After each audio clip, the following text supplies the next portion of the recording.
Good evening. Good evening, everybody. How are you all doing? I hope you're all doing well. How are you, Knife? Yeah, not too bad. Got a bit of a sore throat, so Yeah, I me will and the be same. a bit Half croaky. exactly the same. Well, Right, first time been live for ages on Facebook, isn't it? yeah. What we basically come on for is to discuss this latest farce that's been sent to Prince Charles, basically. Um, Mark Saxon has decided all of a sudden to put all about 61 and tell the king everything that he already knows anyway, that um, the Barons invoked it in 2001. We've got the right to go in. It's not just our moral, but it's our lawful duty to do so. We committed treason. Everything that we've been saying for the last 10 years, basically, is put in this letter about 61. Now, I don't understand. I don't know if you can shed any light on this. I don't understand why he's sending this letter and everybody's got to sign this letter and send this letter off when he could have pushed everybody like we've been doing and say, get straight into 61. Let's just get it sorted instead of trying to do another letter, and put people on the hamster wheel again, where they're just running around on an hamster wheel waiting. Because he's not going to answer that letter. We both know that. He's going to give it the big middle finger. Yeah, you ought to get the same as you always do, and as the process goes, is from the secretary, the personal secretary, or the secretary of some sort. This is the thing. It's a process we all have to undergo, and this is what people don't realise. You don't just sort of go into lawful rebellion under clause 61 and everything just automatically changes. You've got to distress and distrain. That's the whole point about it. So you are going to butt heads with the system until everybody joins in and we actually do something about it. But this is the thing again. Why now, for one, and you've got to explain the process. How are people going to undergo diffidation and actually remove the consent and abide by the law and obey the law and actually do the clause 61 process if he's not going to actually show people the process? Writing another letter is not doing the lawful process, and he should know that if he claims to know enough to write a letter to the supposed king. See, that's my concern, Nathan, because again, he's just writing a letter. He's not explaining it. He's not said to, in that letter, that, you got 30 days to respond or we're all going into 61. He's not threatened him with 61 or anything like that, which you think would be the next, if he's going to mention it, you think that would be the next process he's going to go into. Look, we've got this right to go into 61, and if you don't respond, we're all going to go into 61. He hasn't done any of that. He's just said, we've got 61 and we've got the right to go in. And that's basically, he hasn't said anything more, really, about it. And he should have done, in my opinion, because that's what we've been pushing for the last 10 years. And again, we've been pushing for the last 10 years and we fell on deaf ears. He's come along and now all of a sudden it's flavour of the month. How come it's flavour of the month all of a sudden when we've been trying to get people to stand under it for 10 years? I don't understand what's he got that's that special? Well, it's this thing, I don't know. He's been just flitting here and there and everywhere and doing whatever. Like I said, he's got in with a certain crowd doing certain things all of a sudden. I don't know.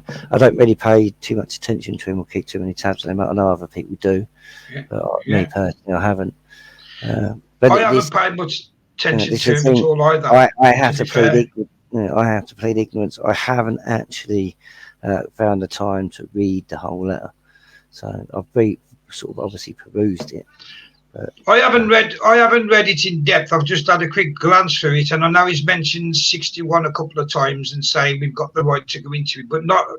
I unless I'm wrong, but I've not seen him in that letter say, and that's our next step. If you don't answer this letter, we will do it. We'll go into 61. I haven't seen that pop up in the letter, and it should have been. I'd have had more for the letter if he'd have done that. But I can't, myself personally, haven't seen that. And we both know what's been going around with Mark and that, how he's being called out at the moment for being this, that, and the other. And to me, is this, I want to know from him, is this a ploy to scupper every, you know, to scupper 61? Is this being done? So everybody says, oh, well, he's a shield, so if he's pushing 61, that's got to be controlled. No, it's not. Never has been. We've been doing it for 10 years. And that's part of my worry with that as well.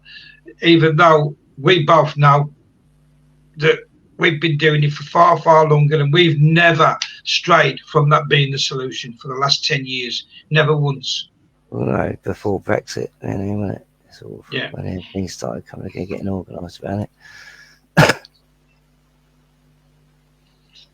So, you know, I'd like him to find out what his intentions are with this. Is he just, like I said, another hamster wheel letter where everybody just fills this form in and it just goes nowhere?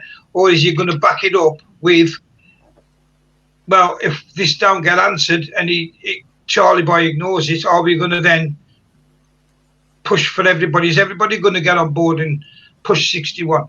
Because it should be. Everybody should be pushing it. It's a solution. Not only should he be pushing 61, if I believe it, I didn't really look at it close enough, so I don't know if he did do the whole passage.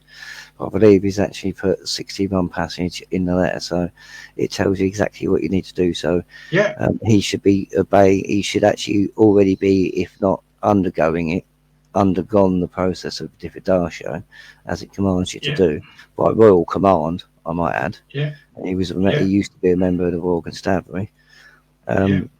And then you are to get the people together en masse. This is the whole problem. This is what people are not getting yet. We actually have to gather en masse. Yeah, and that's what we tried to do with the Long March to Freedom. Exactly, in a place where the barons can instruct us what we need to do, but people are not willing to do that. And we chose the best place you could possibly be in Runnymede where it was signed. Couldn't get a better place to all amalgamate, because you're doing what you're lawfully bound to do at the place where it was signed. You couldn't get a better place, but nobody showed. Nobody was interested again. And they won't be interested, like I said, till you're in them camps and they lock the gates and you can't get out. Then everybody will want to know, but it'll be too late then. You've got to get off your arses now if you want someone doing, and get into 61. Never mind this letter to the king. Get into 61, because this letter, that could be construed, in my opinion, that you're planning a coup. Where if you're in 61, you're not planning a coup. It's there in black and white. You're allowed to go into 61, and that gives you the protection you need. That's my opinion, anyway. I think you're much better in 61 than doing this letter. Well, the thing, the letter is neither here nor there, really. It's just one man writing a letter to the king, basically reminding him, yet again, like we all have, that 61 is still basically lawfully invoked. It hasn't gone away. There's still a duty from any monarch and the crown authorities to undergo the process of cleansing of the corruption. So whichever way, we're all going to have to get into 61, like we have, like many others have, and we're all going to have to gather en masse. The barons are going to have to instruct us on how to deal with Parliament and the other bits we need to deal with, and we need to do it properly. And this is what we've been lacking for many years, the organisation to actually do it properly and lawfully. Because we can do this under 61 if people read it and understand it. We gather en masse as the Baron's army, so we can peacefully and lawfully, that's after we remove our consent, remove the tyranny and the corruption from the country and Parliament. And you saw the hassle we was having, Nathan, when we was camping every night. They come to us, and when they knew we were standing under 61 and everything, they did leave us alone. But it just goes to show that it ain't like 40, 50 years ago when you was tired, you could just pull up by a lay-by and go and pitch your tent in the field and everything would be all right. Now, as soon as you pull up in the lay-by and start pitching your tent, they're on your back. You got to move on. As if like you've got no freedom in this country anymore. But we started to get that back on that march.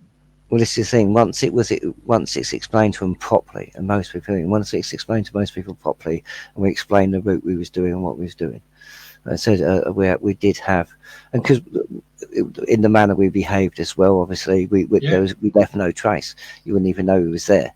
It's not like we sort of set up and started sort of like putting our feet up the height of like business hours and stuff like that. 2 seconds.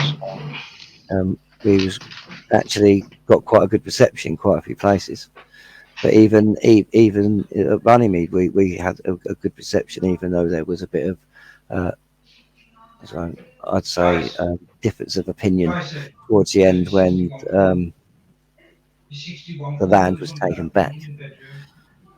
But other than that, it was a good reception once most people understood. And this is what we've got to realise: we've got to start to gather en masse. We've got to get the barons. We've got to be instructed. We've got to start seizing lands and castles, etc., etc. And we have to do it lawfully and peacefully. And there is a process. We don't seize public buildings like some people say.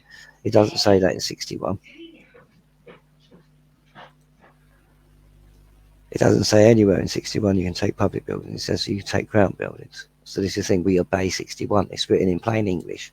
So anybody reading it should be able to understand it, because at the time it was written so anybody that spoke it, it could be understood by the populace, which was pretty much about 95% of people couldn't read or write.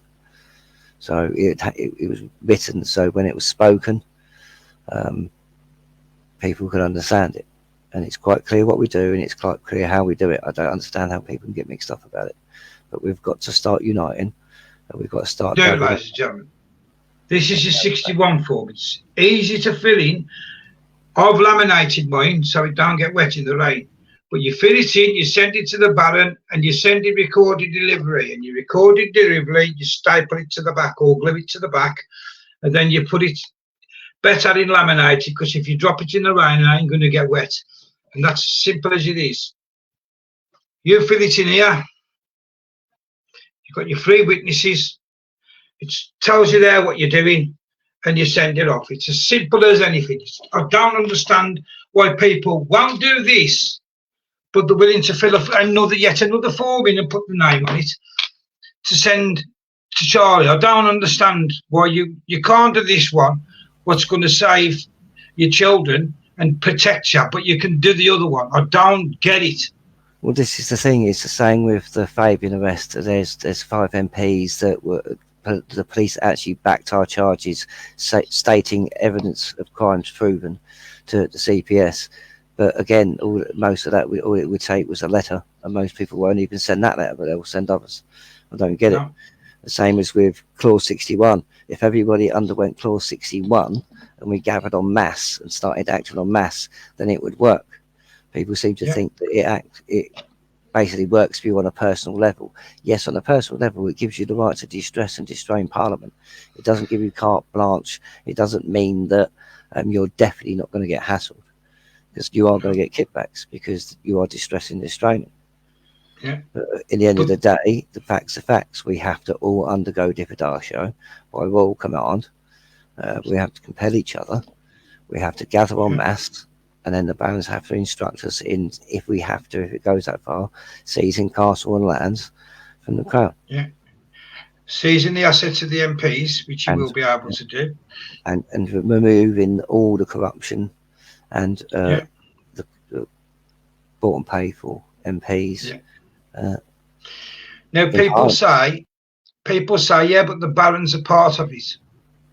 Because this time, but they're not part of it, ladies and gentlemen, because the barons could have just kept quiet, because everybody was asleep back in a lot of people were still asleep back in 2001. The barons hadn't got to do nothing, but they did. As soon as they signed the Nice Treaty, the barons, 2 weeks later, They wrote a letter 2 weeks later, they got no reply, so they're stuck in. They invoked 61. So they can't do no more. They've done their job. People think the Barons, this, that, and the Barons have done their job. It's us that's not. It's us that's failing our children, not the Barons. Very true. That's the thing. The Barons have done their part of the process. We have to undergo 61 en masse. That means everybody. That means all law-abiding, lawful subjects or people or men and women have to undergo diffidasio. We have to do this. We have to remove all our, because that's how you remove consent by law. I don't care what anyone says. You can do whatever you want legally, but that's the long way around of doing it. But in the situation we have, the Barons have invoked it. It's not all Barons as well. It's only 25. There's 25 Barons that throughout history are charged with basically keeping the Constitution alive and well and making sure that it's not breached. About 5 times, I think, it's been used in total. But it's been used with success. And this is used, 61 is used, ladies and gentlemen, to stop Charles doing what he's doing. People say, yeah, but is the monarch, we don't want a monarch at all. If you get rid of the monarchy, you ain't going to have this redress, because if you get rid of the monarchy, that's the Magna Carta gone. That's your rights gone. Stephen, so you don't understand. Yeah, Stephen, check your Facebook Messenger. Well, this is the thing. It's the founding document of our Constitution and the founding document of law. People still think it's not enforced, but it's been proven to be. It's no longer if or what it is now completely established. It is now for anybody that calls himself a patriot, for anybody that doesn't like child grooming and all the other bits, the government, the corruption. I mean, the basically the immigration, illegal immigration, shall I say, and stuff like that. This is how we deal with it, and this is how we've always dealt with it. But people it takes action, and you actually have to do it. Yeah, this is why when me and Nathan say to you, 61 is the best thing you can use, because it gets rid of all the corruption and the tyranny in one go.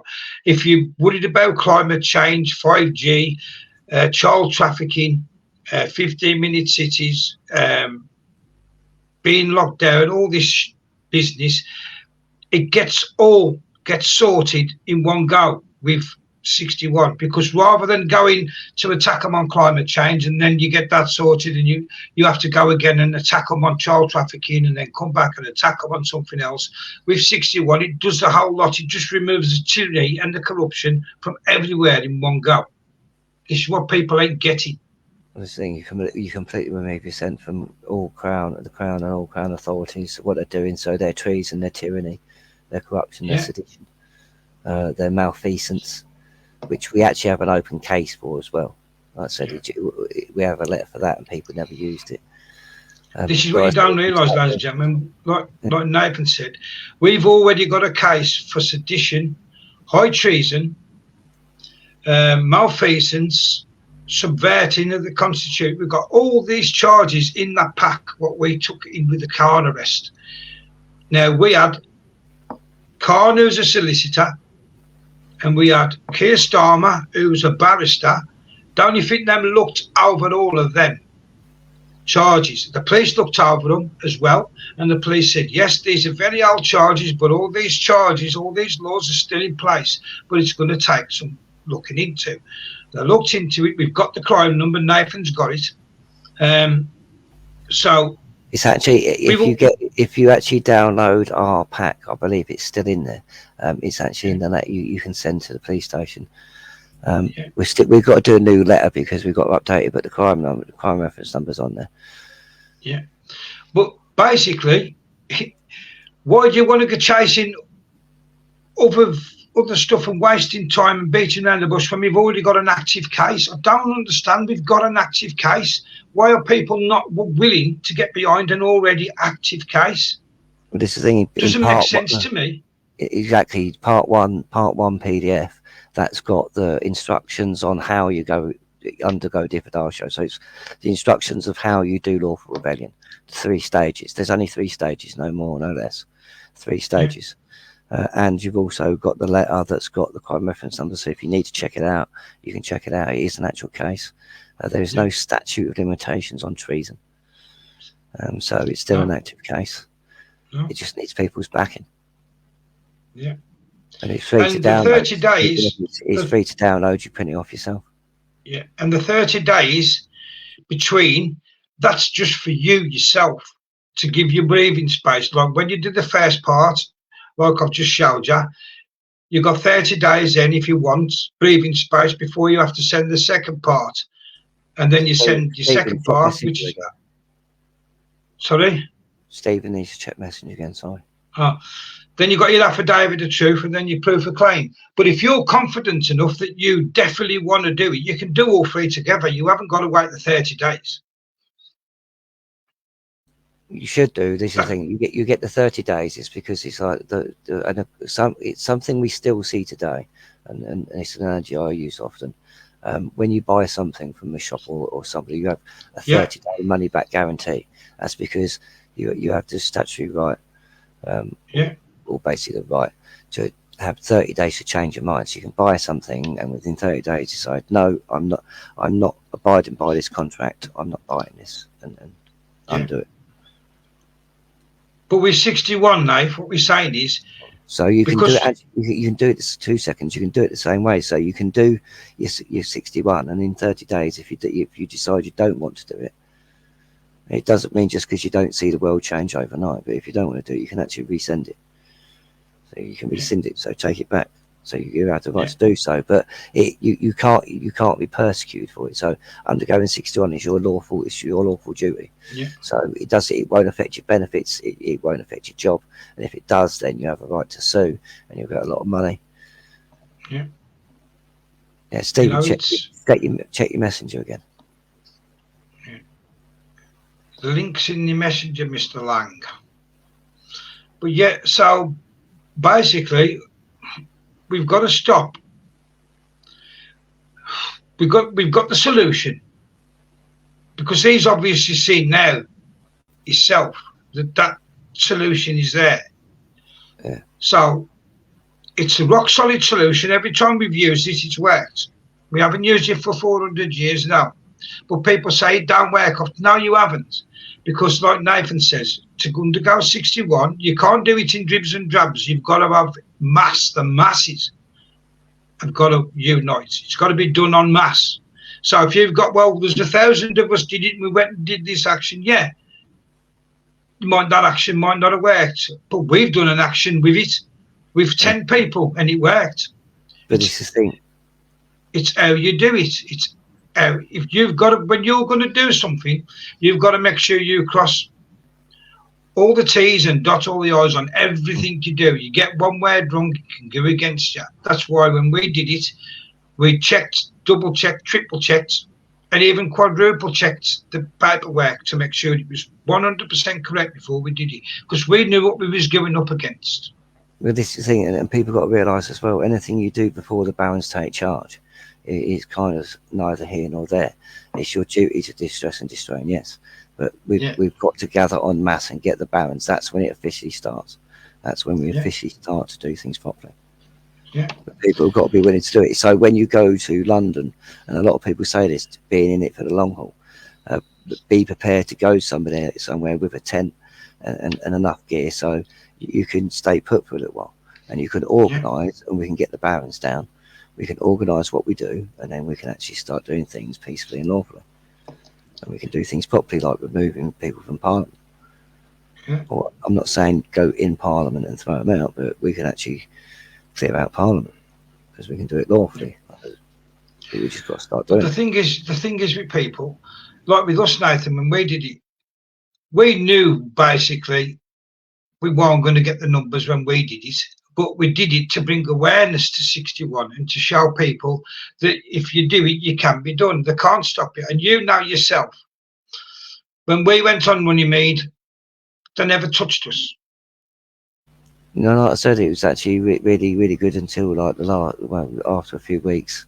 Then the official stuff started, and it was just kindly sort of thing. It was amicable on both sides. Yeah, but that was because of warning up. But you imagine, like me and you both said, if you'd have had 200,000 people all camped out on Runnymede, they wouldn't have dared. Like I said, it's like they do.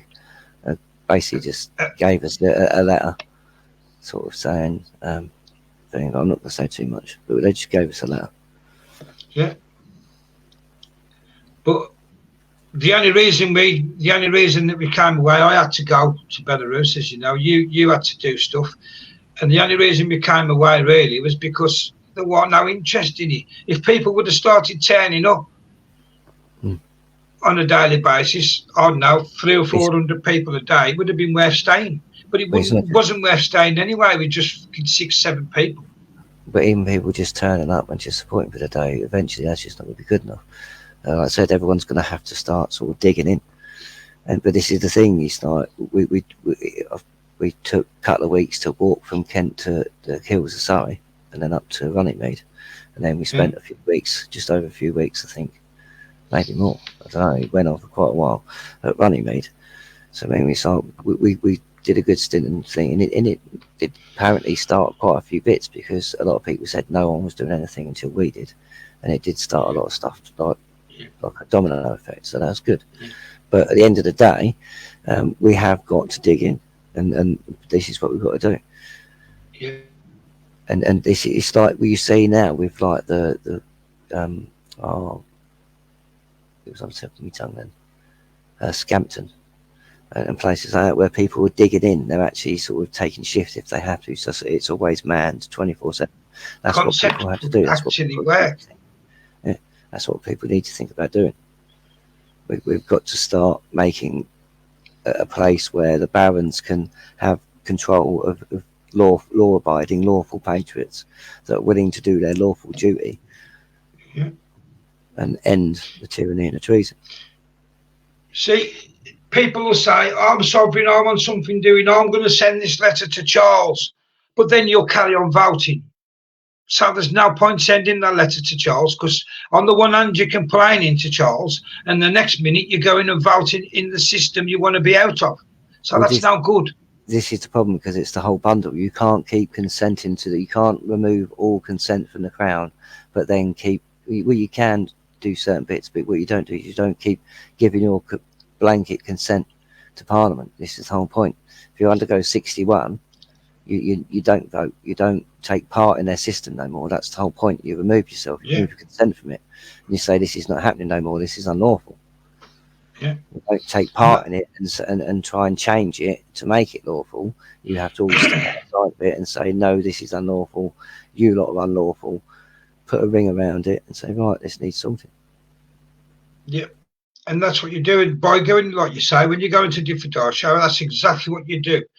You're telling the government and the king, we no longer give you our sovereignty, we no longer give you our consent to govern us, because you are doing when you vote. No two ways about it, that's a fact. So by going into different show, you remove yourself from that system and you go with the barons. And then you get the redress, and then once you got the redress, the barons know how to run the country. Trust us, they do. And then once they're in charge, they've still got a duty to the people. So once it's all sorted, you will have a say in who replaces them people that you've just removed. Yeah, let me just jump in there, because the whole point is the country. It's like, for instance, Parliament takes a longer summer holiday than our children do from school. Our children have something like 5.5, 6 weeks. They have like 8.5 weeks. Some of them a bit more. I said they're not there most of the year. The country will run itself. It will still carry on as it happens. The bins will still be picked up. Everything will be done, but the corruption will slowly be sorted out. Everything will be lawful. The money will go where it's meant to be. The people that are responsible will be tried and put in prison. But it's got to be done lawfully. If you want these people to actually see, if you want justice seen to be done, if you want these people actually tried and actually prosecuted for what they've done, then you've got to start acting lawfully. And that's the whole point of Clause 61. It's been invoked. So anybody who hasn't undergone Clause 61, you're as bad as the people that you're having a pop at, because you're actually acting outside of the law. That's what makes you an outlaw. Not somebody that goes under lawful rebellion, because lawful rebellion is just a nickname. It's not officially called that. Yes, it's a form of rebellion, that is true. But it's lawful rebellion because by the law subscribes for it. So the law says you can, so therefore you can. It is not prohibited. This is what gets on my gut when they say, "Oh, well, I don't want to be a rebel. I don't want to be an outlaw." Blah blah blah. You're not. You're doing what you should do. It's telling you when you're under tyranny and corruption, the first thing you should do is pick up a pen and paper and fill your 61 in and get it to 61 and get the balance and start distressing and disdaining until they do what they're told. This is the problem you've got. We hold all the power. The people hold all the power, and you just don't realise that you hold all the power. But when you come together and you in your masses, in your millions, you hold the power, because without the people, there's nobody to govern. There's nobody to do as they're told. If you're all saying, no, we're not doing as you're told because now you have become tyrannous and corrupt, they've got to change if they want the people back. 2 seconds. Popsy, she said that's not stopping social services, child trafficking. It will, because any statute or act or anything that's been done by Parliament that's contrary to law or the Constitution is void as soon as people stand up, undergo Clause 61 and actually act lawfully under the balance. Everything becomes null and void. Only things that are lawful and constitutional remain. That means any foreign laws from any body such as the WHO, the WF, the whole lot gets sorted. Yeah. It's a complete and utter process. It's been done at least 5 times that I know of. Yeah. You know, they keep trying it, and they'll keep trying it until the people really grow a backbone this time and remove it for good. Because what's happened is, in the past, we've removed the tyranny and the corruption, then we've gone back to being how we are now. We've gone complacent, and then all that's happened is slowly catch a monkey. They've put everything back in place to where it was before. We've got to this time, because we know 100% now, with the jabs and everything, they ain't got our best interests at heart and never will have. So this time around, when you do it, you've got to make sure that these people never ever get in a position of any authority in this country again. Talking about certain medical things. I'm not going to say too much, but somebody we was meant to be doing a show with, who's very knowledgeable on that subject. Just want to shout out to Christina and just say our thoughts are with you. Yeah, thoughts are with you, the minute, Christina. But you know, I mean, I can't see the comments now, so I've only got my phone. So while I'm on here, you're going to have to read the comments and stuff. I can't see them, unfortunately.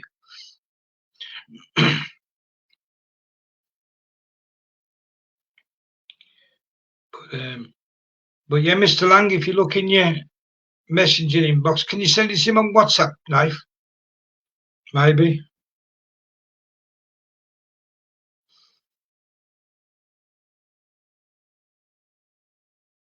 You may be able to get in on WhatsApp. But yeah, your destiny's in your own hands, and we've got to stop. 2 seconds. If you're listening, Mr. Lang, check your Skype.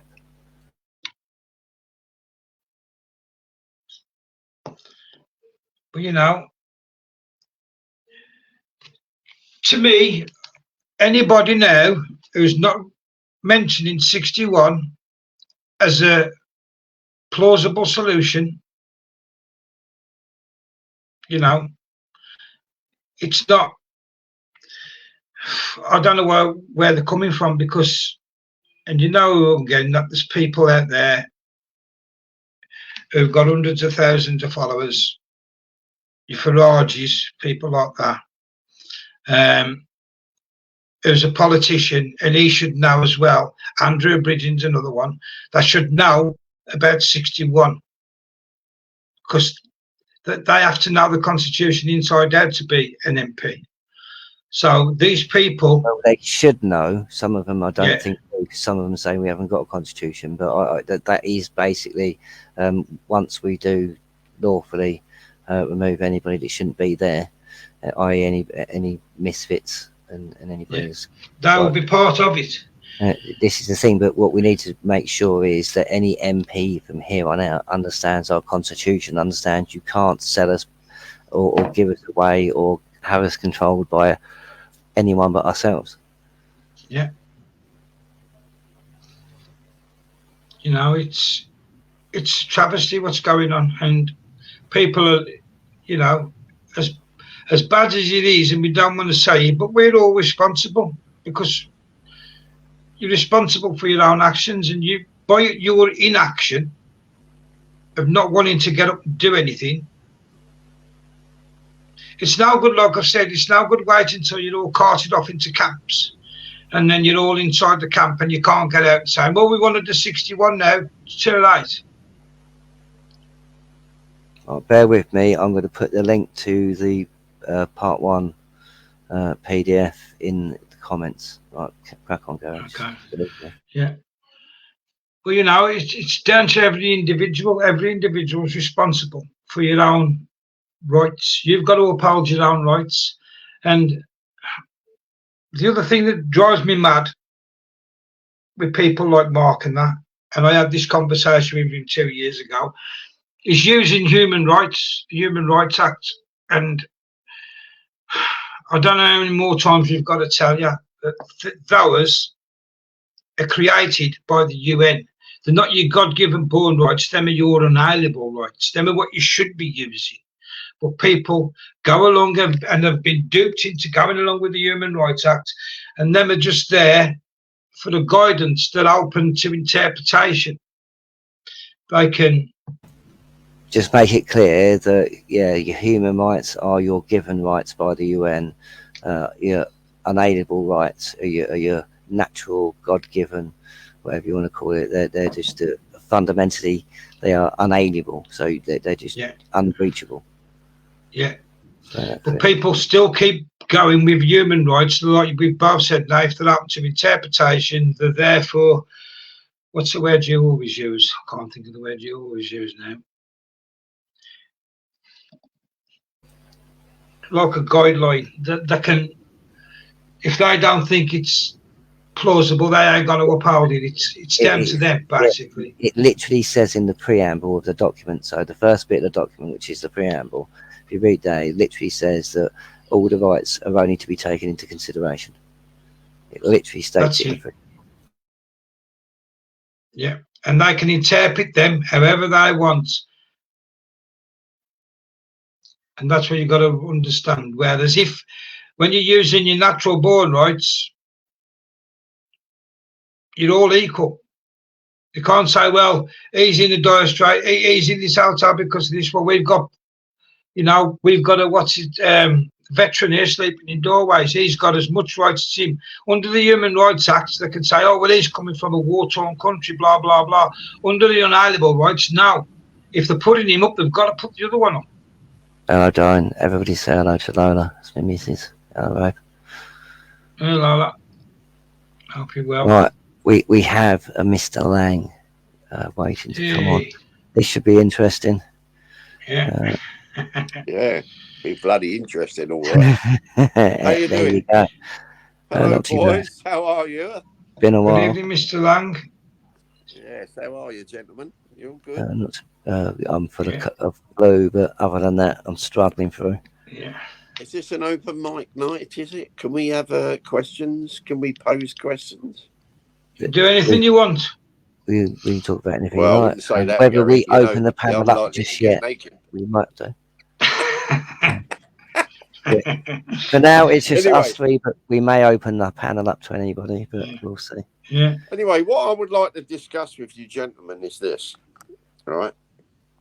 Being as, like you say, it's an open mic night, which I'm grateful for, which is good, because I'd like to know what people think. I'd like an answer as to why we cannot gather people up that enter this country illegally and send them back to France, right?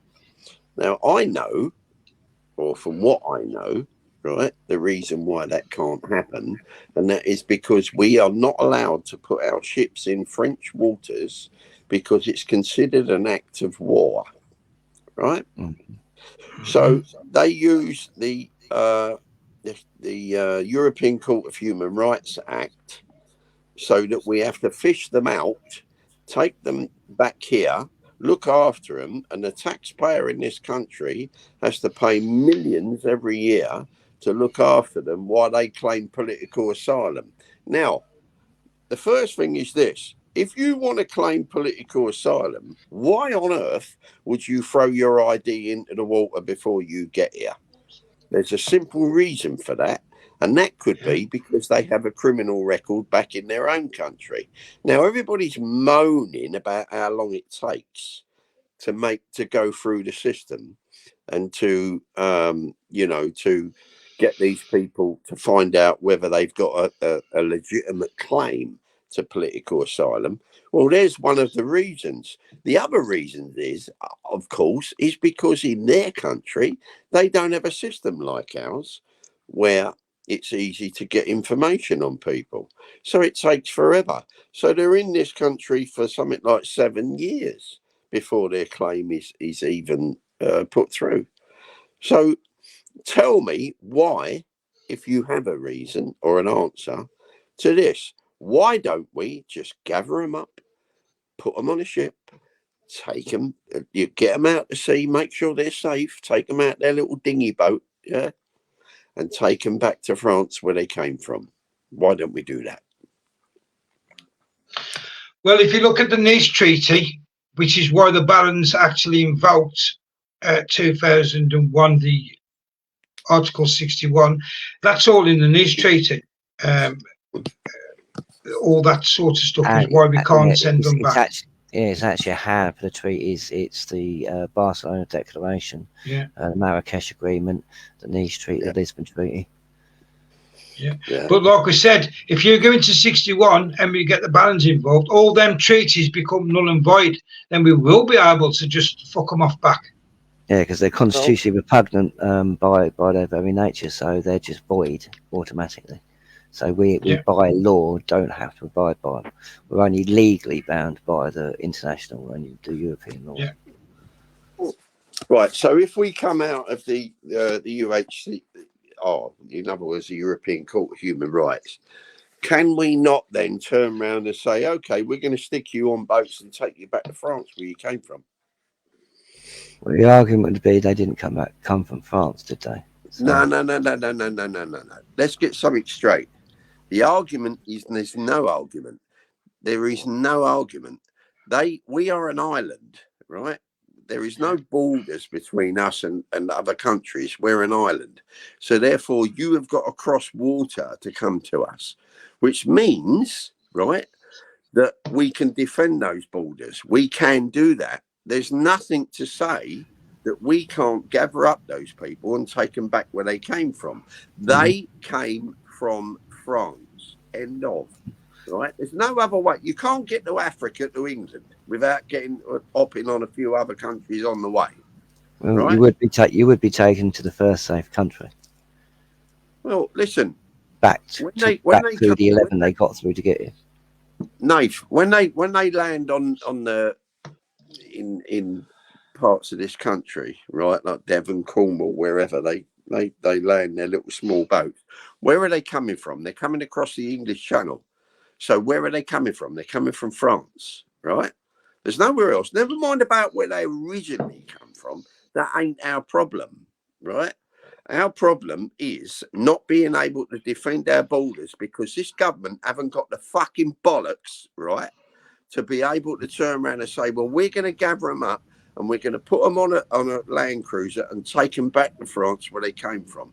I'm not talking about turning around and doing what Australia did and shooting the dinghies as they were trying to come over, right? Because don't forget, other countries have done worse things than us, all right? So why can't we just gather them out of the sea, pick them out to sea, be nice to them, you know? Because let's face it, they are illegal immigrants, right? Doesn't matter whether they're claiming political asylum. Why didn't they claim political asylum in France or Germany? Well, I'm going to claim illness anyway, but I can't remember off the top of my head. But by law, we do actually have laws that mean we can stop people entering our waters, whether it be thing. But Well, what law is that? I can't remember off the top of my head. It's to do with the war treaties or something like that, or borders. I can't remember off the top of my head. I was reading it in one of the books. Listen, mate, I'll tell you now. But what they're doing and they keep doing is when people like keep consent to things like the Human Rights Act and stuff like this, you're allowing these European international treaties that basically make it so there is no borders. This is the thing, and this is a subject that really needs to be talked about. I mean, at the moment everybody's talking about Israel and Palestine, and then there's a border dispute and things like that. But not everybody else at any other time seems to think there should be no borders. Yeah. So well, are we now allowed to start strengthening borders and making sure borders are there and they're okay? I mean, and it's like you said, we're not letting in criminals or people that want to do harm. Well, the thing is, the difference is Israel and Palestine. There is no water in between them. You know, so you've got these are people I'm just using that as an example because it's, I know what you're saying. It's a dispute over land and territory and the right to cross a border and stuff like that. You see, I mean, certain political persuasions will turn around and say, well, this is the reason why the NHS waiting lists are so high, or they will say, you know, this is why the country's going to the dogs. It was already going to the dogs before all these people were coming over. That's the thing, right? But they will use that as a political spanner in the works, if you like, to try and, you know, discredit whoever's in power at the time. So the fact of the matter is, forget all of that. Just make your government, right, the people that you vote into power, just turn around and say, well, hang on a minute. How about we just do this? We get them and we take them back to France where they came from, right? And we keep doing that.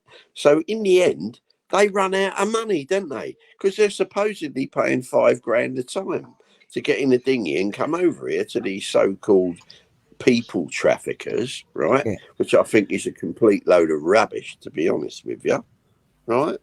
A lot of it. I'm not saying it doesn't exist. It probably does. But I don't think it's as prevalent as what we're led to believe. So therefore, they will run out of money, won't they? Because they can't keep coming backwards and forwards. If we keep taking them back to France where they came from, they ain't going to have $5,000 to keep coming back, are they? Well, it depends on whether some rumours are true or not. We don't know. Is there a bigger agenda behind it? Are these people generally fleeing? We don't know. There's going to be some probably genuine cases, some not. We don't know. But at the end of the day, you're still going to get the kickback. It's fine saying just send them all back, but how do you do that? Well, it's quite simple, really. What you do is you gather them up because they are illegals and they have no identification, because they have thrown it into the channel on the way over. Therefore, you're an illegal, right? You cannot claim political asylum because you could have done that in France.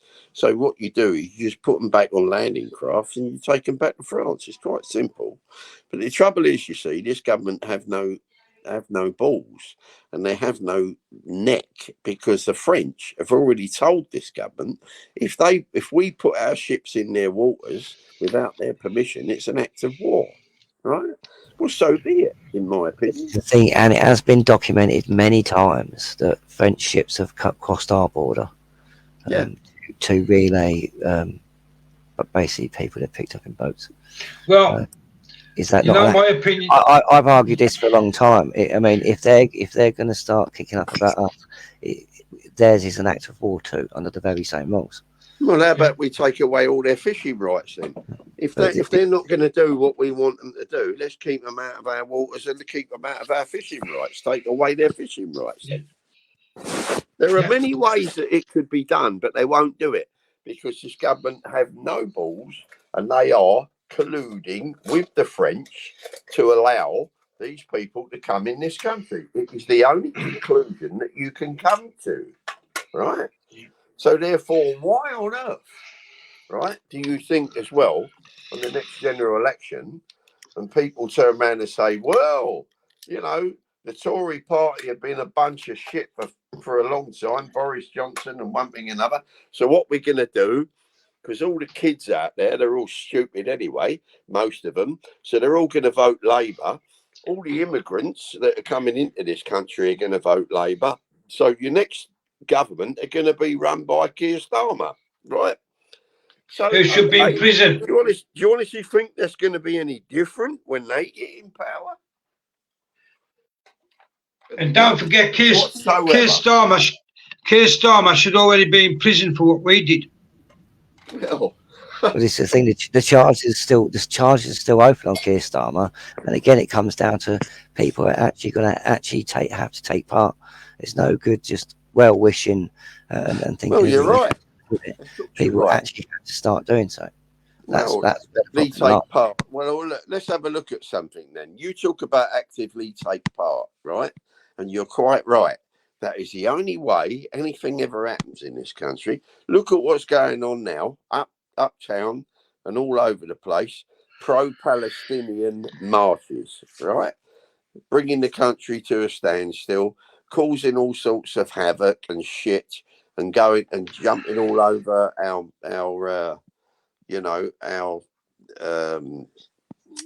things that we've got all over London and one thing and another, and everything to do with respecting, our dead and one thing and another. They're walking all over it, but they get away with that. But you see, they're in the news, aren't they? Right? They're in the public news. But look what happens. All they do is try and bring out new laws, new acts of parliament, not laws, acts of parliament to stop them doing it when they've already got the powers to do it. It's called, the Public Order Act. They could nick them on that if they wanted to, but they didn't, right? And the reason why they didn't is because they're told not to get involved with people like that, pro-Palestinian or whoever marches. They won't. Because what it is, Steve, they wanted to kick off. They want a civil war. That's why. Well, listen. And they're hoping if they leave them alone and they keep attacking us, we're eventually going to lose our shit. We're going to hit the streets and we're going to kick off. And that's exactly what they want. Well, what you're going to have in this country in the end, Gary, is a religious war. Because what you're getting in this country, you're getting so many of these pro-Palestinians and one thing and another, and all these other people that want to kick off over the fact that Israel's doing this and Israel's doing that, and at the end of the day, mate, they're just as bad as the Palestinians are at the time. 100%, they're just as bad, every bit as bad. Yeah. So at the end of the day, mate, all you're going to get when you get a little island like this, right? It can only take so many people anyway. But once you get a majority, you know what happens. Majority rules, doesn't it? Yeah. I want people to think on this idea, Steve. Palestine, as you know, is fenced off on the one side. Well, on the three sides, and if they try and escape through the sea, they get about 2 miles out, and the Israelis are waiting for them with machine guns. Yeah, on the boats. So there's no escape. Now, if you look at us, you've hit the nail on the head. We're a small little island surrounded by water. So what if the WEF and the other crown is the EU decide they want to ethnic cleanse Great Britain? Yeah. And they start at the one end of the country and work the way through. Where are we going to escape to? Because we're in the same fucking boat. There's nowhere to go to. I mean, you see, the thing is, we can keep the language to a minimum, please, gentlemen. Sorry, knife. Sorry, but do you know what I mean? I get that. That weren't me. I'm not guilty of it. That was me. Sorry, I don't use the swear though. I use the hold me temper. But listen, this is what people swear, isn't it? But this is what people are going to wake up to. We are in no better position than the Palestinians. If you look at it, if they decided to ethnic cleanse our country, we're in no better position. Yeah, but this is what happens when people just don't understand anything, right? And what you've got in this country now, you've got two-tier of everything, right? You've got two-tier policing, you've got two-tier politics, you've got people that are so worried about how they're going to put bread on the table and food in their kids and one thing and another. So at the end of the day, they're all under pressure. They don't want to know about what's going on in the world because it's too much for them. And they bury their heads. I call them ostriches, right? Because all they do is bury their heads in the sand. They hope it will go away, right? Or they hope that somebody else will deal with it because they can't or do not know how to. And that's the problem because there's no leaders. The whole country is full of followers and there's very few leaders now. And that's your problem. Simple as that, in my opinion. Who is there to Well, lead? I could tell you one thing. As you know, I've just come back from Belarus again, and I come the road way because it was a lot cheaper to come the road way. And when I got to the Belarusian border, I had to show my passport 4 times on and off the couch, 4 times. And then when we got onto the Polish side, another 4 times. That's how hard it is to get in them countries. Yeah. But here you just, I mean, I'd like to see me throw my passport away at the Belarusian border and say I ain't got a passport. I'd be fucking straight in jail. Well, look, everybody turns around and says, you know, why do they come to this country? Why are they making a beeline to this country? I mean, it's quite simple. A lot of it is to do with the freedoms that this country allows. You cannot go and protest in most of these.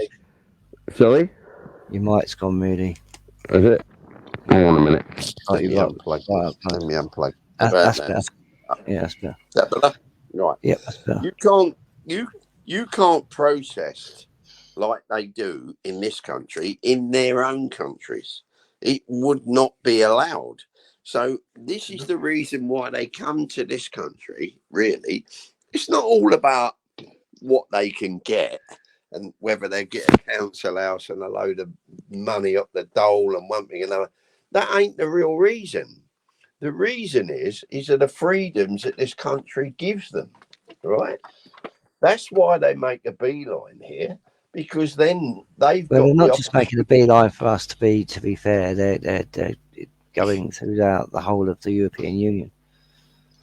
That's what Merkel wanted. No, it's not. That's the whole point of it. Well, that's what Merkel wanted. That's what the whole plan Merkel had. It was to spread them across the whole of Europe. Yeah, but we got to be more like Poland, because Poland soon told them they ain't taking any. Well, Poland is a special country. I mean, at the end of the day, there is not one single mosque in Poland, right? And they've never had a terrorist attack in Poland ever. And what does that tell you? I mean, the fact of the matter is, you know, they are paying the price for it because they're cut off in many ways. But at the end of the day, this country won't do that. It's a bit like global warming and all that old cobblers about net zero that this country wants to push itself to, right? And we're all paying the price for. We go net zero tomorrow, it won't make one jot of difference because the carbon that this country produces, 0.1%, right? You've got to look at America, India, China, right? They're still building bleeding coal-powered factories out there. So at the end of the day, we're paying the price to go neutral, and they'll turn around and say, oh, well, if we do it, everyone else will follow suit. No, they won't. Tell China that. You got no chance. It's all bullshit anyway, Steve, because when you look at the science of it all, the real science of it all. I'm off to Russia, me, mate. The trees can handle as much carbon as you can produce, because all it means is the trees will grow taller. That's all. Well, the fact of the matter is that we don't produce carbon, the trees will die. Yeah. You know, this is the stupidity of it. This is all these people that are growing up today haven't got the brains they were born with, mate. They've got 2 brain cells to rub together. All they're interested in is TikTok and shit like that. They've got no sense whatsoever. Listen, I was listening to a radio show the other day, mate. I've got to tell you this, right? It's quite disturbing, right? I was listening to something, and apparently there are children, right, that are having all their milk teeth removed, right, because they're rotten. Yeah, they're so bad they're having to have them all removed. There was some woman that turned around and rang up the show, and she said her child, at 4 years old, right, has got 4 grand of false teeth in her mouth, right, Oh God. at 4 years old. Now that kid hasn't even got, right, her second teeth come through at that 4 years old. So what that is she's had to do that because there was another woman that rang up and said that her kid has got no teeth because they all had to be removed, right? And because of that, she can't speak properly. She can't eat properly. All her food has to be mashed up, right? Until her second teeth come through. Now, how disturbing is that? Where parents are that pathetic that they cannot even teach their kids to brush their teeth. I think that's the world you're looking at now. This is the problem as to why we've got the situation that we've got in this country today. Because parenting is out the window, family business is out the window. Everything that we grew up with, right, that has got some sort of sense and sensibility is no longer there. It's not there anymore because today is all about TikTok. It's all about your mobile phone. It's all about this. It's all about that. You look at kids, they go out without their mobile phone, they lose their minds, right? They're lost. And that's the problem we've got today. And that's what we've created. Well, not we, but the government have created it and technology has created it. So there's no way back from that now. So the only thing that you can do, right, is you have to get enough people together, like the pro-Palestinian or Israeli marches that go on uptown, where you get thousands of people that are not even Palestinian, but they go up there anyway because they feel that it's the wrong thing to do to get rid of Hamas, right? Which is a terrorist organization. Everybody knows that. But they won't get rid of them, mate. It's a crock of shit. You're just being led up the garden path like everyone else in this country to think that that's what will happen, because it will not. At some I'll point, tell it will stop. I'll tell you something now, Steve. When I was in Belarus, right, I showed everybody who come in the cafe that the two lads who got arrested for having the English flag Yeah, when the Hamas and that was in London, right? And yeah, they was all laughing at me. And they said, "What's your country come to?" Because I'll tell you something now, that Belarusian flag is flew above every corporate building, every like major building, like your Asda's and places like that over there, which is Gippo. yeah. It's flew above all them. It's flew above all your civic buildings and that. They're proud of that flag. I'd love to see them take two Belarusian flags off two Belarusians who was walking around Yeah. with them. They'd be able to play. And that's Yeah. where we're at. We're too soft. Well, of course, and that's the case. But it's been created over a long period of time, Gary. I can go back over 15 years, and I can tell you it's only got worse. I started doing all this with radio shows, as you know, many years ago, right? With American radio shows before Restoration Radio was even invented. And all of this was all seen years ago. It was all coming. It was like a ball rolling down a hill gathering moss. Yeah. And all we could ever do was put things in its way to slow it down. But we've never stopped it. Never. And now it's gone too far. You Yeah. won't be able to turn it around. The only way Yeah. that you can ever turn this around is if you get public support. You know as well as I do, with what happened with Khan and one thing and another. You were talking about it earlier, right?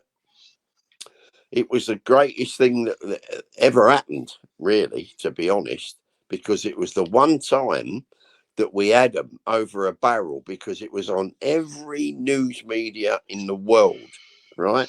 It went worldwide. But where was the public support? That's Well, what none. spoiled it. right? Yeah. If there was public It's support, still an it would have active gone further. case, and exactly, it's still an active case, and there's still a lack of public support.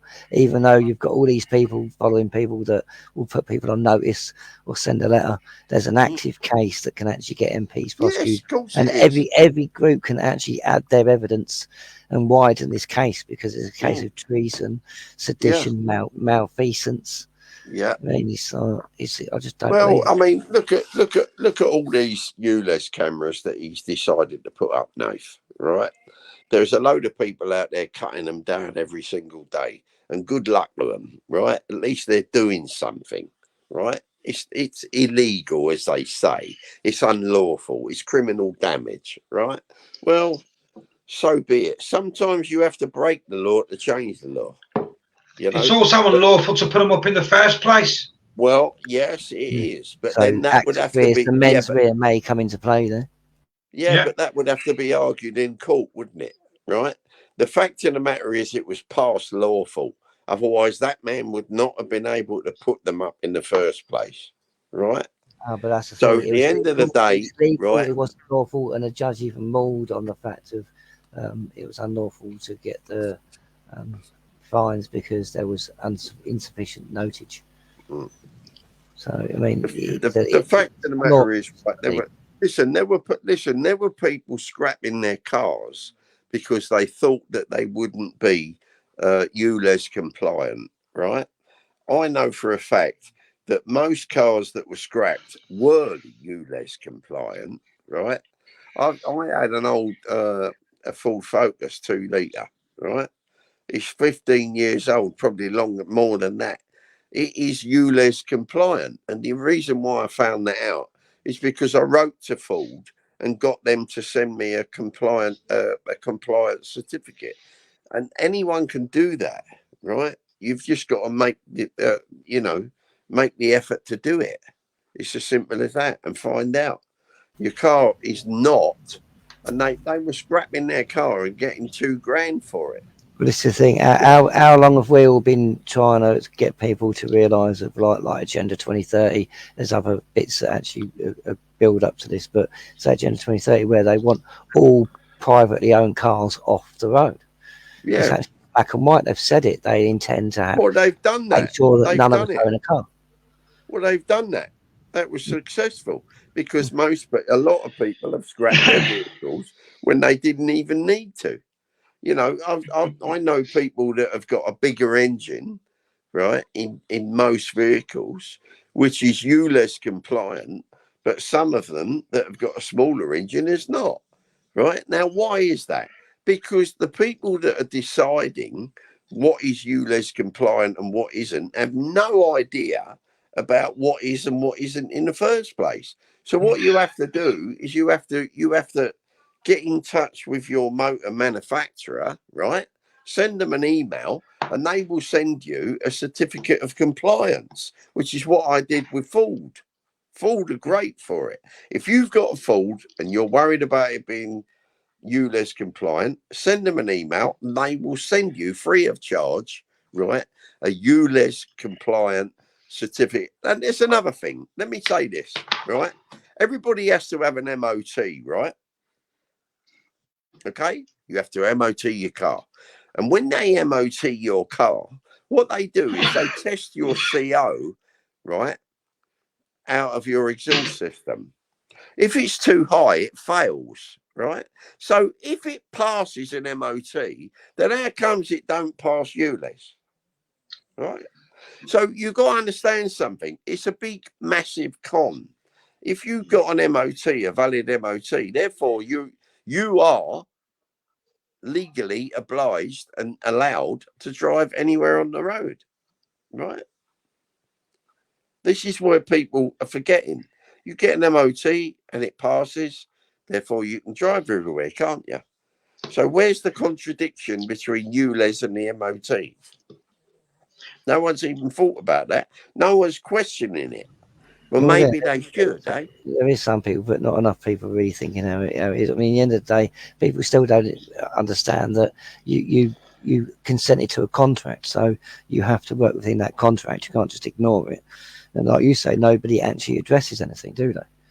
Everybody No, they don't. Does it go or it just Right. ignore? Yes, But you've I got to do. address And to make a change. Well, I can understand to a degree why people do it at the moment, because everything is so expensive. Everybody's worrying about, and now especially is the wrong time of year anyway, because everybody's worrying about buying presents for people and their kids and one thing and another. I can get that. But at the end of the day, mate, I'm telling you, unless people get off the sofa and take their thumb out their ass and do something about it, nothing will ever change. We can be banging on about this forever and a day, and nothing will change until people do something in a big way. We used to do it years ago. We used to do it. We've been up London before and we've all demonstrated. I just wish people would stop demonstrating on a Saturday because there's nobody there. All you're doing is shouting at an empty building. There's no there's no MPs there. Go there on a Wednesday. Go on a Wednesday. If you really want to make a change, go uptown on a Wednesday and demonstrate on a Wednesday when there's Parliament are sitting in there and having question time, right? Questions, but the questions that they do. Do it then. Do it then, right? Don't do it on a Saturday. It's a waste of time. Anyone who goes uptown, right? It's just a load of old bullshit, basically. It's a waste of time. Go there on a Wednesday. If you really want to make a change, go there Wednesday. Don't go on a Saturday because all you're doing is shouting at an empty building. Load of cobblers. But protests don't work anyway, Steve. All it does is they'll have you there. You notice any protest, they'll leave you there till about 5 or 6 o'clock till you've spent all your money. You've been in the pubs, you've been in the chip shops, and have spent all your money. Then they round you up, tell you to go home, start putting you on train, send you to get it, remove you from the area because they've had your money now. Basically, that's the attitude they've got. So they never work. The only thing that's going to work is like when Nathan and you and me have always said it. You've got to start hitting them where it hurts, and that is 61. Well, you know as well as I do, that is the answer, but you've got to get support for it. You've got to get people that understand it, Gary. And the problem is the vast majority of people do not understand it, right? They don't know how to put it into fruition. They don't know how to put it into power. You do. Nathan does, right? I do. But at the end of the day, the vast majority of people don't. And I've always said this to you anyway, right? When anything legal or documents, or we talking like you guys do and trying to inform people about the law and 61 and one thing another, it's too much to take in. You've got a drip feed, right? And the problem is we ain't got the time for that. We've been doing that for years, right? The only way that this will work is, like I said, is if people take it on board and they understand what they're actually fighting for. Because I'll tell you now, most of them don't, because you've got to have leaders, right?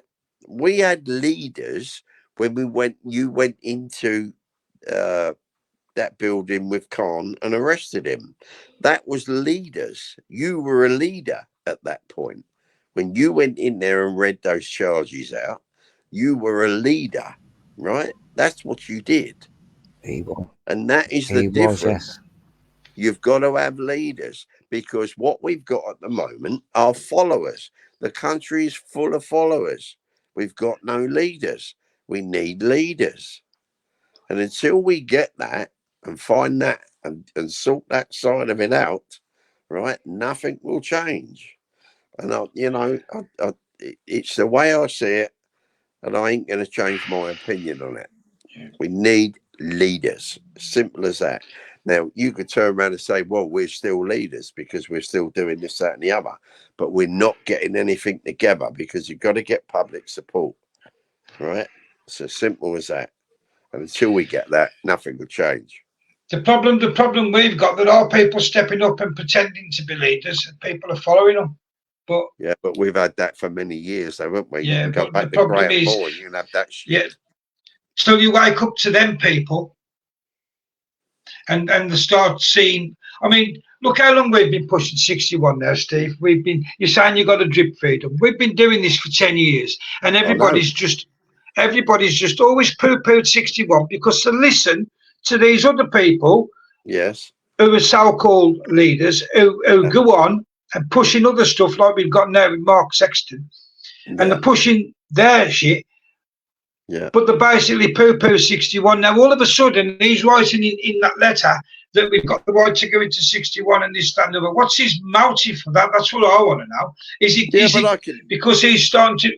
No, listen to me. Is it because he's starting to be called out as a shill? So when people see he's mentioning 61, well, that can't be no good because he's a shill. And if he's a shill, then everybody else who's talking about 61's a shill. No, that ain't the case. We've been doing it for 10 years, way before anybody. Definitely not. It's definitely the solution. Well, I can understand that. I mean, there was a time when we was at Westminster, all of us, and we actually, I think it was me and I can't remember who it was. It might have been David Russell, actually.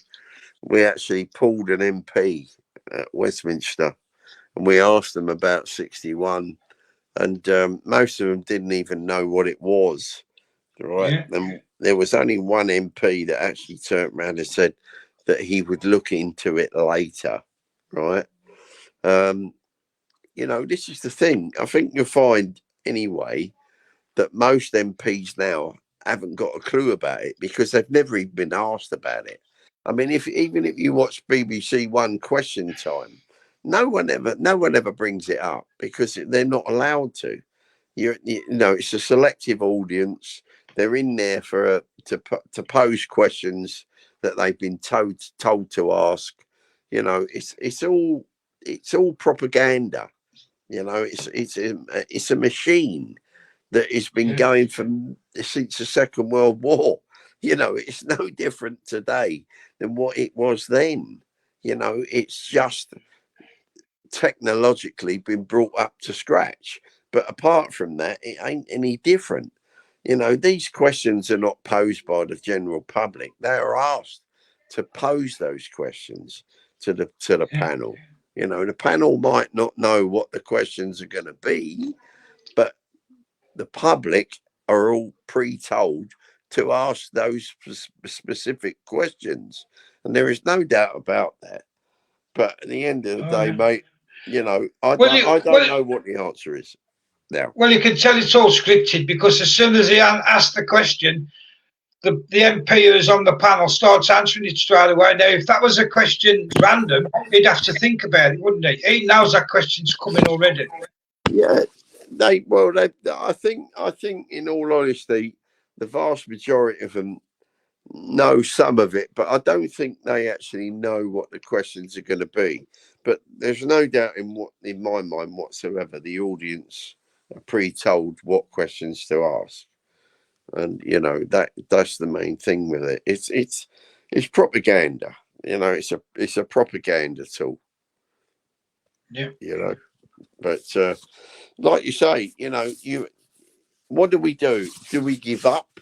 I mean, I'm not the sort of person that gives up anyway, right? And I never will. But and I'm sure you two are the same. But there's no chance of me ever giving up. No, the fact is, right, unless people get together like all these pro-Palestinian supporters that are going up London, thousands of them, right, or all the Just Stop Oil morons that do what they do. I mean, all of a sudden, you know, no one's mentioning Ukraine. Ukraine is now out of the news media, you know, because all of a sudden it's all about Gaza. It's all about what's going on in Palestine. You know, you've got all sorts of that shit now. Without, you know, all of a sudden, is it all over in Ukraine? Is it all okay out there now? Because no one's talking about it. You know, they're all talking about Gaza now, aren't they? On a side note to that, have you seen that new river they're trying to build, the bend summit of a river, and it's to rival the Suez Canal. And basically, if you look on the map, it goes through Israel, but then has to go round Palestine to the sea. But if they get rid of Palestine, they can go in a straight line, straight away through the middle, and straight away to the sea. It's going to save them billions of pounds, and it's going to make them billions of pounds. You've only got to look, follow the money. That's what you've got to do. Oh, that's always been the way, though, isn't it? You know. Yeah.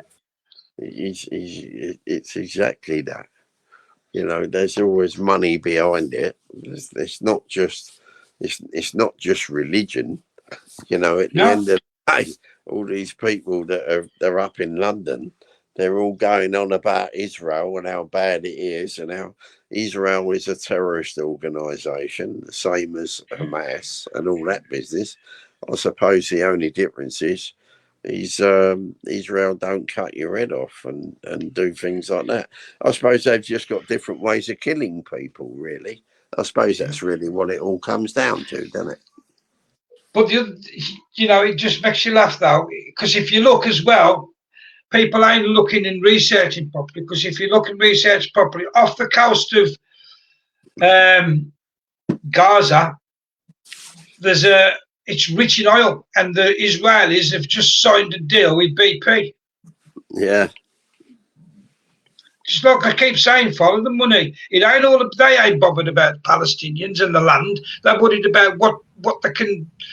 You know it, like with Iran, Iraq. It was all about asset stripping and putting a regime changing. Bear with me, just sorting YouTube out. Yeah, you know that's all that was about, Steve. It was all about money and power and making them even more wealthy. And that's exactly what they're doing again now. It's ain't about people. They couldn't give a shit about the Israeli people or the Palestinian people. It's all about the money and what they're going to make if they can flatten Gaza and get rid of them all. That's all that's about. But people don't want to look. And like I said, I ain't on anybody's side. I ain't political. I ain't for Palestine. I ain't for Israel. But what I am against is elites. The elites taking over the world, and they are doing. And people ain't waking up to it. Unfortunately. You're still there, Steve? Well, this is the thing. This is where people have to really. I mean, it's like distractions. Yeah. I'm not trying to downplay anything or be an arsehole, basically. But there's a lot of things going on here we really have to concentrate on. Otherwise, our lives are going to change dramatically for the worse, and our future generations. Yeah. But it literally why we're focused on other bits. Yeah. They are literally enslaving us and doing all the bits. They're changing legislation. They're doing so much, and it's being ignored. It's time we actually got together and actually dealt with it. Yeah. People need to go and research the Greater Israel Project as well, and you'll see where we're heading and why this war's all coming fair. Because have a look at the Israel map now, and have a look at the Greater Israel when it's all finished, and have a look. You'll see for yourselves. Like I said, it's they're not as innocent as they're making out. But there again, you know, you've got the Muslim problem, and you've got to look at who's behind the flooding of Europe. It's all to do with the Kalergi plan and all that. Who's did the Kalergi plan? Start looking at things for yourself and wake up to who's really behind it all, and you'll see these people who you're backing and you think are on your side and are lovely people. They're not. You haven't got your best interest at heart at all. But I digress. Because people, as soon as you start talking about a certain people and calling them for what they really are, you get lambasted.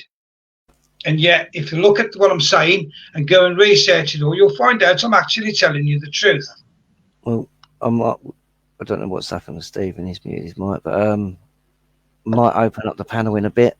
Like I said, it can be any. No, I'm here, dear boy. Oh, We can discuss different topics tonight. So yeah, anybody whatever they that's- want to talk about. So Yeah, if you open the think panel that up. you want to come on, let us know in the chat. See if there's any interest. Yeah, talk about any subject whatsoever. Open mic night, as you said. Yeah, I we all said debate. We ain't we got might a open problem up with the that, mic. I basically. didn't say it's an open mic. I just sort of said we're going to sort of open the mic up to any subject. So it's kind of any subject. Yeah. How about we talk about flatulism?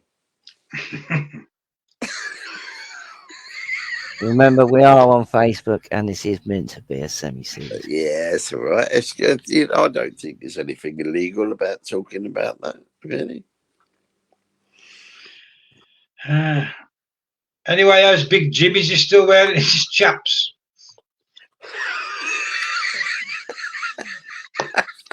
Well, he's probably still got them on, I expect, knowing him. But, you know, he's probably frequenting midget bars, I would imagine. Oh, yeah, ain't into that. Is he midget throwing where they throw him up against the balcony? Yeah. He always has been, mate. You know, he always tried to maintain that he didn't do that, but he did, you know. He's probably listening right now. Yeah. I miss Jim. He's a good laugh. Mm. Oh, yeah, he'd be doing that. Don't worry about that. But at the end of the day, listen, the fact of the matter is, boys, you know, you're doing a good job and you need to carry on doing what you're doing. And that's all we can do, isn't it? What else can you do? You can either sit back and do nothing, or you can try and, you know, help people to go and find out what's really going on. Well, That's all you're doing. People, it's the thing. People have got to focus on what actually matters right now, and there is very few subjects right now.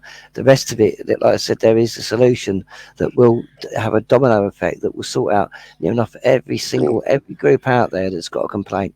Your complaint is with Parliament and what they've done through the acts and statutes. Yeah. We can with one big chop void most of that and start changing it around, but you've got to learn to start getting on board, start uniting, start actually getting involved.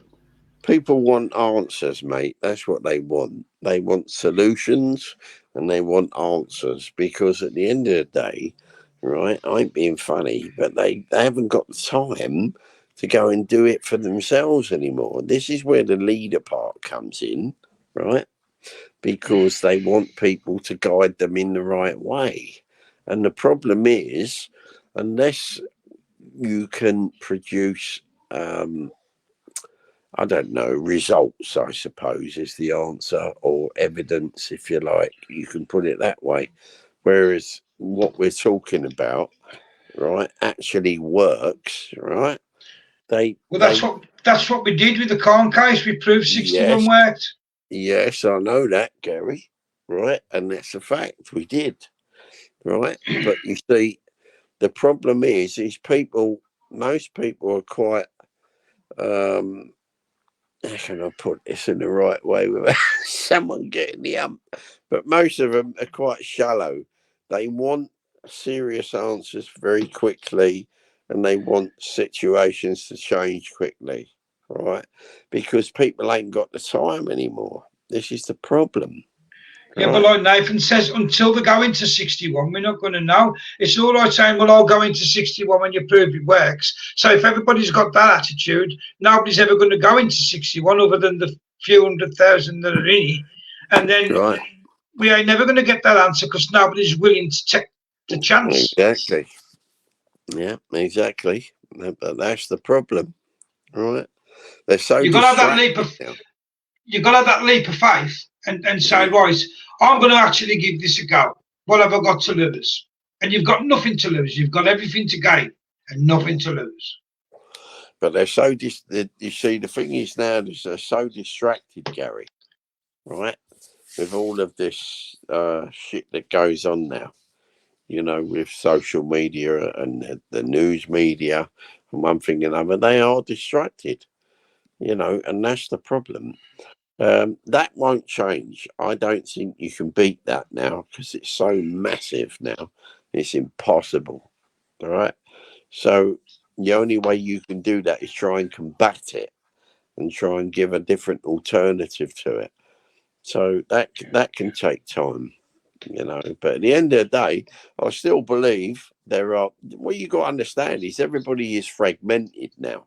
Everybody is certain groups, and there are millions of people like me and you out there, right? And Nathan. But the only trouble is we're not all together, right?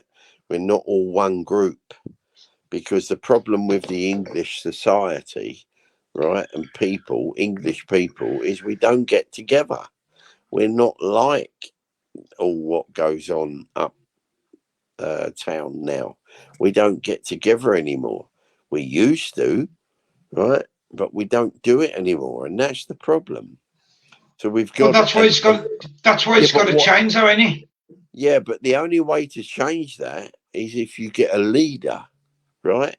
Someone to lead them, someone to guide them, and tell them and to organise it, right? Listen, all these people that go uptown now, all these pro-Palestinian and One Me and other marches, there is someone along the line that organises all of that. They don't just turn up out of the blue. Somebody is organising all that, right? That's what I'm on about leadership. But we did that. Me and Nathan did that.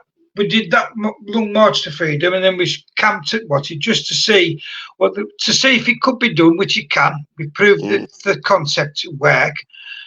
Then we camped out to see how much interest we got. Now we did organise all that, and we was there waiting, but nobody come. So it's the same thing. You can say you got to lead. You can have people organise. Now that wasn't. See, to me, 61, and what me and Nathan do, we never ask for money. We don't ask for money. We never took money.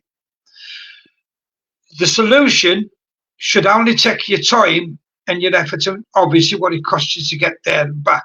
But it shouldn't cost you any money out your pocket to fill forms in and this, that, and the other, and to do this, and this. Some people back in the day was charging £25, £50 to do your lawful rebellion forms. I mean, that's, to me, that was scandalous. You should never have to, and we try and give the knowledge for free, because it's what people have been robbed of. They should have been taught this in the schools, and they haven't. We're trying to educate them and that, but just don't seem interested. But they'd rather. But if me and Nathan said, "Give us 50 quid and we'll sort it," you'd have money coming out your ears, probably, because people, like you said, are too lazy to do it themselves. They'd rather pay somebody else to do it. Well, that ain't going to happen with us. With us, you've got to. If you want your country back, you got to. It's not whether it's going to happen with us. It's the fact that you can't pay somebody to do this for you. Everybody's going to have to do it. So it's irrelevant whether you pay anybody or not. People can't do this on your behalf. We as a people have to stand up and do this. That's what I was trying to get to, Knife. We can't do it. This has to be with us. We'll give you the knowledge and we'll tell you how to go about it, what you got to do. But then it's up to you as an individual to either join and come along with us and get your country back, or sit at home on your hands doing nothing, and you'll reap what you sow, and that will be enslavement. It's up to you. Other than that, you can always go and, you can go up and join all them other morons and go and swing a pro-Palestinian flag up in London and go on all the cenotaph and try and get involved there and ruin everything there. No chance. This is what people do. They're more likely to do that these days than anything else, and that's the problem, right? The problem is society. Society now has changed in such a dramatic way that they're more likely to go and swing a pro-Palestinian flag than they are their own one, and that's the problem. And to change that is a hell of a task, And I don't think we can do it anymore because society has changed so much. Well, we've got to keep trying. Well, of course we're going to keep trying, but at the end of the day, that's what it really is, and we've got to be realistic, right? Yeah. You've got people out there now that will go on these marches and go and swing a flag and say, right, pro-Palestinian, whatever, never mind about that. Oh, no, you can't be bombing people and killing kids. Don't forget, all the media, right, is all about you're killing children. Right, you're killing children. Okay, well, hang on a minute. How comes Ukraine has been pushed to the background? Right, apparently the Russians are killing children as well, but we're not going to mention that right now because it's more important to mention Gaza and the Jews and the Palestinian people. Right, listen. The Palestinian people elected Hamas, right? Let's get that straight for a start. Now, they probably did because they had no choice, right? So let's get that straight. So what you got to get is you got to try and get rid of Hamas. Well, why is it our job in this country to get rid of Hamas? Why are we the world's policemen? Because I don't quite understand that. We shouldn't be doing that. Fuck them. Right. Sorry, Dave. Sorry for swearing. But at the end of the day, it's got nothing to do with us. I think I might have to get a square box. Yeah, well, I'll put a shilling in it.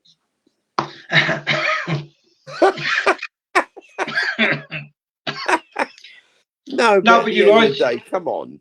Look, at the end of the day, right, the fact of the matter is, right, it's in the news now, isn't it? They want to push this thing going on in Gaza. Okay, who's gonna create? They turn around, they frighten the public. Don't forget, let's frighten the public. Just like but don't forget, Steve. Don't forget, it's always been a choice. Like with Russia and Ukraine, you was either for Russia or Ukraine. Now you're either for Hamas or you're for Israel. Yeah, exactly. And then what it is, you've got all of Europe doing it, France, Germany, Belgium, Holland and all that, right? And like you've hit the nail on the head. All these countries, including ours, have got to stop worrying about what's happening in Ukraine, stop worrying about what's happening in fucking Israel, and concentrate on what's happening in your own fucking country. That's the problem, Gary, you see, because this is what it is with these people. Because what they have to do is they have to create fear, right? It's all the same thing. It's the same tactics as COVID, right? And have your jab. Make sure you have your jab because therefore, you know, you'll be a good person. You know, if you don't have the jab, you're not a good person. You know, at the end of the day, it's the same thing. It's no different. And all they're doing is using scare tactics because now what they're saying is, well, if we don't sort something out in Gaza and help what's going on there, it could lead to nuclear war. Oh, really? Really? And who's going to do that then? Who do you think is going to win a nuclear war? Iran? Right? Or any one of them? No, I don't think so, because they'll be wiped out in no time. So nobody's going to win a nuclear war. It's a load of nonsense. If it did went that way, nobody would win. It's a load of codswallop. And what people are going to understand, if these people push it too far where that is going to happen, it'll be us peasants that'll be above ground. Well, of course. Having all the fallout from it, all them will be underground, safe in the bunkers. That's what you got to understand. These people ain't bothered either way, because either way they're going to end up being safe. Well, it won't make no difference anyway, because they won't be able to come out for 100 years, so it won't make any difference. It won't help them, even if they do go underground. It's a waste of time, because everything above ground will be irradiated for over 100 years. Yeah. So it's a complete waste of time anyway. All that is scare tactic. It's called, years ago, it's called flim flam and balderdash, right? Mm. And that's exactly what it is. It's a load of codswallop. It's bullshit. and all it is just trying to get you to go on their side, to be able to portray a war which has been going on for over 70 years, right? And it won't make any difference. It goes back donkey's years anyway. We've all had contracts. And you see, the thing is, what people don't realise is this country, America as well, right, have reneged on a contract that they made years ago, right? And this is the problem, right? But they won't tell you that. They will just turn around and say, "Well, it's just been going on, we've got this problem with the Israelis have got this problem," and they will say, "Oh, never again, never again. They've got the right to defend themselves against Palestinian people." It's not the Palestinian people that they're defending themselves against. It's Hamas, right? Which is a terrorist organisation, a Muslim. And who funds them, Steve? Who funds the mass? Yeah, but hang on. What you got to understand is, right, you're talking about a Muslim organisation. You've got to get the story right, right? You've got to get the story right. The story, what you have to understand is the fact that it's a Muslim organisation, right? And it is the same problem that they have all over the world, right? Certain extremist Muslims, right, do want to do away with the Christians, right? That's the way they see it. They aren't the only ones, Steve. They aren't the only ones who want to get rid of the Christians. Well, I know they're not, but that is their remit, basically. That's the way it's always been, and that won't change. That won't change. It will never change.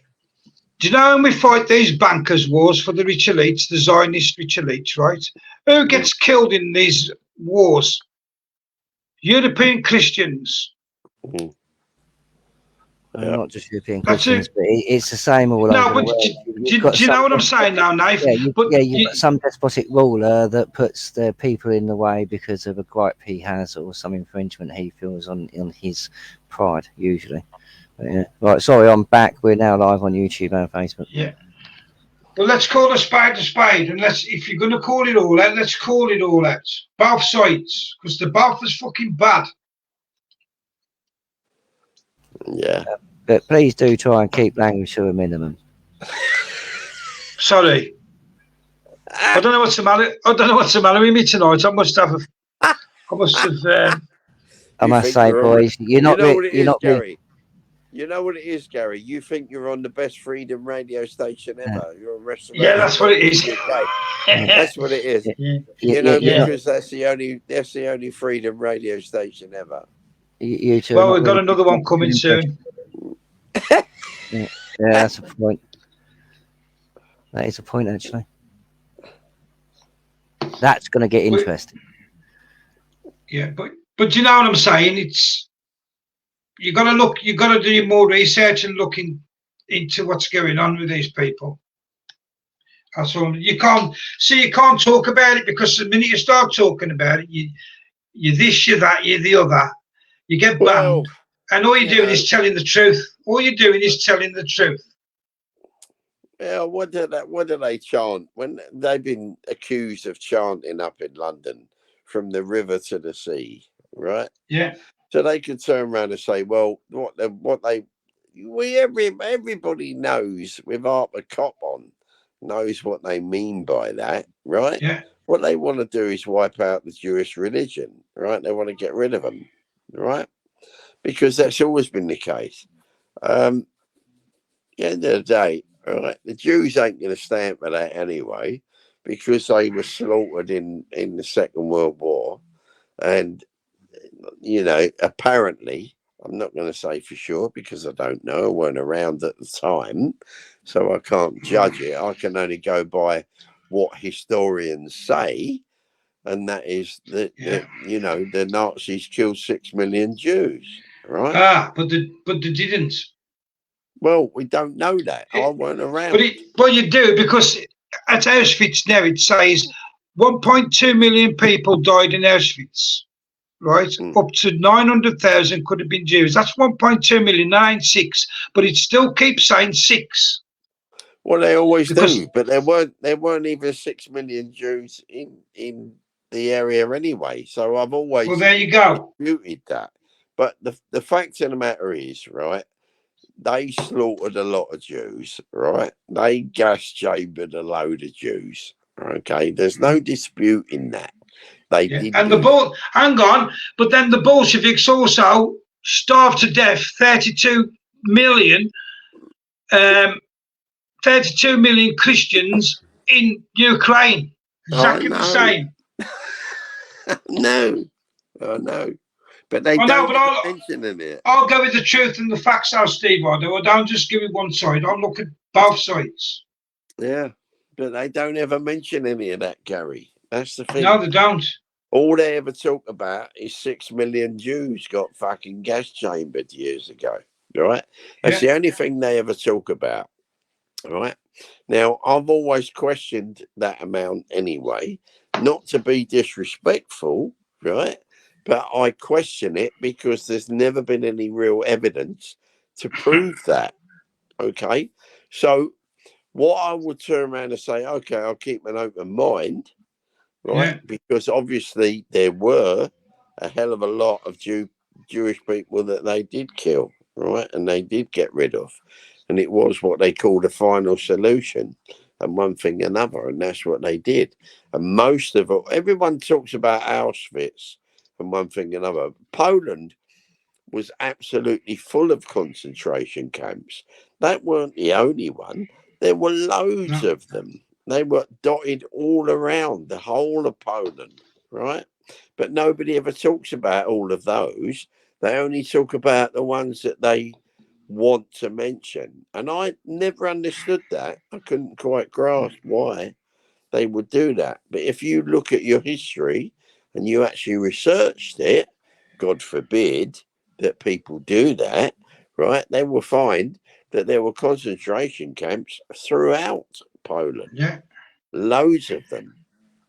Right. And people forget what we did, what the British did in 1900 in the Boer Wars. We was the first ones to put women and children and starve them to death in concentration camps in the Boer War.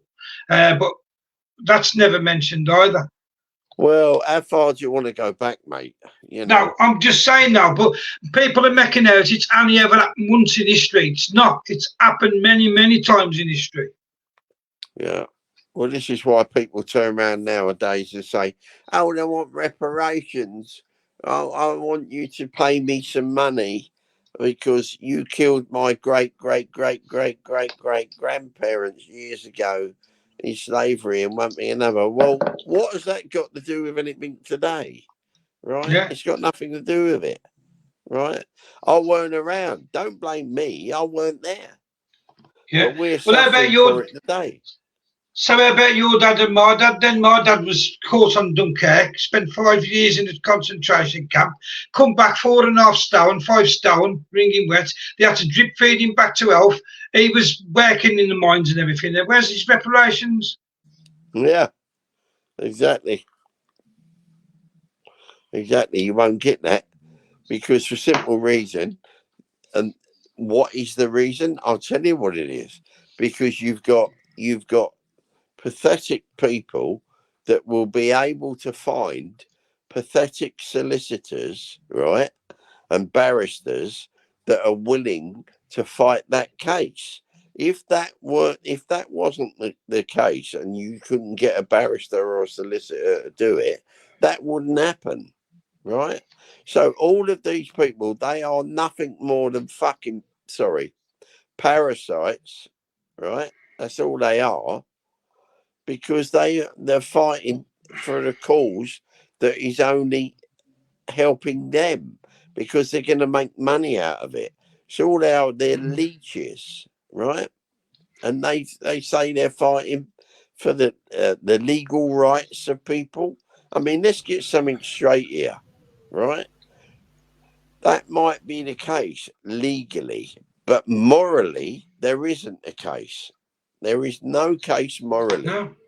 And people need to understand the difference between legal and moral, right? Yeah. There is It's like legal, you've just hit the nail on lawful, the and head. moral. How long do these reparations carry on? Will we still be paying reparations to people in 200 years? Do you understand what I'm saying? There's got to be a time. There's got to be a cut-off point, surely. Well, you would think so, wouldn't you?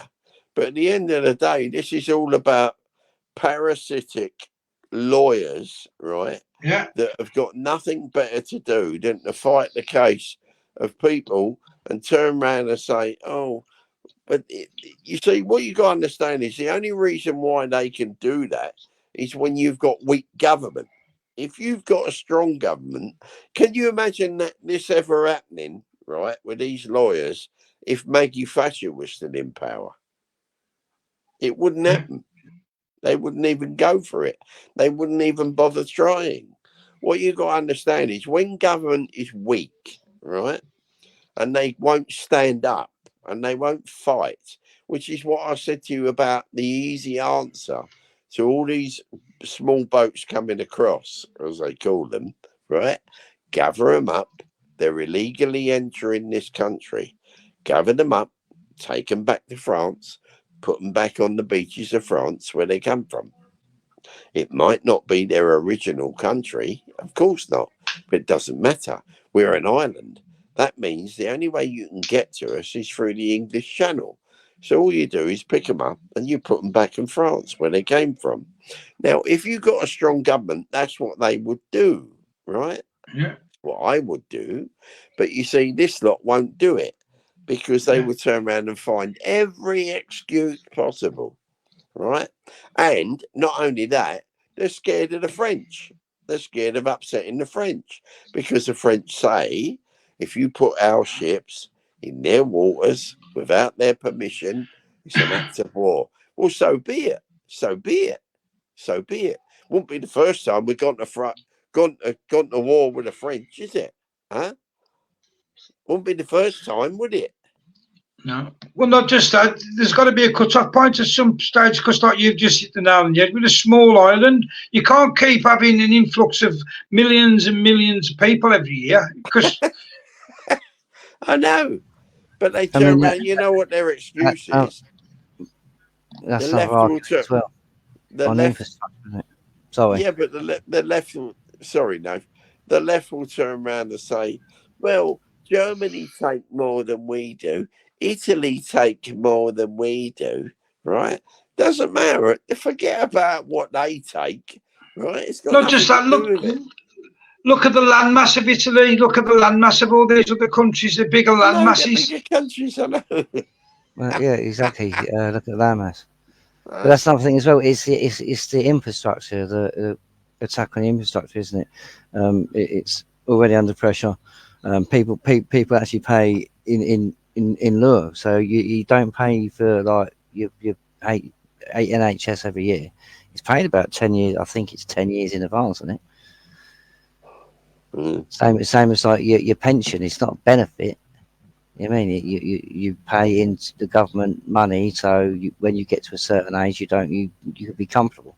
But well, the fact is, Nath, is that the system was broken before all these influxes. See, people forget, right? When before all small boats, right, there were people jumping inside lorries, right, that were coming over on the channel. Coming over on ferries and going through the tunnel and one thing another. Everybody forgets about that, right? No. For some reason, that ain't happening no more. I think that's a load of codswallop. I think that still happens today. And the fly-in in the middle of the night as well. Yeah, they're forgetting about all that, right? They're not mentioning that anymore. There used to be cameras down at Dover and one thing and another, and watching them getting old and getting in the back of lorries, right, and jumping on the top of lorries and one thing and another. well, that's the thing. In the in the 90s, you had many lorry drivers that didn't know that they was in the back of a lorry that was actually put in jail and stuff like that. Where Yeah, what about reparations for these people that yeah, and I mean, and now watching people literally being ferried over and it's case of, hang on a minute, I did like 2 to 5 years in prison for that. exactly. I mean, who's to say that that's still not happening? You know, at the end of the day, no one's concentrating on that. All they're talking about is the Was that an boats. was that an early scapegoat trying to make out that it's like it was like European lorries basically ferrying them backwards and forwards? And really, this has been orchestrated for a long time. I Well, mean, no, let's but face it, no, but Merkel done this blatantly and openly. yeah. Well, nobody's talking about it. You know, there was a time when the news media were down there and they were concentrating on people, you know, diving in the back of lorries and on the top of them and one thing and another. But nobody's even done all that. All they're talking about is the small boats, apparently. All right. Well, That's I can all tell they're you what doing. is happening. It's the There's thing, a Eurotunnel, there's a ferries, planes, yeah, small there's an boats. house in the States up the road from me, just been finished being built. It's got to have between 800 and 1,200 houses on this estate. People have been phoning up the council to put the name on the list, and they're already reserved. Who are they reserved for? Well, there you go. And I'm sure that this ain't an isolated case. I'm sure that it's happening all over the country. These houses in the States going up.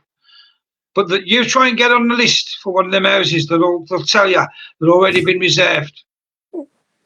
Well, we haven't. The thing is, the infrastructure of this country is knackered anyway, one way or another. It doesn't matter what plan they're talking about, whether it's got to do with immigration or whether it's got to do with global warming and all of that nonsense. All right, it's this country can't do with it. What they're saying now is that you can get £1,000 off your electricity bill if you're quite happy to have a pylon in your back garden, right? Fucking hell. I've never heard Sorry. anything more. Honestly, you wait till you hear it. If you ain't heard about it yet, you will. They're talking about it now. If you're willing to have an electricity pylon near where you live, right, you can get £1,000 off your electricity bill. Never mind about the fact that you will be irradiated from the pylon, or you will suffer mental and health problems from it.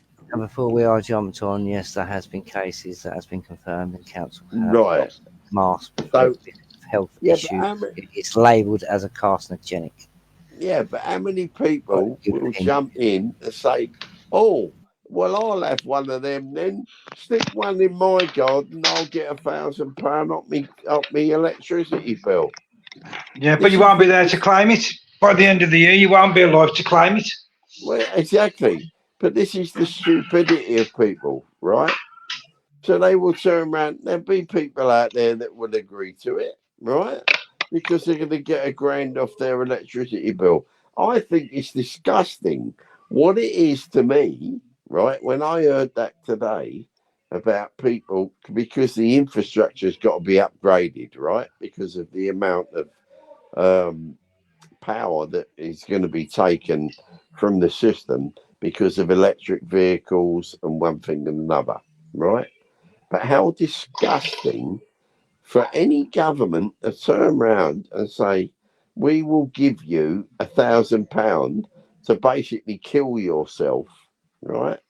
Because that's what you would do, but they don't care because all they want to do is uprate the system, right?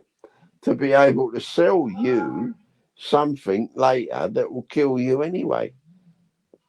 I think it's disgraceful, absolutely disgraceful. But it's like the electric cars. You could just hit it down on the head.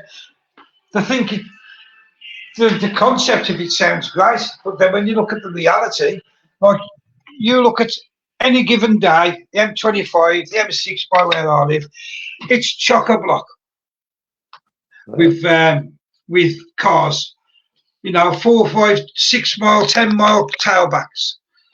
And you times that by when it's freezing cold and it's snowing and whatever, then you've got to have the heater on a lot longer, you know, to keep yourself warm. It's all right in the summer, but then in the winter when you're going to have your heater and that on, you imagine how quick your battery's going to run down. Because don't forget, you know, you're running now off electric. So you ain't got a generator to keep fucking ticking the engine over and that. It's just electric car. When they're back, that's why you have to charge them up. You imagine how quickly the power's going to go down, and you've got all them cars stuck on a motorway in the snow, people freezing to death in the car. They haven't thought this through properly, Steve. Of course they haven't. We know that. But this is what the whole thing is about. It's a complete and utter joke. Because at the end of the day, these people don't understand. It's like the 20 mile an hour zones, right? Yeah. It's the biggest con ever, because all it does, if you've got an automatic vehicle, right, it don't get out of second gear at 20 mile an hour. It stays in second gear. Unless you change it manually, right? All right, you've got the option. If you've got a pre-select box, you can change it. So you can shift it up to third, right, at 20 mile an hour, but then it's chugging along. It's struggling. And it's not using less fuel. It's actually using more. Because when you're at second gear, going along at 20 mile an hour, you've only got to look at the rev counter. It'll tell you the engine is revving higher. So what is it doing? It's using more fuel. So it's creating more CO2, right? So it's all a complete nonsense. The whole thing is a complete and utter con. And if you know anything about vehicles, you'll know that. Yeah. You've only got to look at the Great Reset anyway, what they keep saying. If you've noticed in the Great Reset, they say, you will own, meaning us, will own nothing and be happy. Never mentions them because it don't affect them. They ain't going to have electric cars. They'll still have the same cars. They'll still fly off on their private holidays where you won't be able to afford to go on a holiday. I keep telling people, I've got my nieces and that just come back off a cruise. That's all going to stop. You ain't going to be able to go anywhere by 2030. But they think you're joking, and they laugh at you as if like you're a nut job, and that they don't realise what's going on in the background. And we said all this. What's happening now? Probably 5-10 years ago. Yeah. And we were called conspiracy theorists back then. Yeah. You know, we were told. And I'll say it again. Yeah. People need to go and look up not the lawful and the dictionary meaning. Look up the legal meaning of Great Reset. And just Google it. What's the legal meaning of a reset? And it'll tell you. It's all about pinching stuff off people. I can't keep preaching enough. Everybody, like in the UK, stop using Black's Law Dictionary. Most people are pushing that. Yes, it is a reference, but our courts and the powers that be, they do not recognise it as a source. What you want, and the best decision you'll ever make is get yourself an Oxford English Dictionary and an Oxford Dictionary of Law. And then, as Gary says, start comparing words, start understanding what the letters you get. It's legal grammar, so the meaning of the words is a legal meaning. So start learning the meaning of the words on the letters and everything, and the correspondence you're being sent. Understand legalese. That'll help you. Yeah. Legalese, right? But people type in Google reset, and then it comes up. Reset means like when you've got your alarm clock, blah, blah, blah. Unless you actually type in what's the legal meaning for reset, it won't tell you. But as soon as you put that in, they're telling you that when they call the Great Reset, they're telling you the truth in plain sight because they're telling you the legal term of it. Yeah, well, they can do. You see, the thing is, what you have to understand is, years ago, 20 years ago, if they'd have done that, there would have been outcry because too many people were too clued up. You see, nowadays people are not clued up anymore, so they can put it in plain sight. There's no such thing as is hiding in plain sight anymore. It's out there. It's out there. Yeah, And nobody, they don't care anymore because for simple reason, they know most people don't give two monkeys and they don't even understand it. And that's yeah, what it's all about, right? That's why they can do that now. Whereas years ago, they couldn't do that. They wouldn't have got away with it. You know, no. that's the difference. Fact. I'm telling you. There's too many But people don't want. perverts out there. Yeah, people don't want to put themselves out and do any research. That's the problem you've got. But you're complicit in your own demise if you don't want to get the knowledge to save yourself. But Well, we can't do it for them. We can yeah. only advise them. Well, it's like I said, years ago they couldn't have got away with it because people were a little bit more clued up years ago. I'm sorry to say, but it's true, right? It's a fact. People were more interested years ago. They were more involved. Yeah, Nowadays, they are not. Previous governments have convinced people that it ain't worth it anymore. There's no interest anymore. Nobody knows who to vote for. Look at the next general election, right? Most people, even Labour supporters, don't even want to vote for Keir Starmer, right? Because he's a leader of the Labour Party. Why? Because everybody knows that nothing will change. Because all he is a Tory in Labour clothing. He's no different. He won't but change nothing. nothing will ever change anyway. It's like I've always said. Politics is like this. If you get on the number 53 bus to take it to the town, that's Conservative. If you get on the number 48 to the town, that's Labour. But they're still going to take it to the town. They'll just take it a different route. And that's basically what politics is. They're going to take it, they're going to do the elites bidding. They'll just take it a different way to get there to make it look like they're on your side. But none of them on your side. None of them. Democracy is the problem. How can you call it democracy when you've only got two parties to vote for? You can either vote for one or the other. You ain't going to Yeah. vote for the Liberal Democrats because they're so sporadic and they're so limited, and there's no point anyway because they're even worse than Labour. So what's the point? Most people ain't going to vote for them. They'll vote for either Labour or Conservative, and they call It's that like, democracy. yeah, it's like him, Bridgen, Andrew Bridgen, right? Everybody's calling him the great saviour now. Oh, he's on our side. Mental. 12 months ago, he was saying, don't go and see your granny, you're going to kill her. Have the injection. He was pushing the jabs and he was fucking up for it 12 months ago. And now he's realised that people are turning. He's come on the side of the people, but he's not on your side. He never was and he never will be. Of course not. I mean, there's people out there now that are being paid out by the government because of the damage that the vaccine has caused to a certain amount of people, right? And there's no doubt about that. It's not fabrication, it's fact, right? Yeah. And it's not conspiracy. Everyone knows that the government are paying it out. The only reason why it's taking time is because the coroners are reluctant to put the cause of death on the certificate. But at the end of the day, they're changing their opinion. They're changing their mind slowly but surely. Because the reason, if you fabricate a death certificate and you put on there unknown when you know what it is, that could give you 15 years in prison. So they are now thinking carefully about what they put on the death certificate, you see.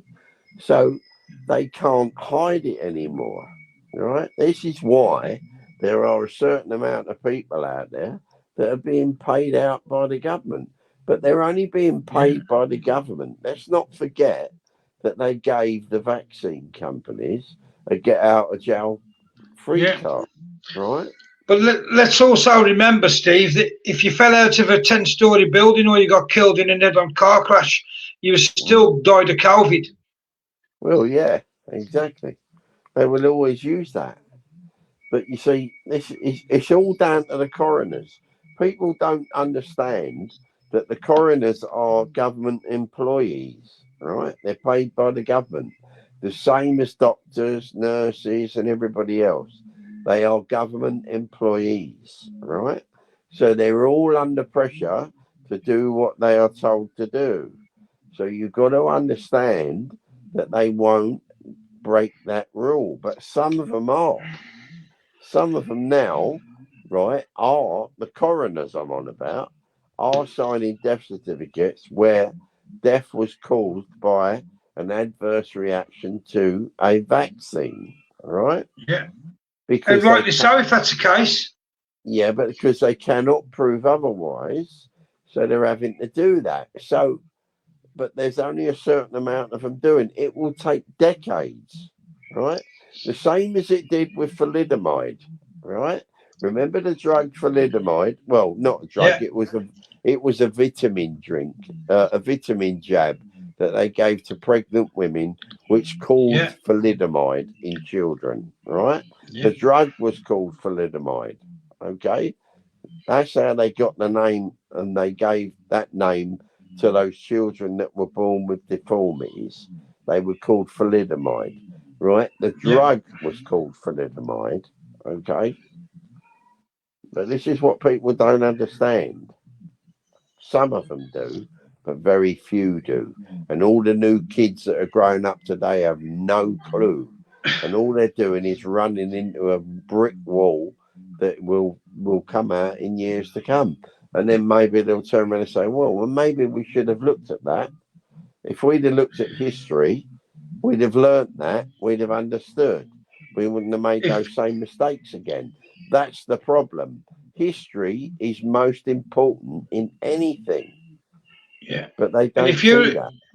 if you look at the old tabloids from the 1880s and 1890s, before a certain group of people took over and bought out all the major tabloids and all the major mainstream media like Fox and BBC and all that, the scientists in them was all anti-vaccine. Said you didn't need them back in the day. It was doing more harm than good.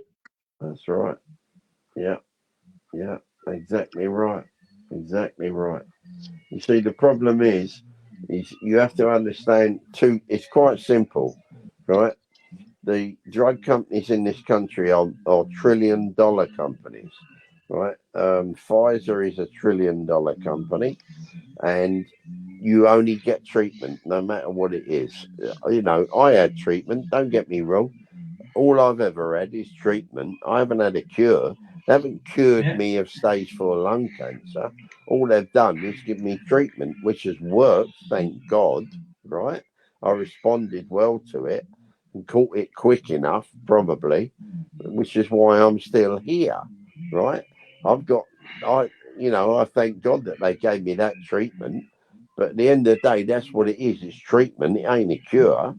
There's no such thing as cures. There's only treatment, you know? I mean, if you look at what's happening in Canada now, right? There's adverts in Canada now on the telly in between the programs where it's called maids, medically assisted. You know, they're going to come and suicide you basically. And they're saying, you know, are you feeling depressed? Are you this? Are you that? Call this number and we'll pop round and assist you.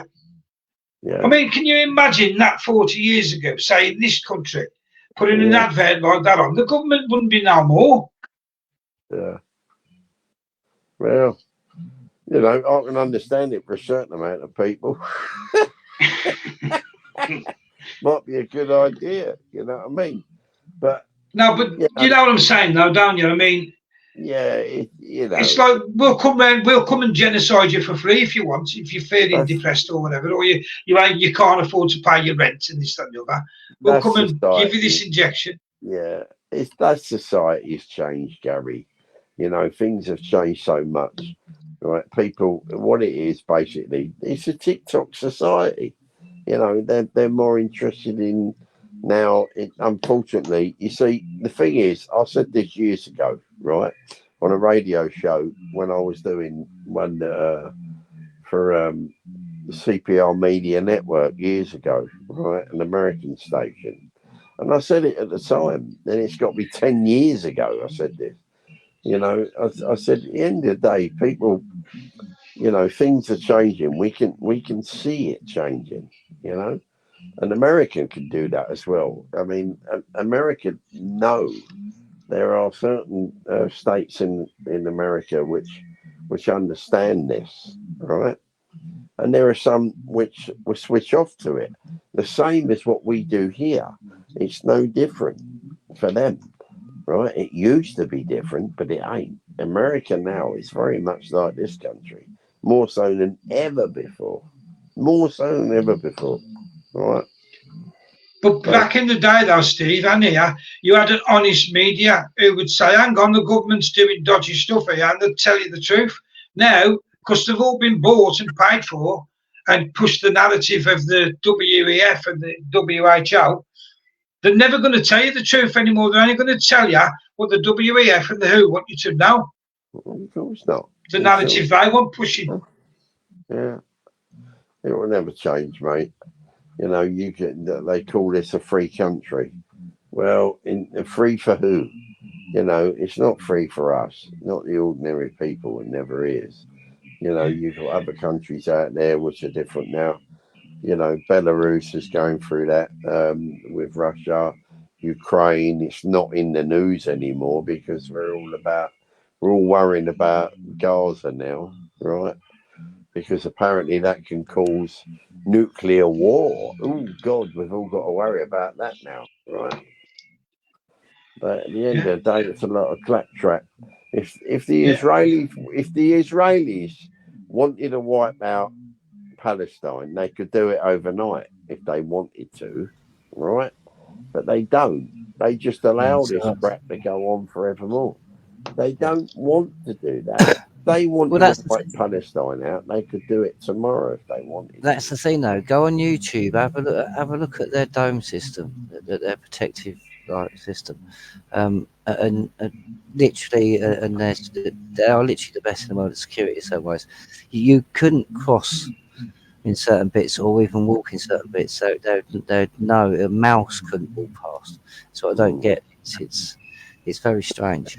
Exactly, of course it is. It's a load of capability they've got for this to happen in such a way and to be allowed to go on for so long. Well, it's you know, I mean, it goes back 70 years, right? Where this country and America signed an agreement that, you know, Palestine would be this, that, and the other, and one thing and another. But at the end of the day, mate, if they were that worried, right? If the Israelis were that worried, they could wipe Palestine out tomorrow, and they don't. And there's a reason why they don't, because they want this conflict. They want this to continue, right? Because it aids money. It brings money in. It brings relief in. It means problem, reaction, solution. Yeah, it means countries like this will end up sending them billions of pounds, which we've already done, without your consent, by the way, you taxpayers out there listening. This government, without your consent, without asking you first, we have sent billions of pounds here, there, and everywhere. Right? That's the illusion, because you have given your consent. When you voted, you give consent to what they do. No. Yeah. No. The whole taxation representation it does not mention monetary aid. It don't mention nothing about monetary aid for countries. It just means we've elected them into power to govern this country, right? It don't mean that is the thing, sending monetary aid Crown and Parliament are there to govern, not rule. Yes, but it doesn't mention anything about sending our money, taxpayers' money, all around the world to who they see fit. Right? But all they will say to that, though, Steve, is if we don't send Israel this money, we'll be next. Cobblers. No, I know it's cobblers. You know it's cobblers. But what I'm saying is, but that's the excuse they'll give. They've always got a plaster for every court. Yeah, but it doesn't. Listen, Nathan just mentioned a valid point, right? Which he did, right? We voted them in. We voted them in to Stop govern. voting. Yeah, and to look after and to aid this country, right? It mentions nothing about sending aid to country to third world parties, right? It mentions nothing. You do not vote when you go to vote. It says nothing on the voting ballot, right? Or their manifesto where it says that we will send billions of your taxpayers' money, your money, my money, right, to other countries. Well, wait until the amendments to the international health regulations and the pandemic treaty start hitting, when they do whatever they like with your money, and the Yeah. country. Well, they See, can suck a fart out of my arse. Simple. well, see what happens now, Steve, as well. You got the UN, and then the UN are all saying, like, we're all in it together. So if one of the countries are in trouble, we've all got to go and provide aid, and we've got to do this, that, and the other. So that's how they get round it. They get round it with other things. And that's Yeah, why but your money goes. yeah, but you see, this is where these government powers, so called voted in powers, are breaking. They're breaking the rules. They're breaking Of their own course they manifesto. are. The end of They're the day, tyrannous and corrupt, and that's why we need to go into 61 and get yeah, them removed. exactly, because there is nothing that says that we voted them into power to go and send our money without our consent, right? Without asking the British public whether it would be okay to send billions of pounds here, there, and everywhere, right? Without our consent. I'm sorry, but when they get voted into power on their manifesto, none of that is included, right? So there's no excuse. There is no excuse. We have the right to turn around and say, hang on a minute, we did not vote you into power for that. We did not give you consent for that. Right? Simple. But that's the problem. You did. You give kind of an open, when you vote, you No, kind of we give did an not. open blank check. You do. That's how the part of the voting system works. You vote a party in, and whatever they do for the 4 years, you've already consented to, because that was your choice. That was who you chose to govern you for that period of time. Well, you tell me where it says in in a government's manifesto when we vote them in, right? When we voted in Boris Johnson and he got the biggest election vote ever, right? And this is how come this twat is in power now, right? Yeah. You tell me where did it say that we would send billions of our pounds all over the world, including Israel and Gaza and one thing or another? You Well, what tell me happened is where was that? that would be in some act or statute or some international or European treaty. As we keep saying, this is why people need to start paying attention to them, because the European treaties often talk about foreign aid. Well, And the reason why we give most of it. It's I mean, European. Why we're if you the look only at it, ones Steve, we have in the never given manifesto, our consent. in the last manifesto, did you give consent? Did you vote them in, or whoever votes them in? Me and Nathan don't vote, but they voted in for the election. Blah blah blah. Did anybody vote for ULEZ cameras? No, they don't. Of course not. Of course not. and But you they talk still put them up. you talk Yeah. a manifesto. Show me one manifesto that's ever been kept to, or even Well, remotely even attempted to be completed. Well, you know as well as I do, right? Most of them are never completed anyway. They No, might give it all that. They never do that. Most of their manifesto, it's like we've always said anyway. Before they get in power, it's called a pre-election promise, right? Isn't it? Right. Well, people need to understand the English language first of all, right? Because pre-election promise means it's a pre-election promise. So they can promise that before they're elected, and when they get in, it don't mean to say they've got to abide by it, because it was made pre-election, right? So once they get elected, they can change that. And they're not actually breaking any rules or laws because they only made that pre-election, right? It's all about wording. People, if you understand English language, you understand how they get away with that, because that's the excuse they can always use. Well, that was an election, that was a promise that we made pre-election, but they don't say that. What they do is they skirt around it, right? They say, well, we're doing our best to fulfill that, but they're Yeah, but not. I know. So, but how many times, how many decades do we have to carry on doing the same thing, Well, realising they're doing the exact same thing over and over again before we say no, enough's that's enough.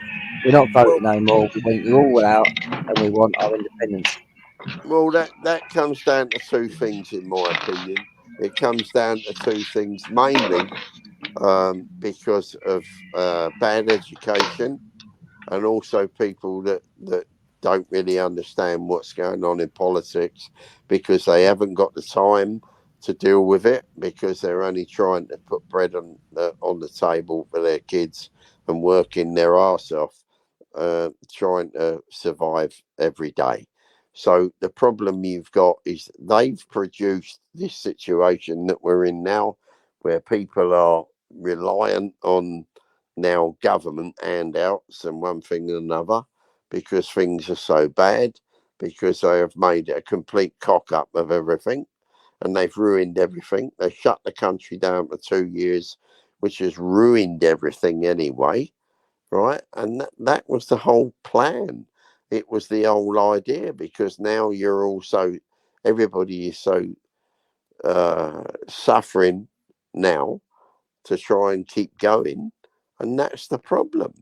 Once you push people into that corner, it's like I've said to you before, years ago, if you push people into a corner, it's like pushing a dog into a corner. Eventually that dog will come out and bite you on the arse, right? But that is what people used to be like in this country. They're not like that anymore. Things Gary, have changed. I know, 2 seconds. Gary, I don't know if you can hear me, but you'll have to unmute your mic when you finish because you're crashing about, mate. Sorry, Stephen. Go ahead. No, Is that it's better all right. now?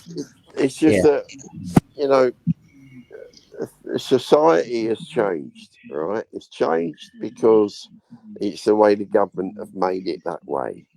They pushed us into this direction now, where everybody is worrying about, like I said, to be able to survive and one thing and another. And a little while ago, it was everything. Oh, everybody's got to help out Ukraine. Ukraine are this, Ukraine is that, and now it's Gaza. If it ain't one thing, it's another, right? Instead of helping our own people, we can't do that. Because this stupid country, right, wants to be the world leader. There's no such thing as the world stage, right? There ain't no world stage. It's a load of codswallop. It's a load of rubbish, right? This country, if we went totally green tomorrow, right? Say there weren't no petrol cars tomorrow, right? No diesel cars, nothing. Everything was electric. And it's all to do with saving the planet. It wouldn't make a jot of a difference. Not a jot. Because what they honestly believe is that if we do it, the rest of the world will follow. Well, go and tell China that. They're building another, God knows how many coal-fired power stations as we speak, right? So it's a lot of codswallop. Well, you hit the nail on the head earlier when you said about people trying to put bread on the table and that for the children and that. What happened, if you look back to the 60s and the 70s, you had families, the woman stayed at home with the children and the man worked, and you could buy a car, you pay for your house, all your bills on one wage. But they've got people on the hamster wheel, where now both parents have got to work just to survive. and put the bread on the table. So then that gives them the chance to get out to your children and indoctrinate them into the way they want to bring them up, how they want them to think, etc. And it's all been done by design. In some cases, most working parents are still having to rely on government aid, or sort of, I mean, that it's not taxpayers' aid. People really need to understand this. Benefits are not paid out of your taxpayers' money. Look, show me where it's paid out of your taxpayers' money. It's not. It's paid from a Crown Trust. Yeah. That's proven time and time again. But this is the thing. When's it going to be enough? Well, at some point, people have got to realise that when they say you'll own nothing, you'll be happy, they mean it. They've put this to paper. Yeah. But they don't mean them, Dave. They only mean us. Well, you know, they've created a society of greed. That's what you've got to understand, right? And to change that, that's going to take decades. That ain't going to work overnight. Listen, it's a bit like with COVID, right? It took overnight, basically, to frighten the life out of people in this country. Everybody was wearing masks. Everybody was saying, oh no, I've got to have the jab, otherwise I won't be able to go abroad, right? Selfishness, you see. So why did they have the jab? Because they wanted to go on holiday, because they wouldn't have been allowed to go otherwise, right? So they were willing to have something injected into their body which had no proof as to whether how safe it was, but they were willing to have it. This is how pathetic people are now in this country, right? You got to understand something. When it goes that low, it's going to go a lot lower before it starts to come back up, right? It's not even got that low yet. It's only still going down. It ain't going up, because there are people in this country that are still walking around with masks on. I went to Tesco's today. There was 2 or 3 people walking around in there still wearing a mask. Why? Why? Why are you wearing a paper mask that can't protect you from anything anyway? Some people are claiming now that they understand, but it's just a psychological crutch type thing, isn't it? Some Yeah, people but it's, you know, believe that anything's better than nothing. I know, but there is, you know, this is the problem. You've still got people out there that have been frightened into believing, right, that that's what they've got to do. They're going to protect themselves. And believe you me, they're not doing it for anyone else's benefit. They're doing it for their own benefit, as far as they see it, right? They think they won't be affected by anything if they wear that mask. That's why they're wearing it. They're They not do, wearing yeah, it they not do. wearing it for your benefit, right? I think a lot of people as well do wear it because they want people to know it's the case. It's like you're all disease covered, stay away from me type thing. It's just pathetic. It's pathetic. I may be I talking never had one single jab, right? cheap, obviously. I never had It's one like single jab. Not one. Not one. it's like here's a con for people. Some people think two seconds, Gary. I hardly believe, Stephen, that like the life you've lived, that you've never gone through a day without a jab. No, I never had one. Never had one. I don't mean of the medical kind. I never had one. I mean, I got letters from the government, you know, whoever it was, the idiot that was in charge, sending me, I am at risk. I should go and get the jab. Right, so go and get the jab, because I've now got diabetes type 1, and you know, I've got emphysema, COPD, and I've got stage 4 lung cancer. I'm definitely a character, you know, somebody who should go and get the jab. This is the thing. This is people such as yourself. It's like you don't know what they're sticking in some of the things that they're putting in you as well. This is a lot of people won't ask. Well, the thing is, right, when you have a problem, a health problem, right, it's down to trust, right? It's a trust thing. You've got to trust the NHS to know that what they're going to give you is going to be okay, right? You have to do that. But you also have to have the sense and sensibility to know that when they bring out something new, you've then got to make that choice, right? I made the choice, right? A conscious choice to take my chances with this so-called COVID-19 rather than the jab, right? I made that choice. So I had to live with it. If I'd have got it and it had killed me, that was my decision, right?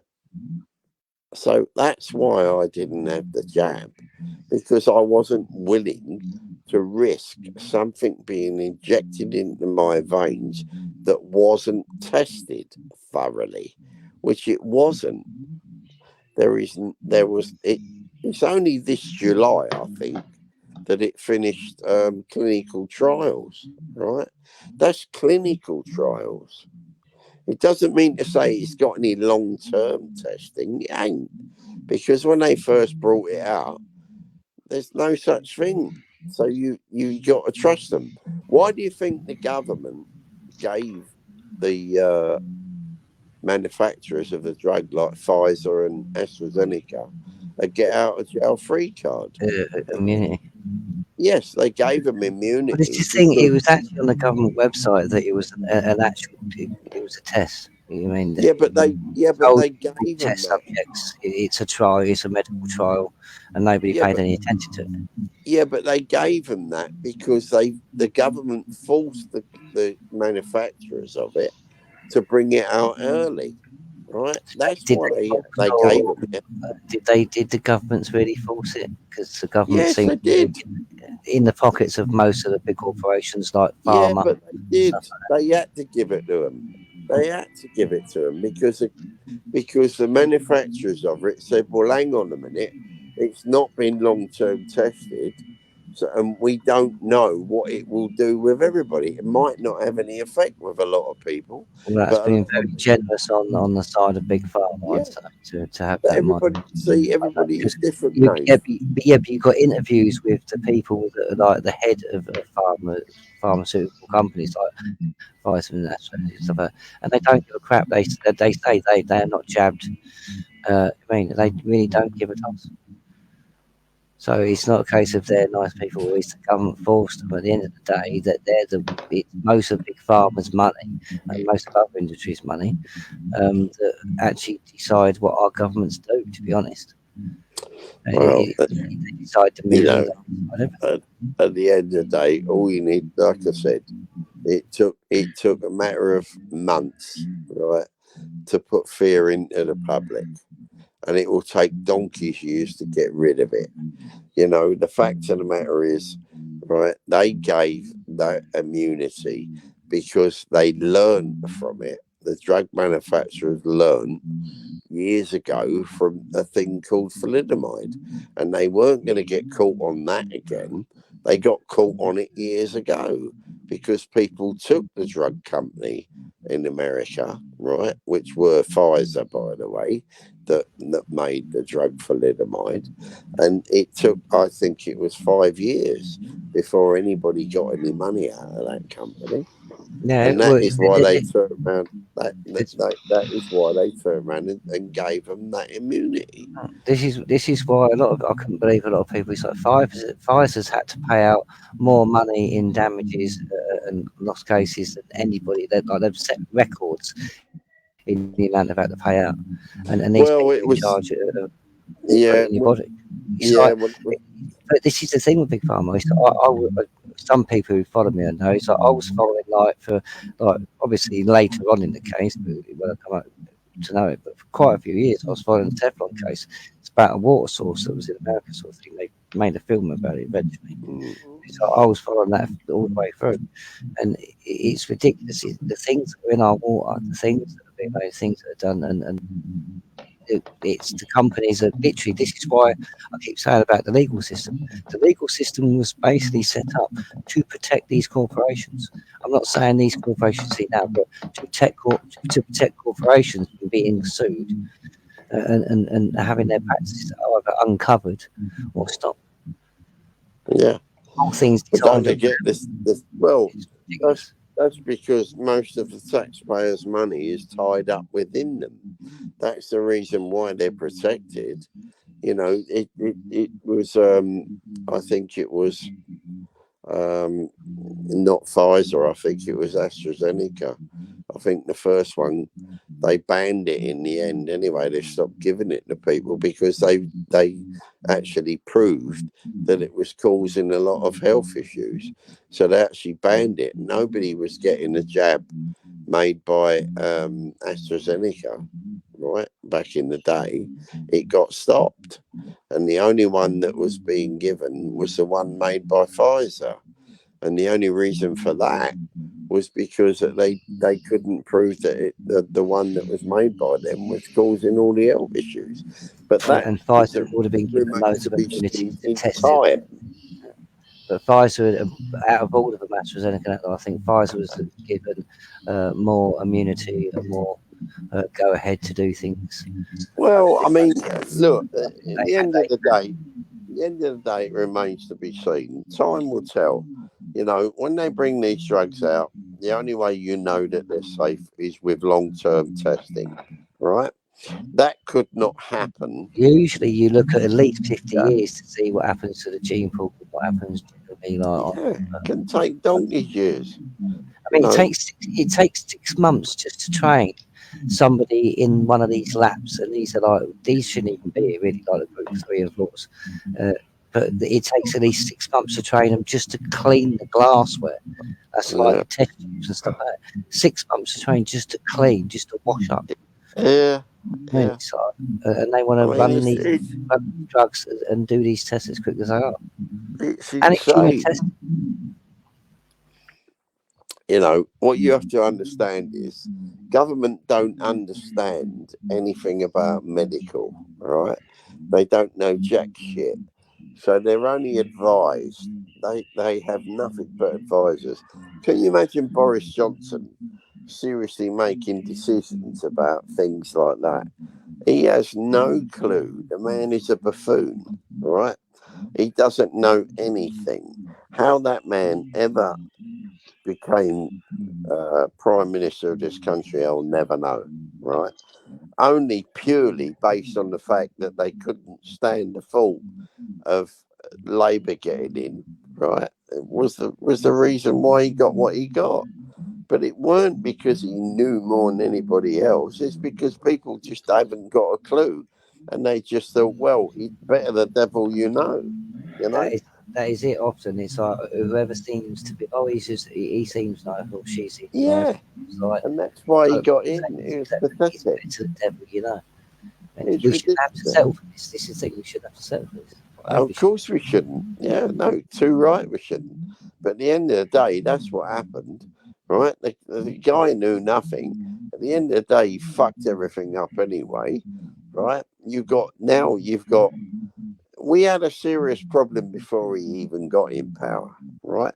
Let's not blame everything on him. I'm not going to lay blame everything at his doorstep because I don't think that would be fair.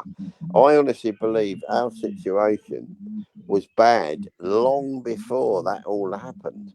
That is one of the main reasons as to why he got what he got at the time and got voted in with a massive majority. Because people just didn't have anything better to vote for. You know, that's what you got to understand. You know, if that was the case, the vote would have been a lot closer, right? I still that proves to me how bad things were. That option. But yeah, I still think nothing was trying to give us that option. I think that's been done with politics for decades. I'm sorry, but at least the 70s, it's all one orchestrated, just push towards one thing. We're just watching clowns just acting for years and we don't know it. Don't get me wrong. You have had the odd one or two that generally were for politics, and I would say their own way trying to actually tell the truth forthrightly. But most of them are just sleazy scumbags.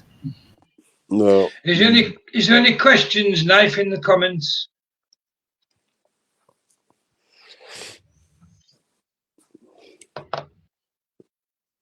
Yeah. It said, what time does the show end?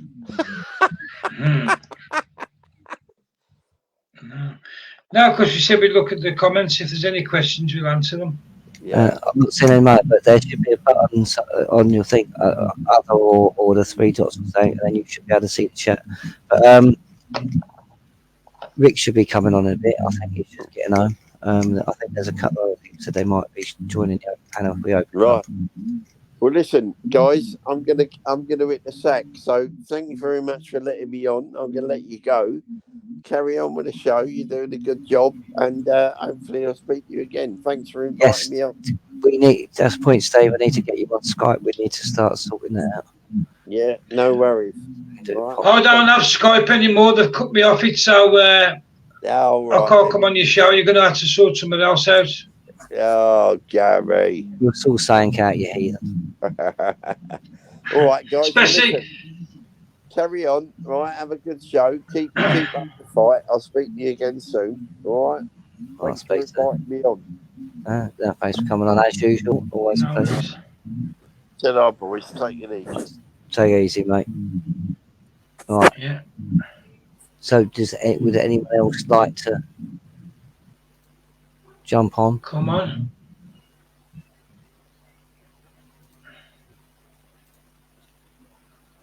Because like I said, it's like we don't say, but we have sort of been asked to do more of these open panels, just discuss things and stuff.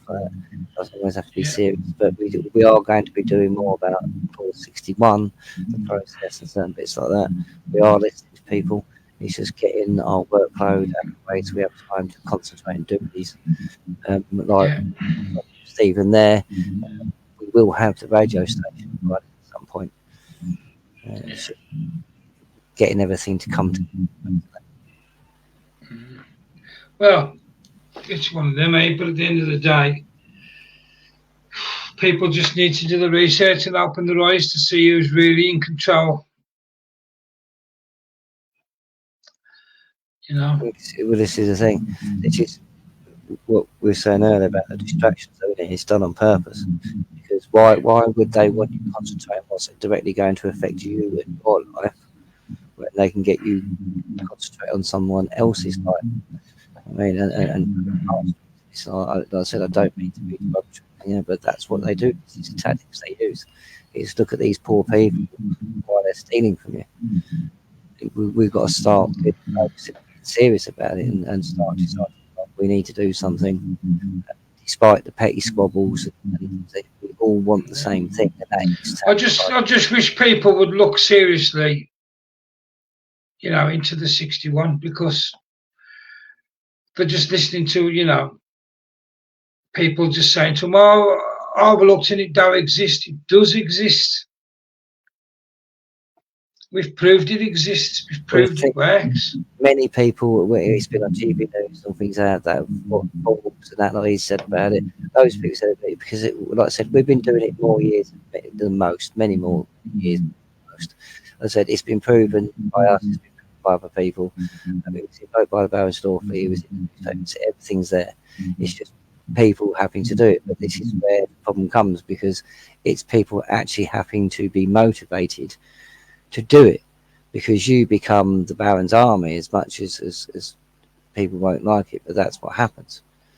The Crown has got the constabulary and the police force and other bits, whereas as the side that is actually removing the tyranny is us.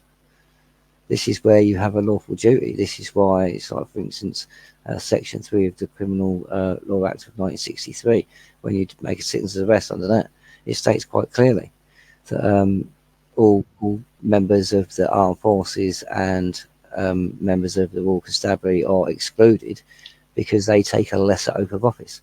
You have a very, very, it's one of your highest duties to uphold the law. So everybody should be asking, all the people you watch on Facebook, all the people that say they're searching for solutions, you should be asking them, why are you ignoring a case that's been accepted by the police and put to CPS? Why are you ignoring the very solution that many people have said? Just because people say, well, I tried it, it didn't work. Well, because you didn't know how to use it. Because if people understand it and know how to use it properly, it does work. Like I said, I know at least 5 times. I think if it's 5 times that I know it's worked, maybe more. I know at least 5. But to get redress, Dave, Talking about just you after need like 12, you need 15. the masses. I mean, it was used just after, I think it was 12, 16. It was used in 1600s. I mean, I mean, it's been used successfully because we do have this right. But back then, people don't have mobile phones and this, that, and the other. They've got nothing to lose. You know, they just live like a peasant life, don't they? And so they started it in the peasant life. People was up. Whereas now, oh, I don't want to. If I rise up, I'm going to lose this. I'm going to lose that. Material things should be the last on your mind. Your Yeah, freedom is more important than anything. we're at a choice now where it's like we're going to lose everything anyway, so we either risk losing it now, while we've got everything to gain. That's the thing. But it's like you say, it's this, and this is the problem as well. It's people have got to start doing this themselves. You can't just leave it down to hopefully that loads of people are going to start watching people like me and Gary and other people are doing it. You've got to start drawing people to us, or you've got to start doing this yourself. Start talking about 61 and actually make it a subject. Let's not let people ignore it anymore. Start asking when you see people going on Facebook Lives. Start asking them, why are you ignoring 61? It's lawful. It's been proven. It's our laws, our way of dealing with it, not theirs. Why are you ignoring it? I mean, start asking people, because this is what we need to be doing. Start compelling each other. It's not just down to the chosen few of us who talk about it on live streams. It's down to each and every single one of you to make sure that everybody gets to know this solution and everybody starts doing it. Yeah.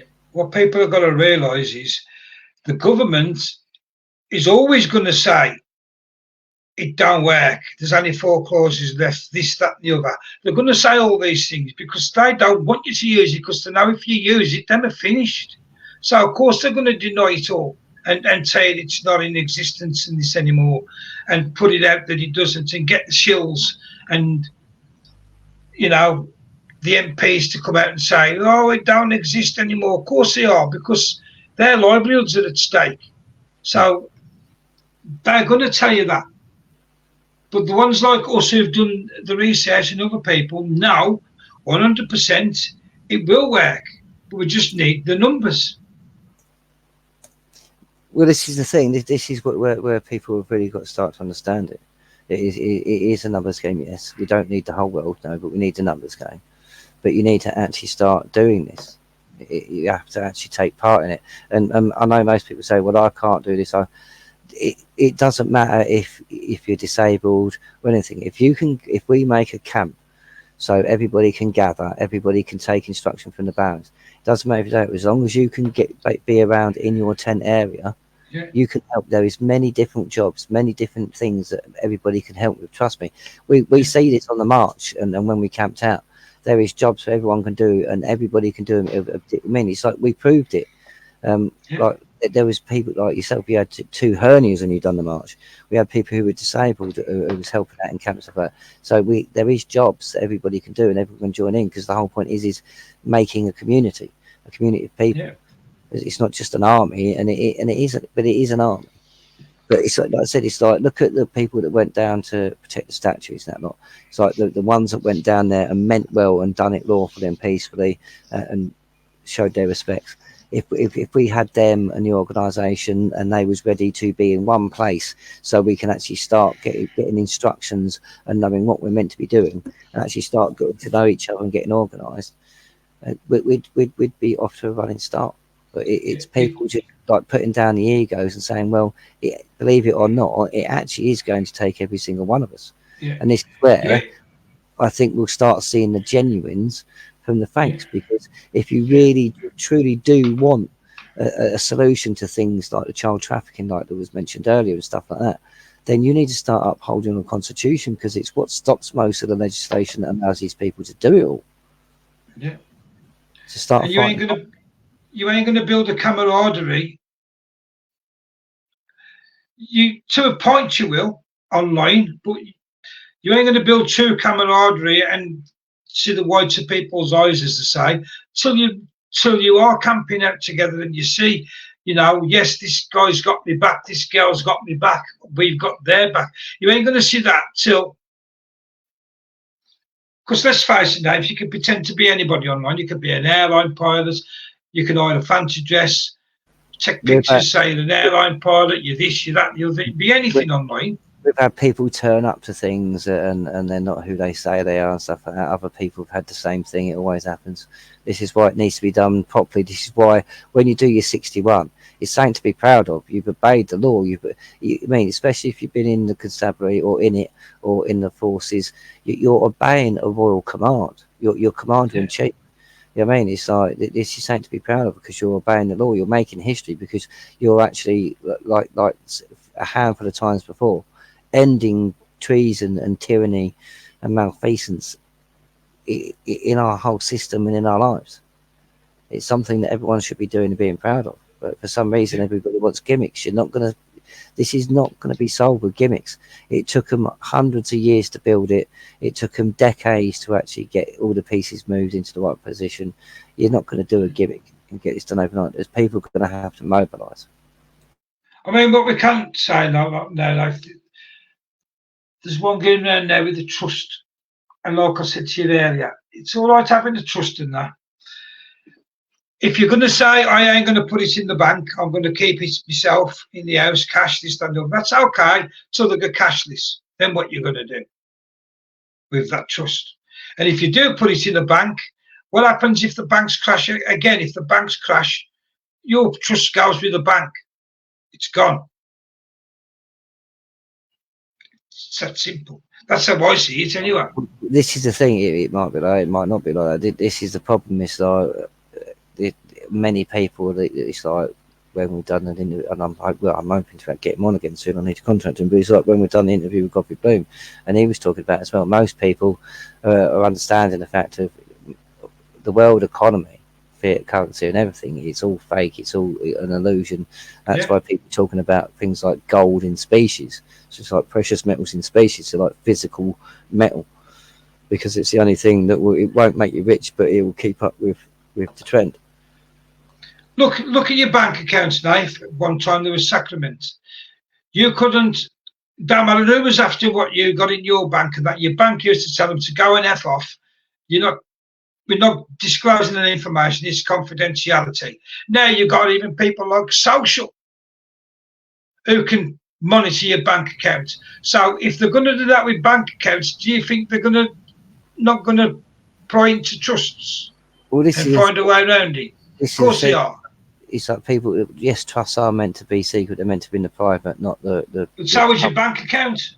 But this is exactly it. This is the thing. It's like privacy is becoming a thing of the past. So how can we guarantee anything's going to be safe? This is the thing. It's like they are literally encroaching on everything.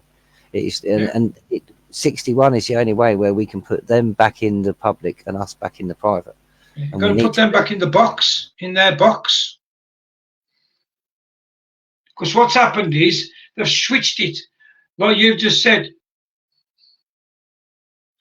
we used to be the private, they was in the pub. Now it's the other way around. They're in the private, we don't know nothing about them, not a thing. But they know everything about us. Yeah, don't get me wrong. They have their like Twitter accounts that someone does for them and their image. And this is the thing. It's all about PR. And this is why another thing. The reason why money's involved in a lot of things, because a lot of it is spent on PR. It's how you look, how you're perceived, rather than just how you act and the words you say. This is the thing. We need to get away from keep picking the Tony Blair types. I mean, always agreeable. Oh, he's a very young nice man. You can take it me. His grandma's love him type of thing. We do to a certain extent need people that are going to be forthright, straightforward, and are not afraid of actually telling that how it is. This is why we need to undergo Diffidar. We need to actually clear Parliament out and start having what most people, and this is the quickest and the most lawful route to get to it, where we can start having independence, where like me, you've got local people can run for their local elections, and we can actually have it where it's done properly. The system can be of good. We just need to remove the corruption. But you ain't going to remove the corruption doing what we're doing and keep letting the deep state or the shadow government, depending on where you are in the world, run your governments from behind the scenes, from behind the curtain, like in The Wizard of Oz. You ain't going to ever get redress while you're allowing that to happen. You've got to make a stand. But like I said, can't do it on our own. You need the masses behind you. You need the masses to join in. If they don't join in, it don't matter what we say, without the backing. Do you know what I mean? Well, it's about It's not going to go anywhere. Take the letter that bugs you about Mark Sexton and when he wrote things like that. Now, we contacted him about common law and 61 when he first come on the scene. I think people misunderstand how long we've actually been doing this. Yeah. And I quizzed him on why you're using human rights, and he said, "Oh well, I think it's." I said, "No, it's not beneficial. The only thing that's beneficial is your unalienable rights." I mean, he ignored it. I mean, most people say it's a shield, but so they'll either try not to believe 61 or, but it is there. It's all lawful. Why he's using it, we don't know. But writing a letter like he is, it is like you say, and this is what we need to stop. There is processes in law you do, and the whole point of diffidasha, okay, is removing your fealty, so it's removing your allegiance to the crown. So you're saying, because people got to realise the crown and parliament are there to govern us if we consent to it, if we choose to. They're not there to rule us. So they're not the all overarching power that people seem to think they are. Parliament are definitely not sovereign. But we've got to put this back in its right position, and that's going to take all of us. And to do that, and this is why you undergo 61, because you actually undergo diffidasha and remove your fealty. So you remove your allegiance. So you remove all consent from the crown and all their authorities, like the councils, like the police, like the courts, everything, until redress, until lawful actions are resumed. Yeah. And then you give back your allegiance. But people got to realise it takes you to do this, and this is how you do it. It's given to us in law. We actually have the remedy that is proven throughout our history. Over the last 600 years at least, it's been proven. But this is why I can't understand why he's gone. He's mentioned 61 in the letter. Why didn't he just say to everybody, do a live feed and say, look, we all need to back what's been talked about for 10 years. We all need to go into 61. Why is he done like a begging letter? Please, you need to stop. You are the sovereign, this, that, and the other, blah, blah, blah. Now, we're sovereign. We should be just said, 61, let's do this. And that's it, done. Not write a letter and then be given the middle finger, because that's all that's going to happen. But if you take 61, how it was invoked and stuff, and talking like the Nice Treaty, then we have to assume that the crown has been captured, that it's been imprisoned. So writing a letter to the crown at this point in time is futile, because this is the reason why we need to remove our fealty, become the army, and restore the crown. Because if we restore the crown does have to abide by its obligations, because we've abided by ours, and we restore everything to be correct, and then the country goes back to running correctly. Yeah. Exactly. You give him a choice. You either come back on side like they did with John. You come back on side, or you'll lose everything, and we'll replace you. Simple. That's the thing. But whether people will do that is another thing, which we'll have to wait and see. But if they don't, then it's no good moaning when they are in a camp, because once you get locked in one of them camps, that's it. You're out the game. Oh, yeah. And once that happens, it's game over. So you've either got two choices. You can either accept your fate and just sit there and wait, or you can get off your butt and try and at least go out fighting. Yeah. This is the thing. It's like, at the moment, you've got everything to lose, but everything to gain. Yeah. Soon you'll lose everything and you'll have nothing to gain. Yeah. But at this moment in time, you've still got that freedom to do something about it. Once you start rounding people up and sticking them in them places, you know, you'll just be put to work like they did in the concentration camps.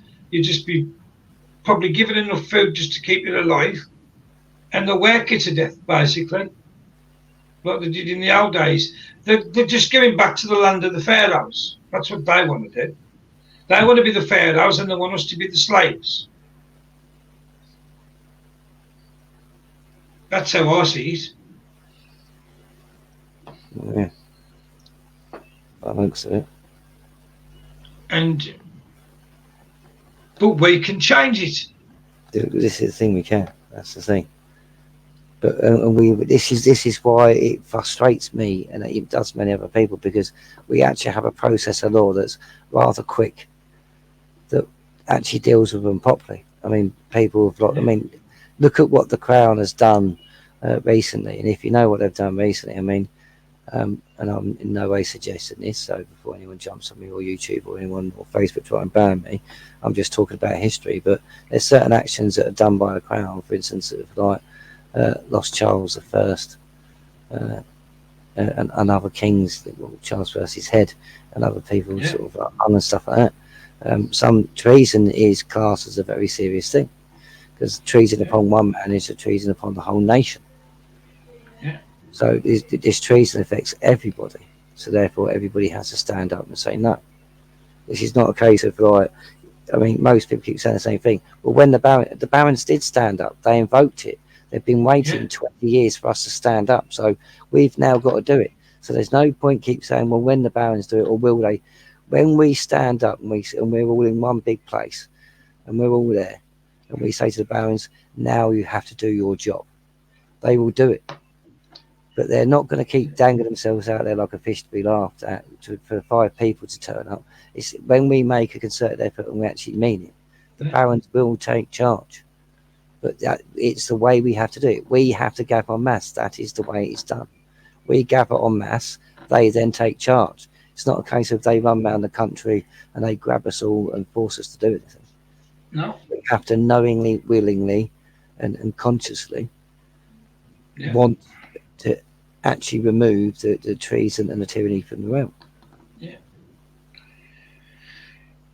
Well, all that had happened if the barons came out for 4,000 or 5,000 people, once that squashed the barons in prison, that's the end. So they ain't going to come out until they know 100% they've got the backing of the majority of the people, or at least 20, 30, 40% of the people. They've got to have a few million people behind them for them to want to act, because it's their livelihoods at stake as well. Don't forget, because they can't be charged with treason. But what you're talking about, you've got a tyrannous, corrupt government. Yeah.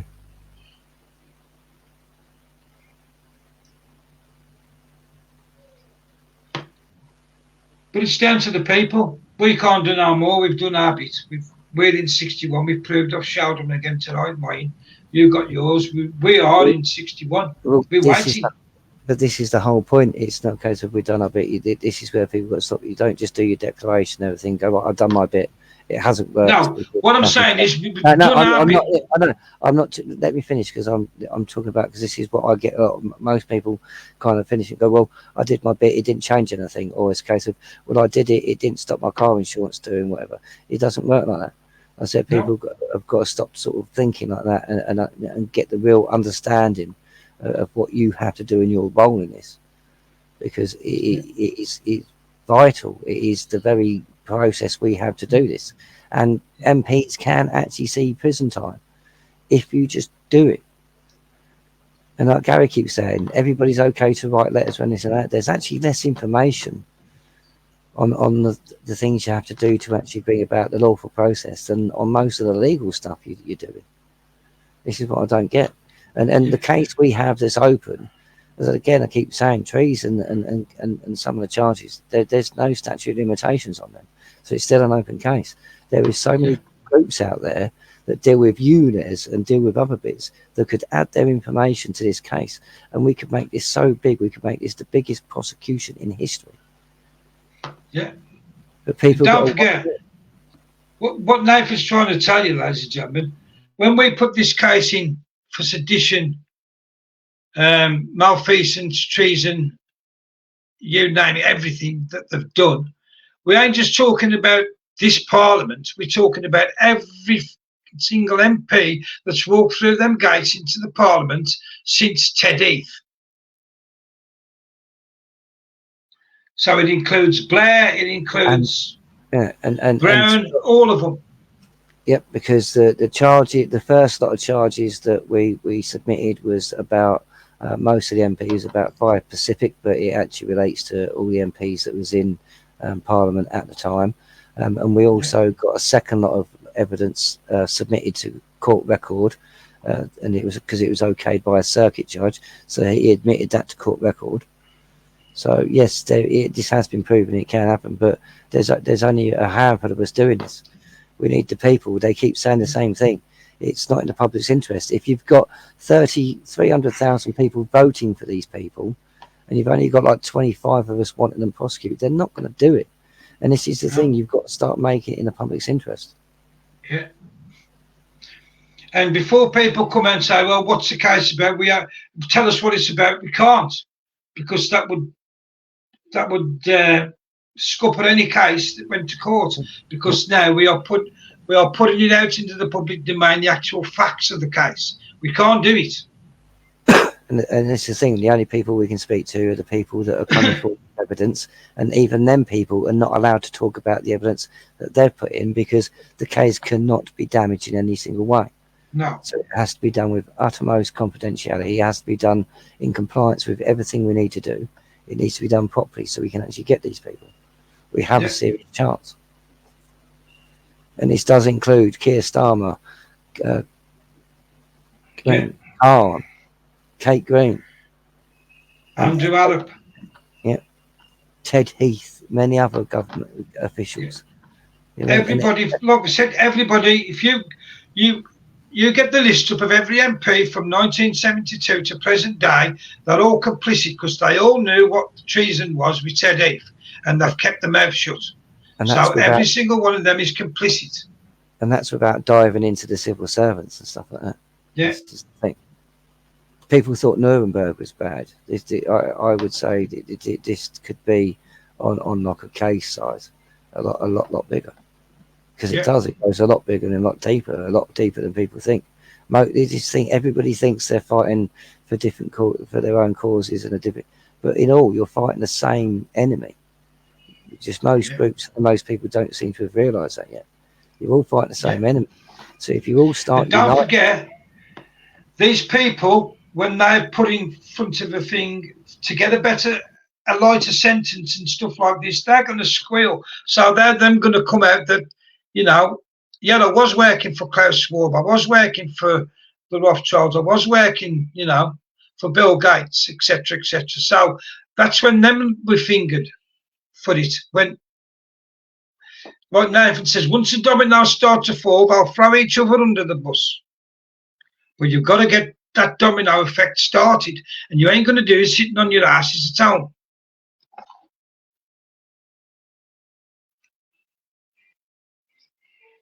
Unfortunately.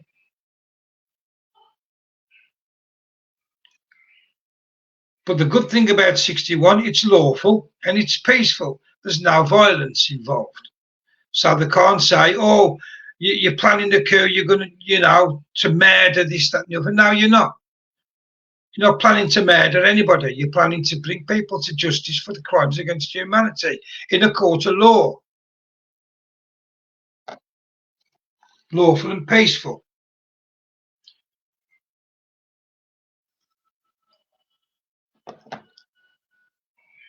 But, like I said, like Nathan says, we can only point you in the right direction and show you what you've got to do. If you don't want to do it, that's down to every individual. But this is the thing, exactly it. We're doing it lawfully and peacefully. These people can be prosecuted for it.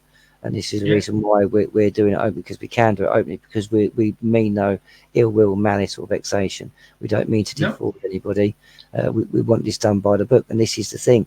Most people out there that do Facebook lives, YouTube lives, and do the whole Patriot thing, they're all screaming, saying that they want these people brought to justice. Stop ignoring the avenue that's been proven that we can take, that you can be part of, to get this justice. Stop disobeying the law, because you can't keep doing it. You can't keep saying that you want the law to come down on these with a ton of bricks, but you don't want to obey the law yourself. Sometimes you don't want to be part. You don't want to uphold your rights to make that happen. So that's your fault, not mine, not Nathan's. We've done all we can. We've entered 61. We've put in the information out. We're trying to get people to do the right thing. We can't physically do any more until we've got the people. It's that simple. Well, yeah. This is the thing. The people are the ones that are going to have to do it, and there's no way around it. You're not going to pay your way out of this. There's not going to be some small group of people or some knight in shining armor. Eventually, it's going to take the people to actually roll their sleeves up and be part of the community and build something that's actually going to be able to be used by the barons to actually restore peace and restore law and order again. And this is the thing. It is about law and order. You can't claim that you want a resolution, and this is documented in history. As I keep saying, I know at least 5 times, it may be more, and I'm going to do a bit more researching, but there's 5 on it, at least I know, that Clause 61's been used, and it's been lawfully proven to be correct, and everyone present and correct when they've used it, because we can.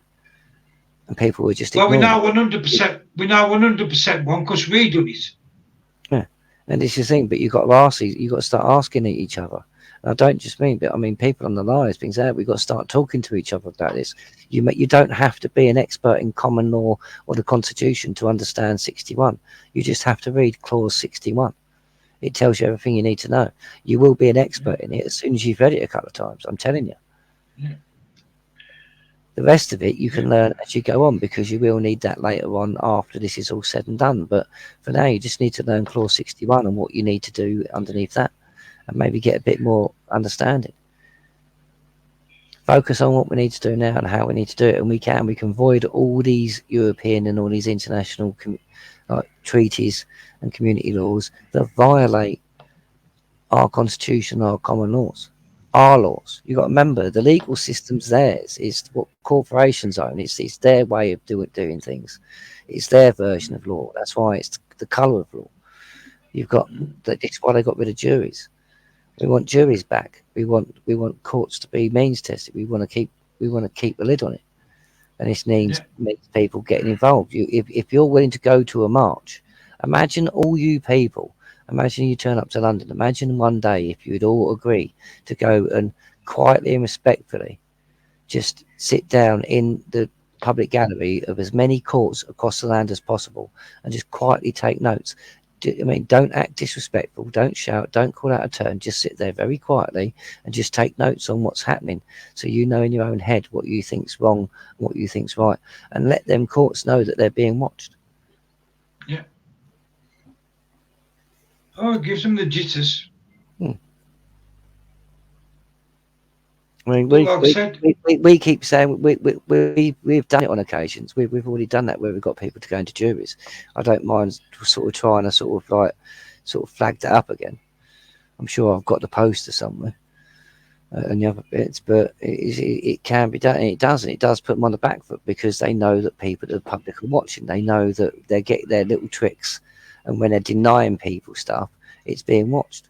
We can do far a lot better with our time, I can assure you. Yeah, because what you've got to realise is you could have a public gallery that holds, say, 100 people. That could be full of the 100 people, but that judging the barristers and the defence and all that, they don't know how clued up them 100 people are. Yeah, there could be novices, but there could also be all very, very clued up, and they don't know, and that's what makes them nervous, because they don't know anything about you, who you are, why you're there, what you're observing, what notes you're taking.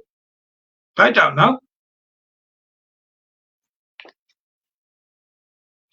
And that's the beauty of it, because that's what makes them nervous. Because if they knew, like, oh, there's 100 people coming today, they all know what they're doing, we better act, do the right thing today, better be on our game. If you keep doing like Nathan says, filling them up every day, they ain't going to know who's clued up and who ain't to sit in that gallery. It's the thing. It's not as long as you're sitting there laughing peacefully and just taking notes, and you can, and you can take things like I suggest, it's like buy yourself an Oxford Dictionary and buy yourself an Oxford Dictionary. Set up groups, like stand in the park. You can do the same thing, but you can have so much more of an impact. I mean, most galleries take between 15, some smaller, 15 and 30 people, some bigger. Imagine if you could all get together and you had all that notepads. That you'll, even though you should be allowed to record, they won't allow that, but you can take notes. You can take a pen and paper. I suggest you start like taking down some of the acts and statutes that they're using. Start getting to grips with them. Start to understand the process they're using and the words they're using. And I'm sure you'll be shocked. Look, like Nathan says, get yourself the legal dictionary, and then when they're quoting the laws, look at what that law is, but then look at the legal definition, and start learning what they're saying, the language they're using, and educate yourselves. That's all you got to do. But people don't want to do that. They'd rather, like you say, oh, we'll pay somebody else to go and sit there for us instead. But that ain't going to solve anything. My opinion anyway, it ain't.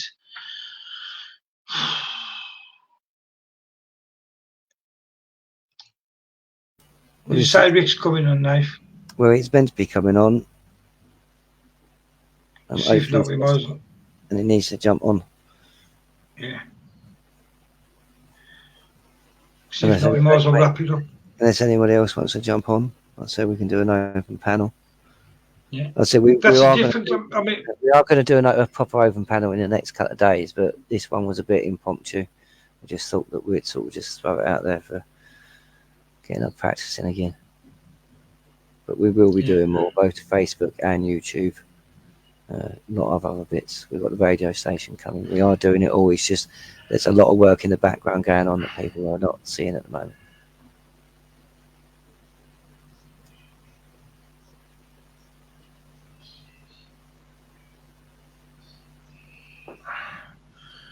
Let's have a look at some of these. What's his knife? Now I've found out how to do it. Yeah.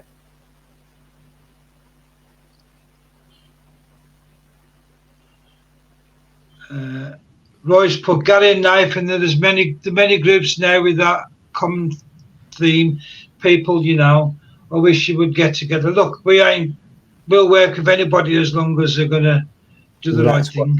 That's what the Long March for Freedom and the Big Camp Out was about. Yeah. It was about trying to get at least all us constitutional and common law groups all in the same place, so we can all sort of start at least getting ourselves organised.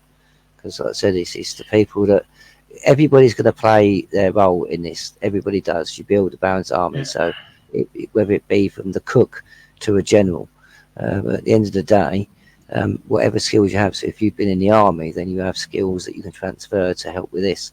If you've been in publicity, if you've been in any job, anything you do, you can actually help with this.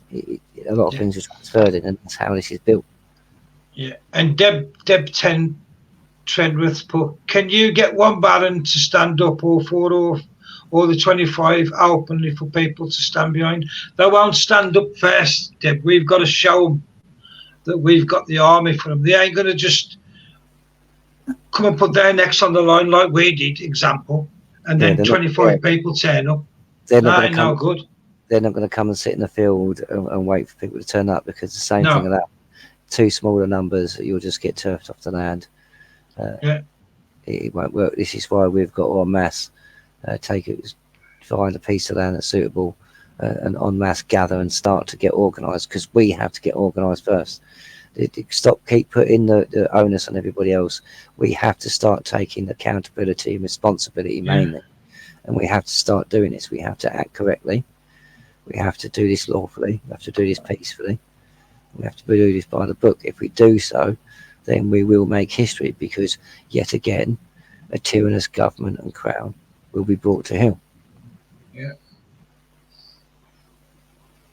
And Roy's just put the original group, your original group, the Pendragons, were all good men. Yeah, it was good days.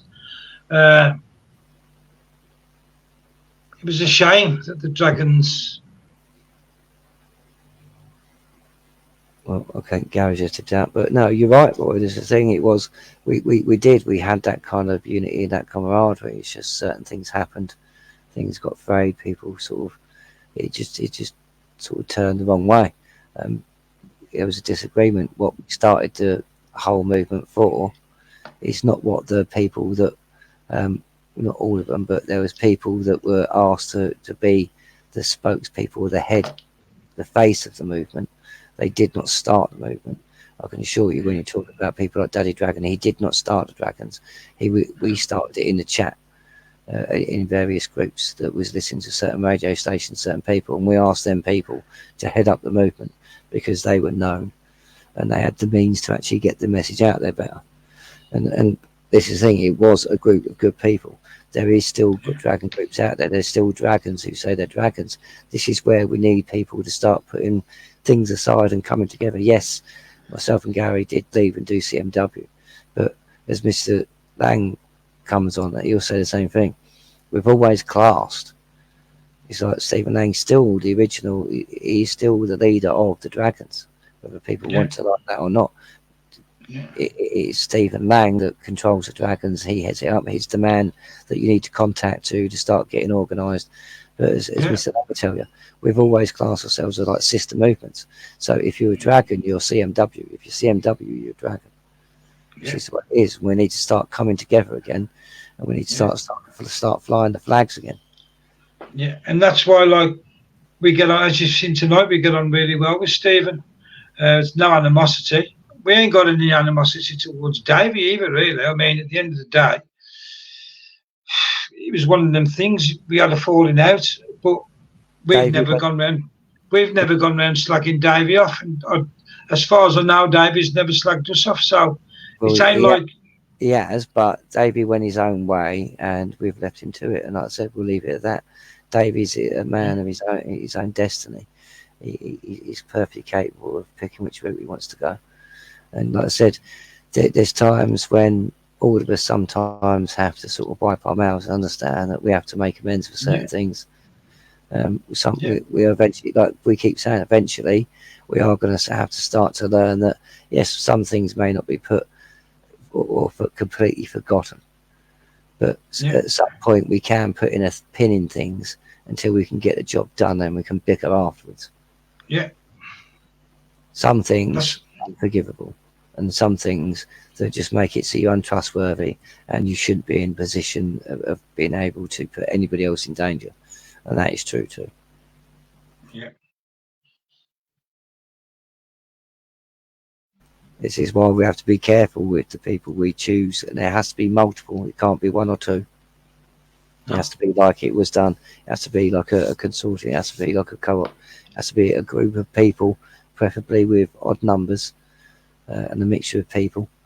And they have to be picked out of decent people. We have to make sure we make the right choices, because eventually we're going to have to start getting these things organised.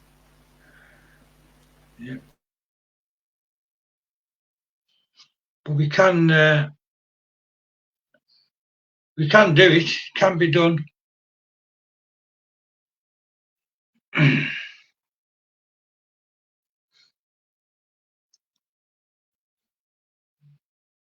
But you know, well, we've been on Stephen Lang's show with Davey since we split from the Dragons. There's no animosity on there. And like I said, everyone should be saving several times. So, you know, but then obviously the son, that never happened with. Yeah, but this is the thing, that this is one about there is some, and this is the thing. I was talking about this with someone earlier. That they was talking about the old days and how we got to a point, and we did before the pandemic, before the massive new wave of people that are starting to get into understanding that how much we've been lied to. The secondary trooper movement, it's been put by most originals. We got to a point where we had people kind of figured out. There was people that were known that you can't trust them. Then they're not in it for the right cause. They're not in it for the right reasons. And then a new wave of people come in, and it all just got jumbled up again. And then you've got again an army of people that want to choose to believe somebody because we are a lot of people. We are as a mass, a group of people. We are seeing desperation. We are feeling that, and people will cling on to people even if they are shills. This is what frustrates a lot of people. It's like a lot of people I talk to. They say the same about us. People that are versed in it, that have not only like proven it, used it, proven it. We are some reason put secondary. And this is actually a few people I've spoken to have said this, who are very competent, and they've all said the same thing. They feel like they're put secondary because the newest gimmick or the newest like phase that will come up, and they say the same thing, and a lot of them come up with the same conclusion. If you really are pushing the true solution and you are correct, often you won't get the support, you won't get the airtime, because people won't do it. And it is true, people will do it. You'll get a lot of people that they're the flavour of the month on Facebook, and everybody will share everything they post, everything they every time they go live, they'll jump all over it, and they'll make sure everybody gets to know it. But when it's the actual truth, because it's a difficult truth, nobody wants to do that. Everybody wants a solution, but nobody wants to actually act upon it. Yeah. I think a lot of it as well is the people like ourselves who've been doing it so long. We've never ever flip-flopped. Anybody who's been following us now or following us, you know, they say, oh, you ain't still banging on about 61, because they know that's what we knew. We found the solution early on, and we've stuck by that solution. That's the thing. But there's many people. It's like, and I wish, it's like Rob is saying, it's like there is certain people that I really do wish would come back to the table, because I think if we all come back to the table again, the energy we could create, we could move mountains again. It's like I was meant to talk to Steve about it when he was on, because he goes back to that far as well. But it's like in the beginning, nobody knew what common law was. Nobody knew what the Constitution was. Most people thought, they wouldn't even discuss it. It wasn't even something that even people comprehended. And back then, I remember the discussions, and it was like, it was a pipe dream. Everybody had the same pipe dream in the end. It was a case of, if we can just get people just to understand that there is a constitution and there is common law, then we're there. That's like a lifetime's work. And we truly believe that, didn't we? It's like, yeah, that's a lifetime's work. And yeah, we've been going for like 10, 15 years doing the same thing, but it's like now to the point where people have used it, they're acting on it, they're taking it, they're proper running with it. I mean, when we first come out, when we was first doing this 10, 11 years ago, you know yourself, we used to get that many trolls because people just wasn't awake. They just thought we was nut jobs. But now they've realised that now we did our research, we have been doing our research, and we're spot on, because we've never advised people and got them in trouble. Well, this is the thing. Told them to go and act unlawfully. Never. You got to think when you're before most people think it become a problem. When you've got people that are talking about a declaration that was done in 1995 that means that our government has guaranteed acceptance of Islam, and they say they're going to use any means necessary. That means manipulation by media, laws, and every way possible, any publications.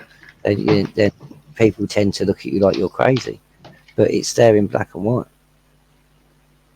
And then you've got the Marrakesh Agreement, you've got these others, and when we've been saying these for many years, a lot of people say the same thing. It's like a constitution and the common order. That's ancient. They thought it was medieval. most people don't realise you still actually enjoy the freedoms and the liberties that they gave you to this day, and they're the reason why you've got them. That's why you've got free speech and stuff like that, and being able to travel. But when it gets into the more recent stuff, people got to understand it's the same thing. We're fighting the same battle.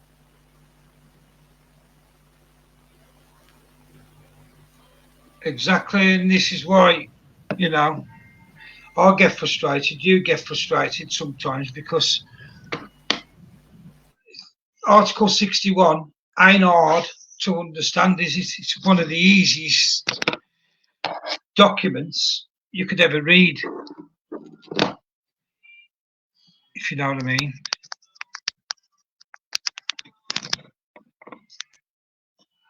It's one of the most easiest documents to understand, because like you said, they used to ride into the villages on horseback and read Clause 61 out, because it was that easy to understand.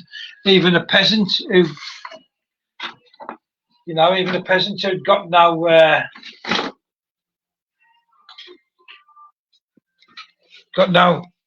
education could understand it, because it was read out the way it was supposed to be done.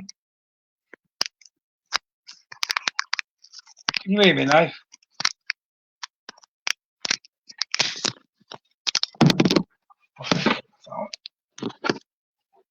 No, it was me on mute. Sorry, I was just doing something. I was trying to sort of put up Clause 61. Sorry, I was talking. I thought he's gone. But yeah, you know, it was one of the most easiest documents to ever understand.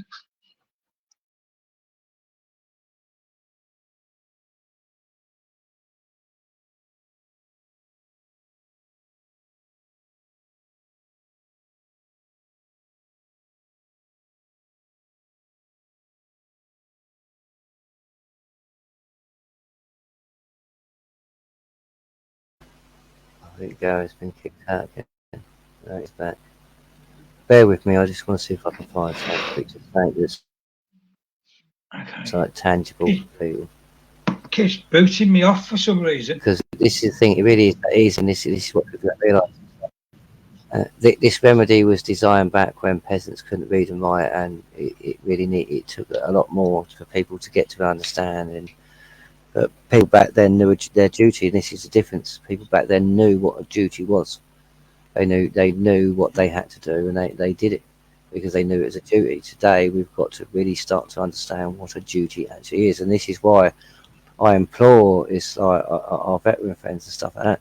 Come on, let's start having these conversations about what these things actually mean. I mean, these are some of the best people to talk to, I'd say, with the camaraderie and the discipline and the things we actually need. People have to start understanding this is how we've got to start behaving. We can't just keep behaving like a wild pack of animals and expect to be treated like we're sort of like what's the name of that thing?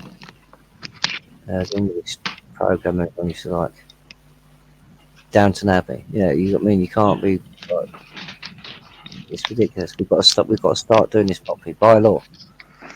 And it will work, but if we do it by law. Exactly, and this is why we need to start. Like I said, all people need to really do is start researching for themselves and look into it. It's not hard.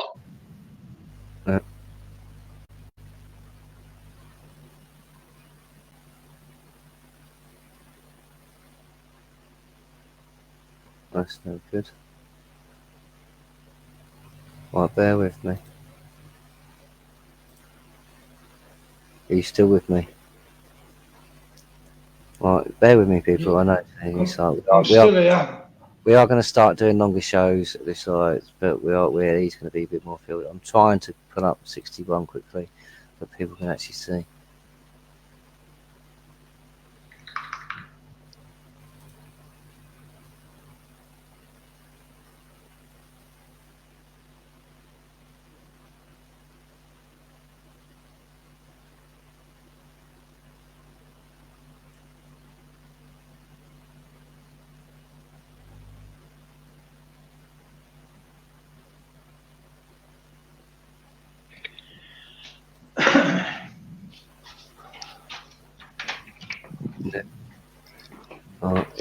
Gary, you may have to try and fill in. I don't know. Sing us a song. Or singing a song. No. The only thing I can say is, like, people who think, think they own their own house for the start. Have a look. There's no difference between freehold and leasehold, because when you've got people think because they've got freehold, it tells you freehold you own the land and the house. That's what it tells you on the freehold. But read the small print. It still tells you you can have a building and this, that, and the other built on at the back example, providing you've got planning permission. But if you own the land and you own the house, why do you need planning permission? Because you don't own the house. You don't own the land. No. Well, I don't know if people could see that. Yeah, I can see it.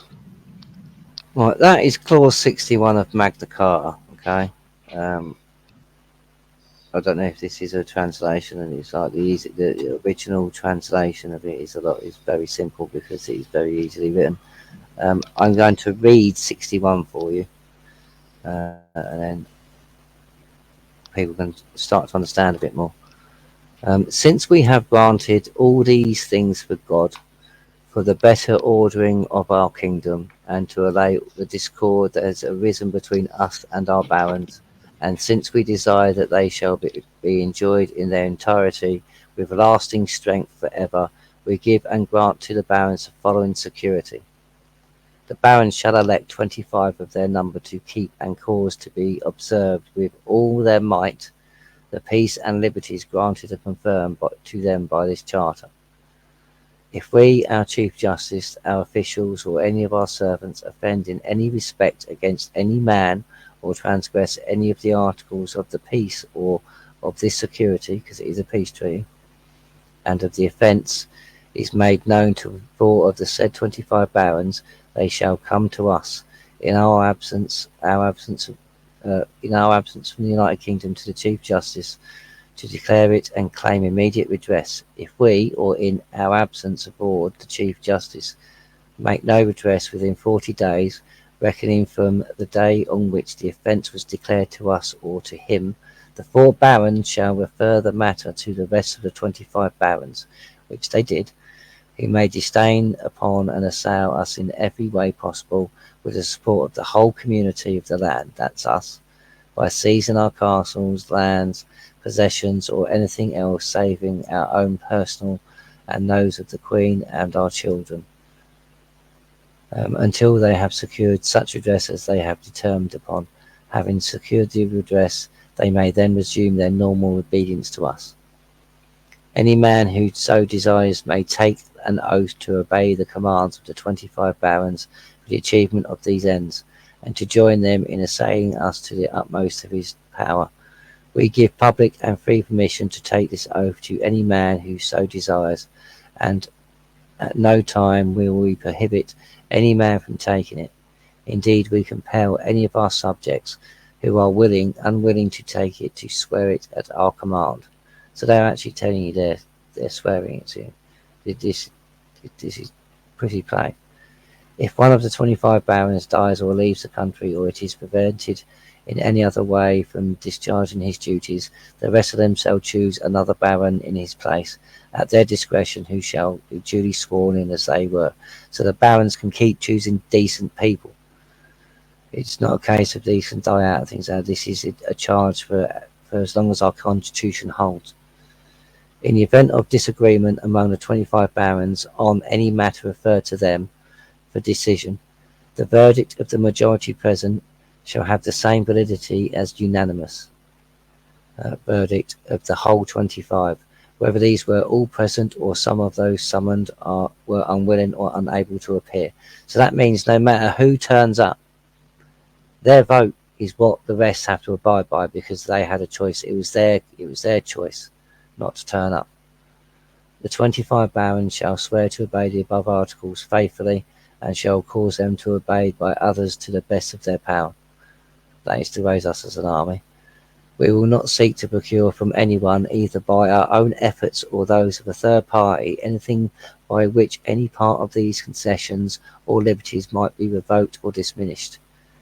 Should such a thing be procured, it shall be null and void, and we will at no time make use of it, either ourselves or through third party.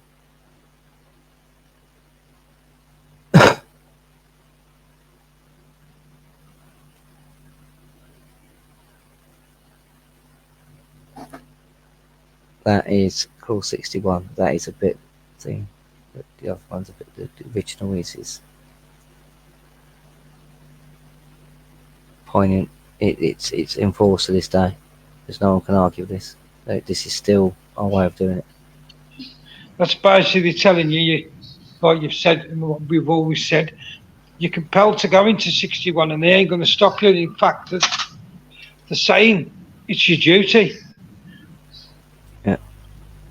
To go into 61 to remove the tyranny and the corruption. That's how, you know. It's not rocket science, really. See, this is the thing. Yeah. This is the part. I don't know if people can see this highlighted. This is the part. This is the bit where we are going to actually do a show on this, and I'm sure somebody else will try and beat us at the punch. But we are going to do a show on this, and we're going to try and explain 61 a bit better. For instance, it's the bit that I've highlighted. There with me.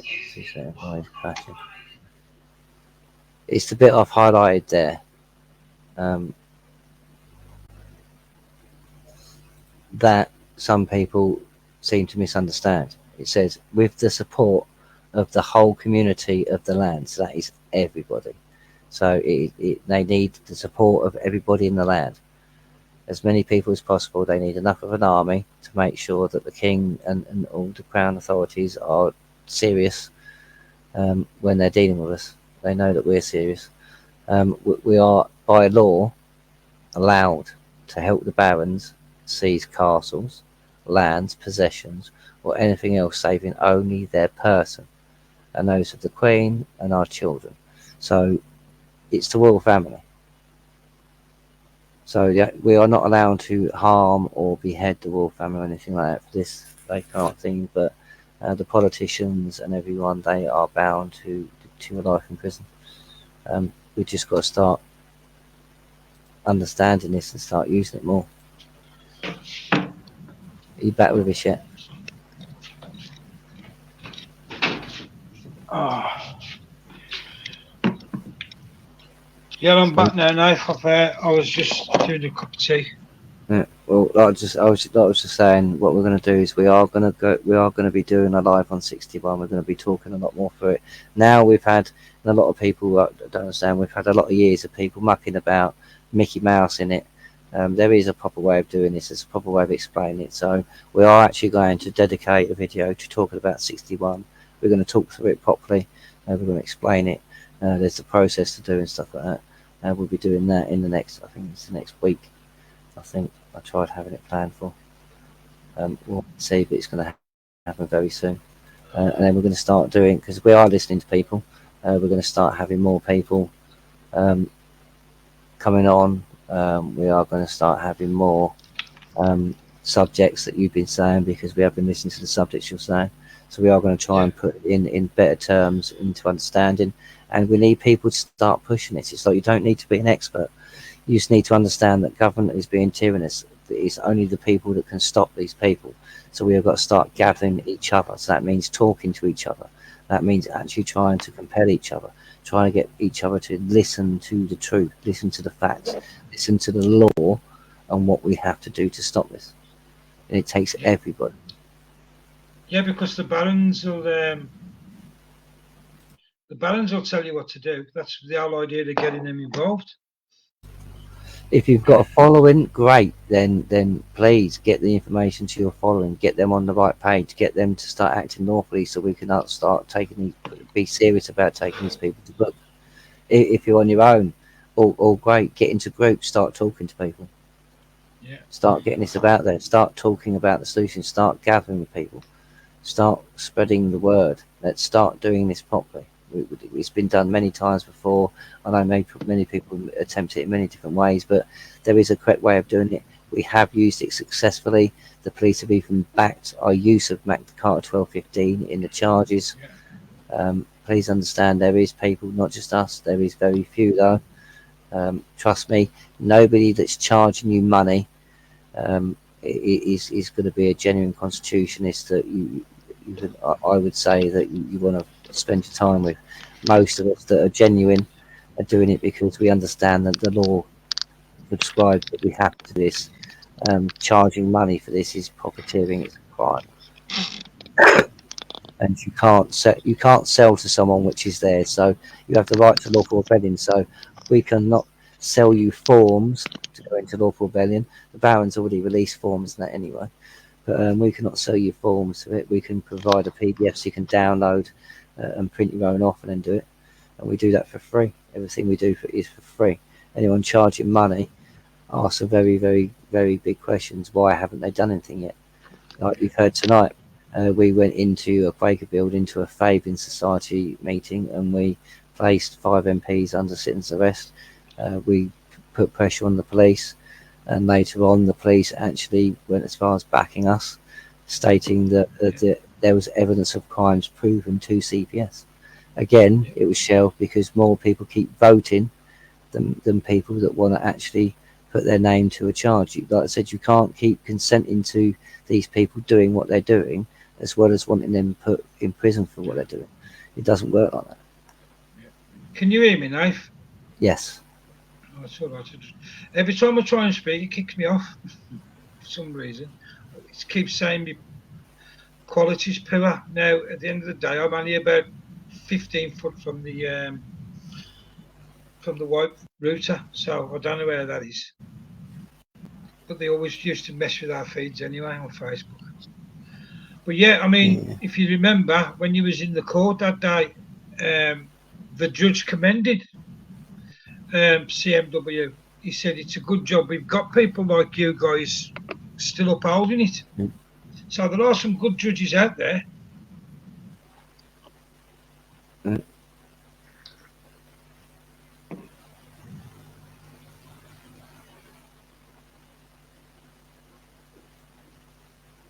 You know, it's just because it is so corrupt, people are losing faith with the justice system, and it's understandable. Yeah. You know.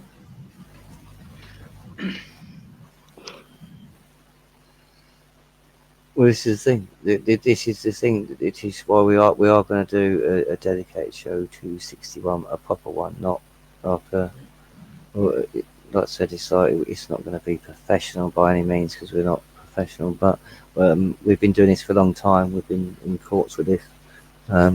We've been proving this for a long time, and the lineage of 61 and its validity and its rulings and stuff. So we won't be doing a show on all of it. We're going to do some bite-sized chunks for people. We've had a lot of requests from people to do certain bits, so we will. Yeah. But there's one thing you can count on with me and Nathan. We'll always be for the people. We will never charge to do anything. We'll always help for free. We always have done. And we'll never, ever abandon anybody. We'll keep pushing and trying to get people and wake them up as much as we can. But obviously, 61 will only happen when the people decide they've had enough, basically. We can only then, at the moment, keep pushing it and telling people it's here, we can do it. That's all we can do. We've done everything else we can do within 61. We're waiting for everybody else. And yep, that is true, Roy. We also went to Scotland Yard. Like I said, there's been, like with the Dragons, when me and Gary formed CMW, there's been multiple actions done by groups of people that have done things properly. And this is the thing, these people that have done things properly have largely been ignored for gimmicks. I mean, it's like people taking a piece of paper to a police station and a lot of the constables don't even know the laws. Even like put it this way, when we went into the Fabian Society meeting and we arrested, placed under citizen's arrest, the 5 MPs, and I still dispute it, and I'd like it to be addressed at some point. I doubt it will. But the inspector saying that they don't do citizen's arrest, they do lawful arrest. A citizen's arrest is a lawful arrest. Yeah. They just don't do it. But it was actually said there and then that they are old laws, and a chief inspector admitted that they're not taught it. The constables I've spoke to, they're not taught it. They're taught a bit of the Criminal Law Act, they've taught a few other acts and statutes, and that is it. They're not taught the Constitution. That's why they're not constitutionally able. They're not taught common law in the way it should be. And it is prevalent. This is why many of us that do know what we're talking about have often for many years not only spoke about it, but campaigned to get the police to be reformed, to actually get their education reformed, to actually get the system changed. And under 61, this can happen very swiftly. It would have to happen very swiftly. Yeah. Yeah, because we spoke, you know yourself now, if we speak to a lot of policemen without and about, and they all said to us that they're only taught enough, a bit of common law, but they mainly taught on extortion, basically, on what they can get you on, and what you, if they can get you to say, oh, you just broke this act, this statute, all about money. They're not on a, it's not like it used to be, where I mean, when I was a kid, and I used to drive around with my dad in the car when I was 8 and 9 in the late and 10 in the early 70s. Very rarely got pulled over. Yeah, 2 seconds. Lydia Media on my YouTube channel. I believe there may be a link to. I'll put a link. Try and put a link in the chat or on the description of this. But on my YouTube channel, I believe there is a link on the comments. I'm not sure. You'll find a video that runs you through how to fill out your forms. There is also worded instructions in the manual in part 1 of the pack. That also the comment is in the comments somewhere. But I can also pin them to the video afterwards, so anybody can grab them. But there is within part 1 of the pack. You'll find the instructions and the forms to go into lawful rebellion. You will also find a letter that shows you the crime reference number for Khan, that shows that it is a real case. And as I keep saying, no statute for limitations, it's still an active case. And it would be an honour for CMW to have other groups bring their information, their evidence of crimes. And it has to be evidence of crimes actually proven. So you have to have evidence of them committing it, not just conjecture or subjection, actual proper evidence, and then add it to the case, and let's all of us, as many groups as possible, build the biggest case we can and make sure that we send the biggest message to future parliaments that we will not be taking this. Yeah. Right. And we've also got a video on your YouTube, Nath. Let's remind them of all the corruption and how it became what they did to us with the birth certificates and everything else, and how it became a corporation. We go from 1600 Queen Elizabeth I right up to present day of how they did it and how it became a corporation, the Indian Tea Company, East Indian Tea Company, and how they turned us into a corporation. It's all, that video is also on your.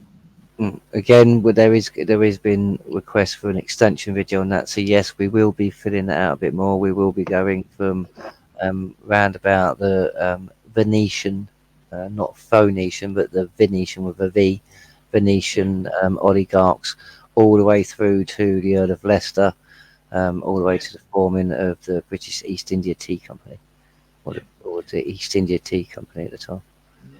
But we only did the brief one from 1600 to now because we just wanted people to understand that we are actually a corporation, and we have been for a while. Apparently it is a very good video to watch. Apparently a few people said if you want to just start to grasp the fact that the government is a corporation, we are run by a corporation, we have been run by a business for a couple of 100 years now, and then the illusion of voting and everything starts to disappear once you understand the system you're actually in. So quite a few people have actually said that it is quite a good video to start with, and they're wanting more sort of like a bit of a follow up with a bit more detail, but in the same kind of layman, easy to understand format. Yeah, well, we can do that. Yes, Roy Pierce, we can do the SWKV Act as well.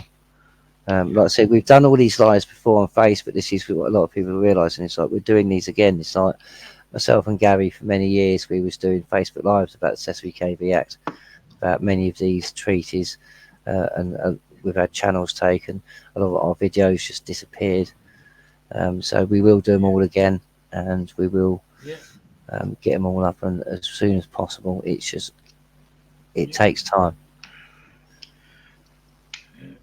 We also done one. We also did the one on the Fire of London, Grey Fire of London, Pudding Lane, where that was basically one of the first false flag events. That's it. There is a few events that happen around about the same time. That's the Great Fire of London. Straight after that, you've got the Great Plague, and then straight after that, you've got the Great Fire of London, and then you've got an act that actually, technically speaking, it's because they didn't know how many people were dead. So they enacted a way where they, on the face of it, it looks like they're being very ingenuous, and they're just trying to manage them an estate for everybody that may come back and prove they're alive, so they can then enjoy that estate again. But it kind of been nobody's got their estate back. No, or very few anyway. But like I said, there'll be videos that go into this a bit more. This is actually, I mean, this is not a case of like conspiracy theory. This is actually history. This is actually proven fact by their own words, by their own documents as well. Yeah, and that's what happened in both the First and Second World Wars as well, because nobody was awake. You didn't know about the estates and everything. So when anybody died, they just give them the dog tags, and the government claimed the estates of the people who died. That's why war was so profitable back in the day, and still is today. Yeah.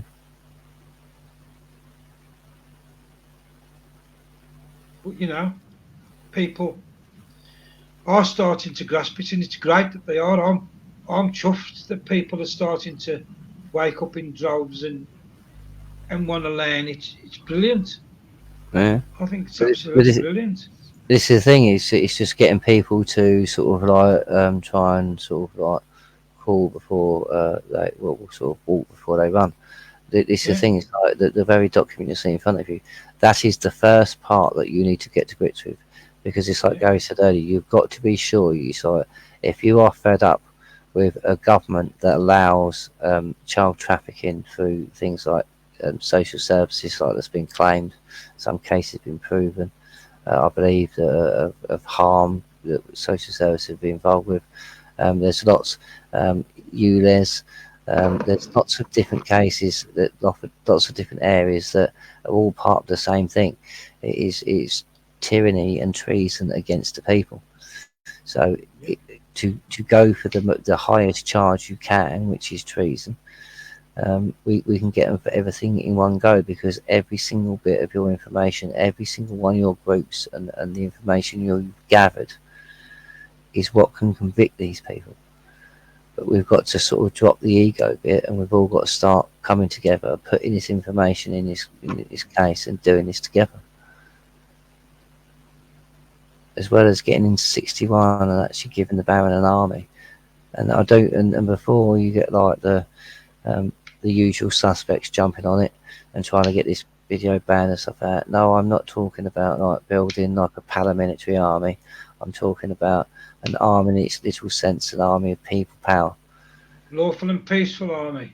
Exactly, lawful and peaceful. All we are doing is basically gathering lawfully under the command of the Commander-in-Chief, the Crown, and our constitutional, civic and loyal duty to the realm, to actually gather and become an army to be able to enact any actions needed for the Baron to safely and securely and lawfully transition into the removing of the corruption, into having things like local elections for local people. We can start implementing more direct democracy. So it's like people say, vote your independence in, people that will sit down and torture.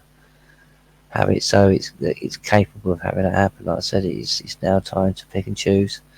There is a certain way in law we have to do it, but once the corruption is gone, we've also got to start having a plan beforehand on which parts of the corruption need to go, what we're going to do about keeping any kind of disruption by removing corruption to any sort of lawful process. Like I said, there's a lot to it. So this is why people need to gather. They need to discuss. This is why myself and Gary for many, many years have said, yeah, there's a lot of people who don't like me and Gary. Truth be told, we put everything out for free, and there is a lot of, because of the work we do, there is a lot of mistakes that have been made by other people along the way, and by us for that matter, actually, saying that.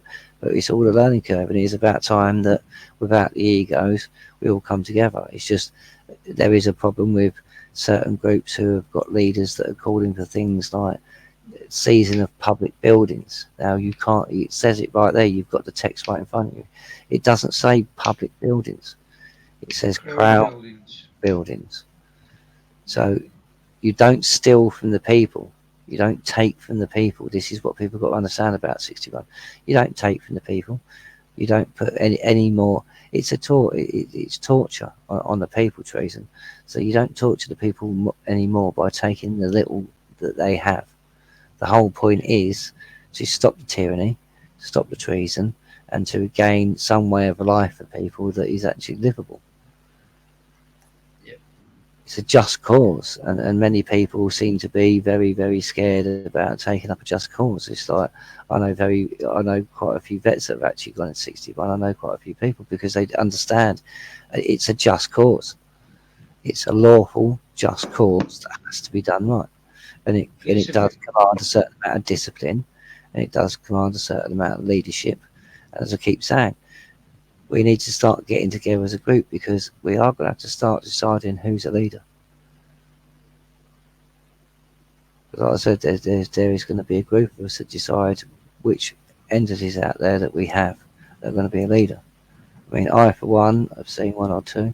I haven't seen many that I can put my name to. But I'm hoping that more come forward.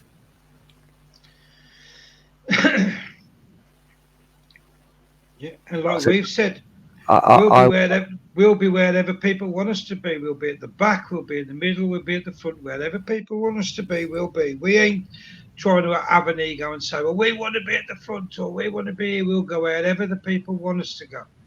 Well, like I said, the barons will be in charge, but there will be people that will be in charge of certain areas of what people do and sort of thing, because it will be.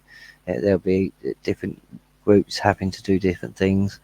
I, at the moment, my only concern is that if we do land up with people in charge of these areas, that we actually get the chance to pick them ourselves mainly, as well, with the help from the barons. But I want to be able to pick somebody that I can actually get behind, if you get what I mean.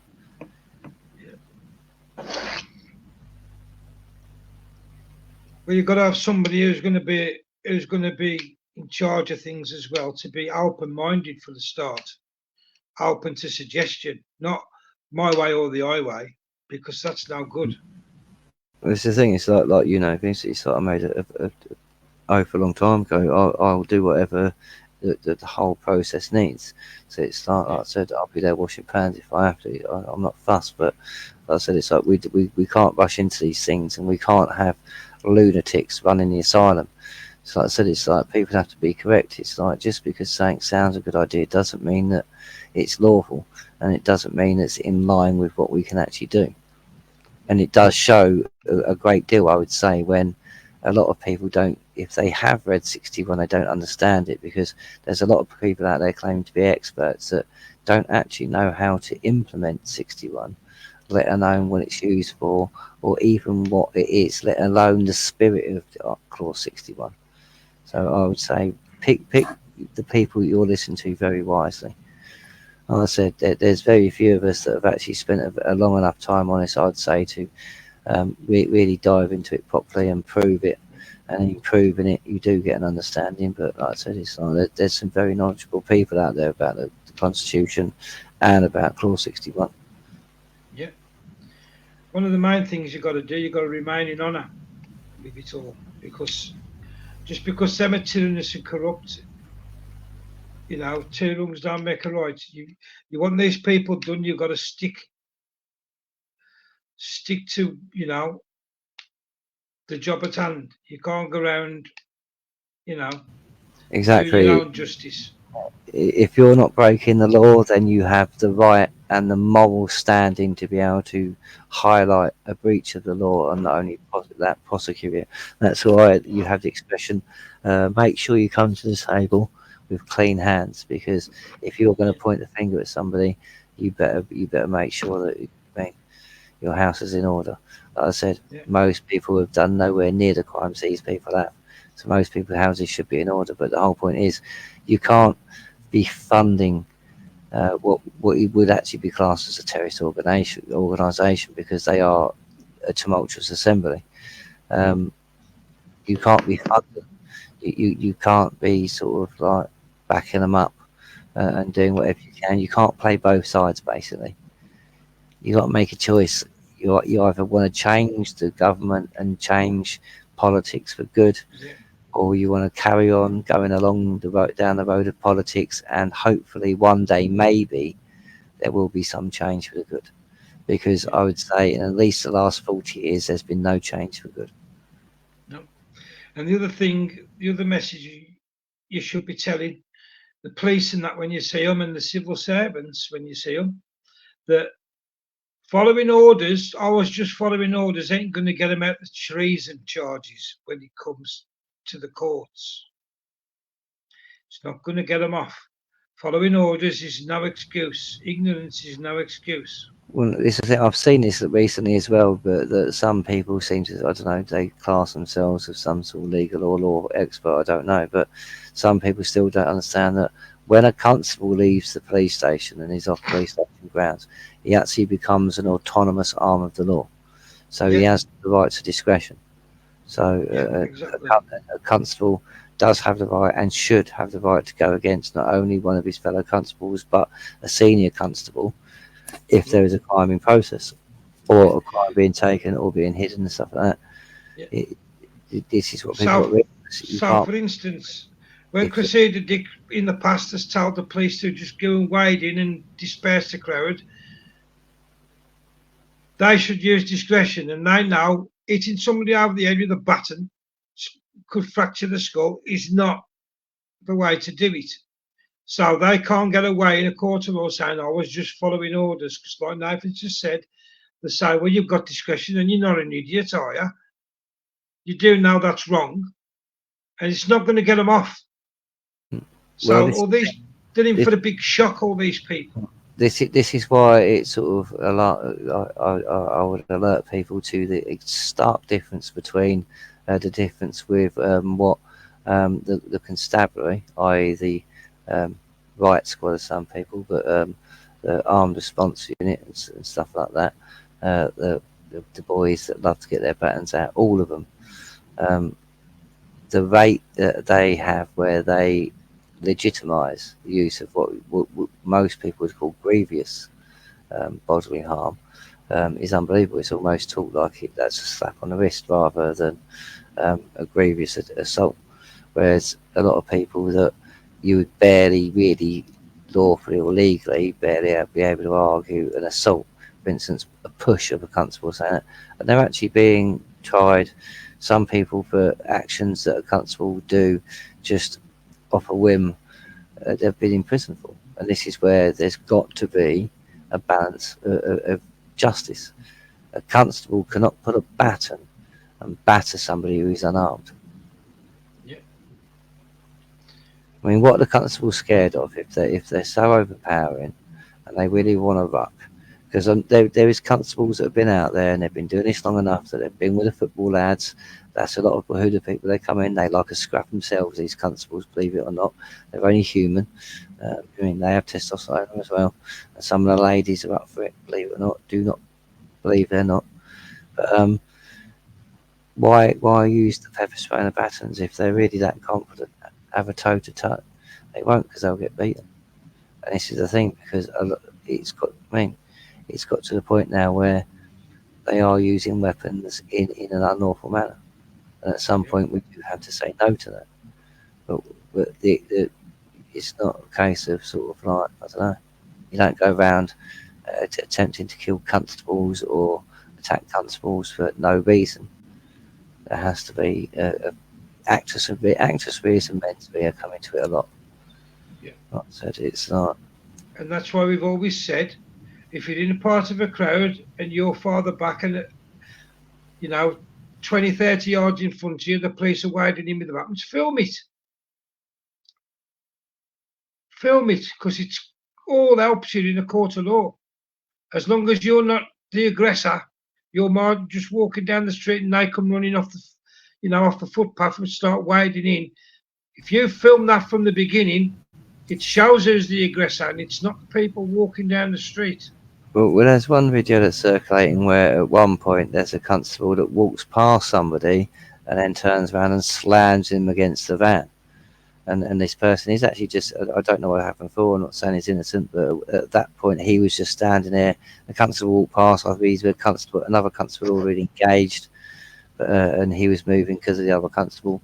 But if that was to be done for a constable, if a constable was to get within personal distance, and by law, even though it's a constable, you are actually by law allowed to repel somebody from your personal space if you deem it a threat or again, it's causing alarm or distress.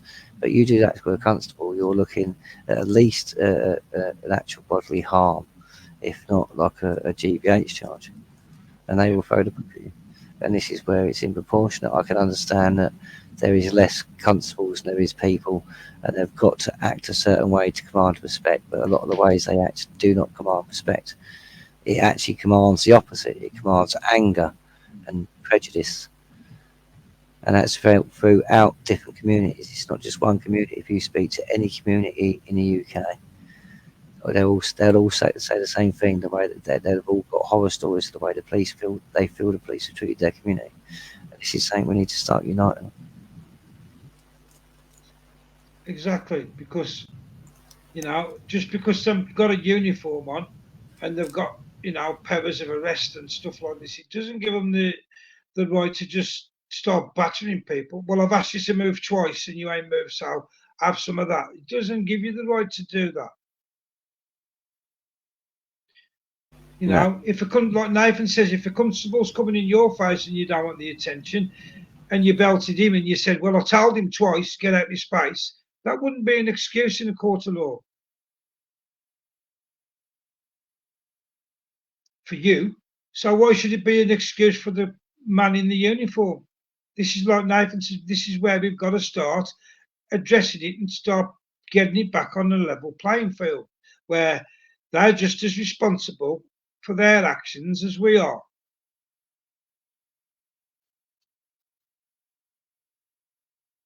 But it's not being done at the moment. They can do what they like. You retaliate, you get done. No, that shouldn't be the way. Because there does have to be that thing where it's a case of, at what point is a constable allowed to attack me? And I am unarmed. So if a constable is armed, then he is more of a threat than me.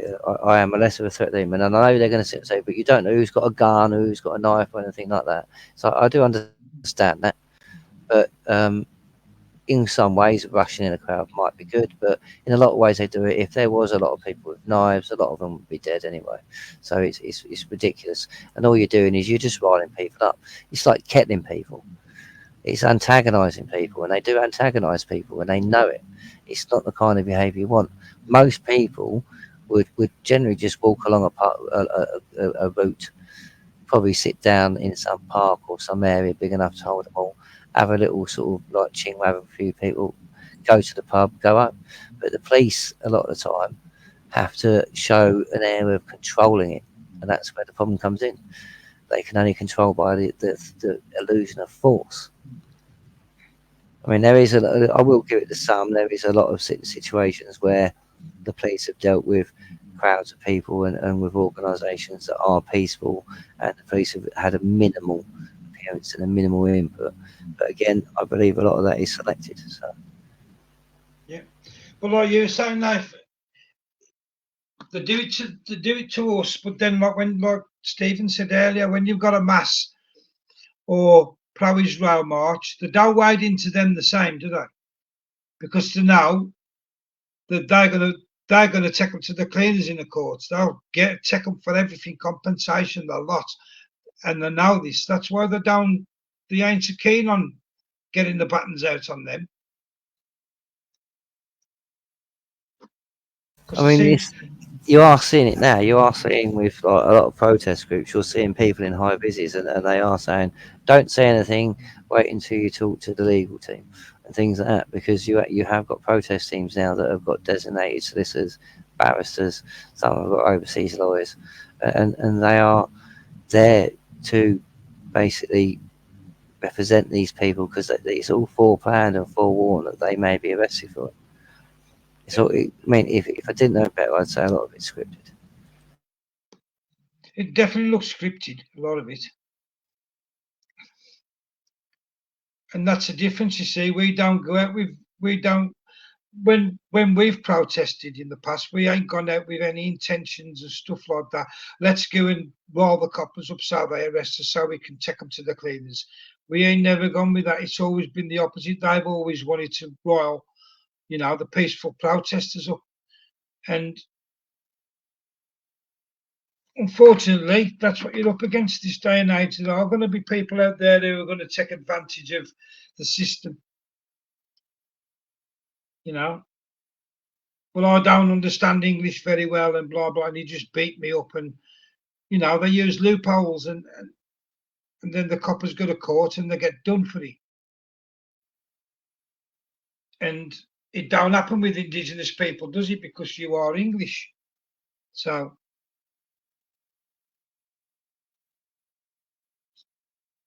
we have got to get round, we have got to start educating ourselves and take your camera everywhere we are and film it. I mean, even in our own constitution, though, we have like Denison laws and stuff like that. This is the thing, but it's like this is where it becomes a point. It's, for instance, I was in a discussion about this, about knowing our laws and knowing our rights not to groom girls and stuff like that.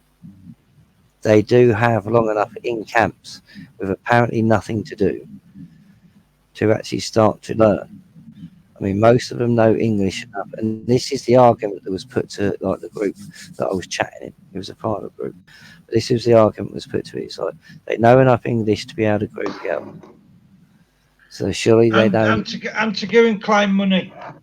So yes, well they do have people helping with that, but surely they know enough English then to start learning the general laws, especially easy laws like the common law and like constitutional law, because they are mostly common sense and easy for people to understand. Yeah. But for some reason, there's no attempt to actually teach them anything about our culture before they get to the shores. Apparently, I don't know how true that is, but from what my research and from what other people are saying, there is no real attempt. Well, to me, the first thing they should be teaching them when they come into this law of the land. Now, this is different to where you've come from. The age of consent here is 16. Let that sink in. 16. You might be 9 or whatever where you've come from, but it's not here. And that's the first one that should be drilled into to stop the grooming, like you've just said. See, this is where education before they come into country would be good, because, like I said, there is many countries where the age limit is actually very low still to this day. There is countries that have certain things within the culture, so they do have time while they're waiting in these camps to be actually told that it's like, we understand your culture, but this is a different culture. This is what you need to learn to be able to assimilate and work within society. It's not. And like you said, them are just basics that can be learnt in. You can learn that in a day. Let's face it.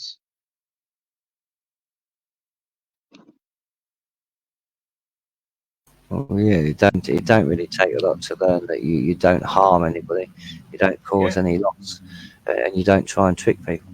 You don't be deceptive. Because this is another thing as well. People keep saying fraud is part of the common law, yes, but the common law saying is not to be deceptive in your undertakings.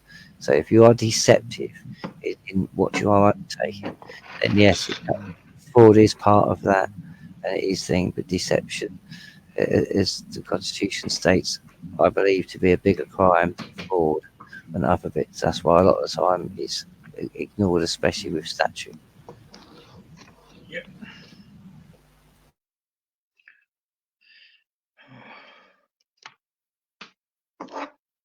I don't think Vic's coming on, so.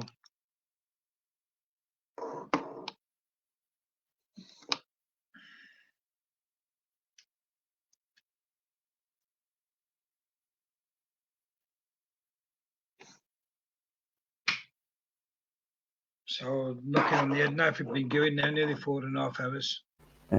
As I mean, we do have a couple of shows lined up. We do have a proper open panel, I believe, in a few days.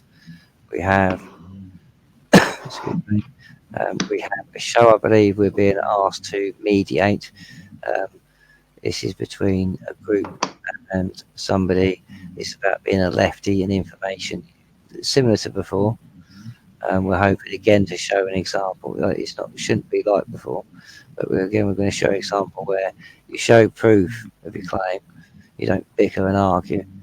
You show proof. So we may be doing that as a favour. Hopefully we'll have Copy Bloom on again soon. Yeah, we've got a series of like mini videos. It won't be too long, but it's going to be things like Article 61, the process and certain bits, just general things. So a lot to look at. So the link to the YouTube should be in the chat. The link to the part 1 of the pack you need with the crime reference number for the treason case, and you've got the pack and everything you need to print off and instructions to regard to 61. So grab them. They should be in the thing. If not, at a later date, when we get 5 minutes, I'll tag them to this video.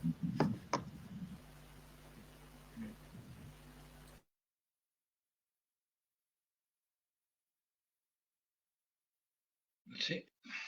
Do you have any long-lasting wise words for the end? Pearls of wisdom. No, just like we said, look into 61. Start educating yourself, because it is a solution. It is all lawful. It's still all in force. So you can do it.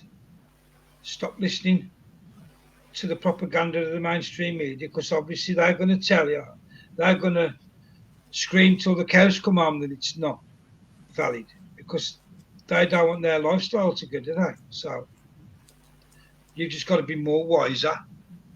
Look into the facts and the truth for yourself, and you'll see it's all valid. It can be done, and let's do it. That's my And this is the thing. It's like people have said it for so many years. It's like it won't happen on the weekends when it's convenient for everybody, included mainly the establishment. It's not going to happen in the way you're going to have to do some sort of sacrifice. It's going to involve a tent and a bit of a stay. You know what I mean, it's going to involve you actually sort of like stiff upper lip and getting this done and persevering. It's going to take some effort on your part. This is the thing. Put it this way. I'd sooner go and camp in the tent for a week or 2 weeks at Runnymede than end up behind a big barbed wire fence, locked in a camp where I've got no freedom at all left anymore. I know which one I'd rather do. I mean, but this is the thing. We did actually have quite a good bonding experience. We had quite a good laugh. It's like you had like little Ryan with his kayak and that lot. We had like swimming in the river. There were certain bits we did. It was quite good. A lot of people missed out really. But again, you've got to be ready for in the long run. There is multiple things. If people really want to start making a difference, We can show you how you make a difference, because it's all things that have been done before that have been ignored. Yeah. But if you really want to make the big difference, start getting a tent, start getting things that you can get to a place that and be comfortable, and start being ready. Try and put a bit of money aside, because it's like we can arrange things like I said, if we work as a community, we can arrange things like getting shopping, maybe arrange for the whole camp to be fed through one kitchen. I don't know. This is why we need different people from different walks of life with different capabilities. Disabled, able, superhuman. I don't know. But it takes. That's all we did, wasn't it? We used to go and get a load of potatoes and stuff and chicken and vegetables, and then we'd do a soup, like a stew. Yeah. And it's to feed everybody. Things like this, little things like this, where you all contribute, but then you wouldn't use a full bag of potatoes, but that bag of potatoes would go towards cooking another meal, and you might have some chicken left over and stuff, so you can do something else the next day. Exactly. That's the thing. It's like that's the only way really you deal with money in a situation like this, because you have a kitty, and that kitty goes on buying food and keeping the kitchen running. But you need staff to run that kitchen. You know what I mean? You need people to keep track of what's spending. You need people to go and do. But like I said, there's many jobs to running a camp, to be in there, and a lot of the most important jobs, as people don't realise, is it's not people like me and you who may jump on a mic and spout some stuff for a little while. It's the people. It's the cogs. It's the people that peel the potatoes. It's the people that are serving. It's the people that are sort of like standing guard and watching the camp and doing patrols at night while everyone's sleeping. It's the people you don't think about are the true heroes of any situation like that. This is why it humbles me, and this is why it sort of at the same time irritates me when people don't seem to understand. We're all cogs of the same wheel. It doesn't matter whether you was in the army, police. We're all the same rank. There is no ranks in the Barons Army. But by God, if you've got experience in the army or the police force, you are meant to, by law, do your best to make good of your skills for the betterment of the people, to make sure it's lawful and it's safe. Yeah. Well, I think it can be done. I think if we all get together and do it correctly, like you've just said, and organise it properly, I think 100% can be done. We've got to try anyway. What else have we got to try? But it needs a proper trial. This is the thing, not just like 20 people turning up. People really do need to. So like I said, you can't really organise per se up till the last minute. But what people really need to start doing is saying, getting to the position where they can say, I have my camping equipment. I have what I need to make myself comfortable for at least 2 weeks. Yeah. You need to be ready to dig in and be there for the long haul. You people go on about protests. Look at like Scabtons, places like that. People digging in, doing the right thing. You're going to have to take similarly, but it's going to be on a bigger scale. People are going to have to work together. You're going to have to build some sort of camaraderie. You're going to have to build some sort of like community. And this is where we really need the help of people like the vets, the help of organisers who do local events and stuff for their own people and stuff like that. Everybody has got a skill they can add to this. Yeah. Like I said, the groups are out there who've got evidence. We can add to the case. We can bring this prosecution. Everybody, whether you're disabled or not, just get to site. Once you're at site, you just do your best. It's not about proving anything. It's just about being there, being part of it. That's the main thing. Yeah. Well, look at me now in my area. Some days I could walk and do the walk in 2, 3 or 4 hours. Other days it took me 6 hours to do the walk because my hernia's played up. But I kept going, and that's all it's about. You just got to go at your own pace. Well, this is the thing. We went at the pace of the unit, and the unit got there. Like I said, it's like, yes, certain parts of the route was changed because we have people with disabilities. Like I said, we hernias, people with disabilities, other people with disabilities. So the route was kind of changed on the go in a way to what people could handle. I mean, what happened with me, when it was a flat walk, the days it was a flat walk, I've done it in 3 or 4 hours. When it was like uphill, that's when my hernias really played up, and that's when it used to take me like twice as long because I don't want to pop them out completely because I'd have been in trouble. So you have to go at the pace your body allows you to go at. But the days when I was good, we did the walk in 4 hours. The days when it wasn't, nobody's tough and left me behind. We all walked at my pace, and it would have been the same if somebody had gone over on their ankle. We'd have had to go at their pace.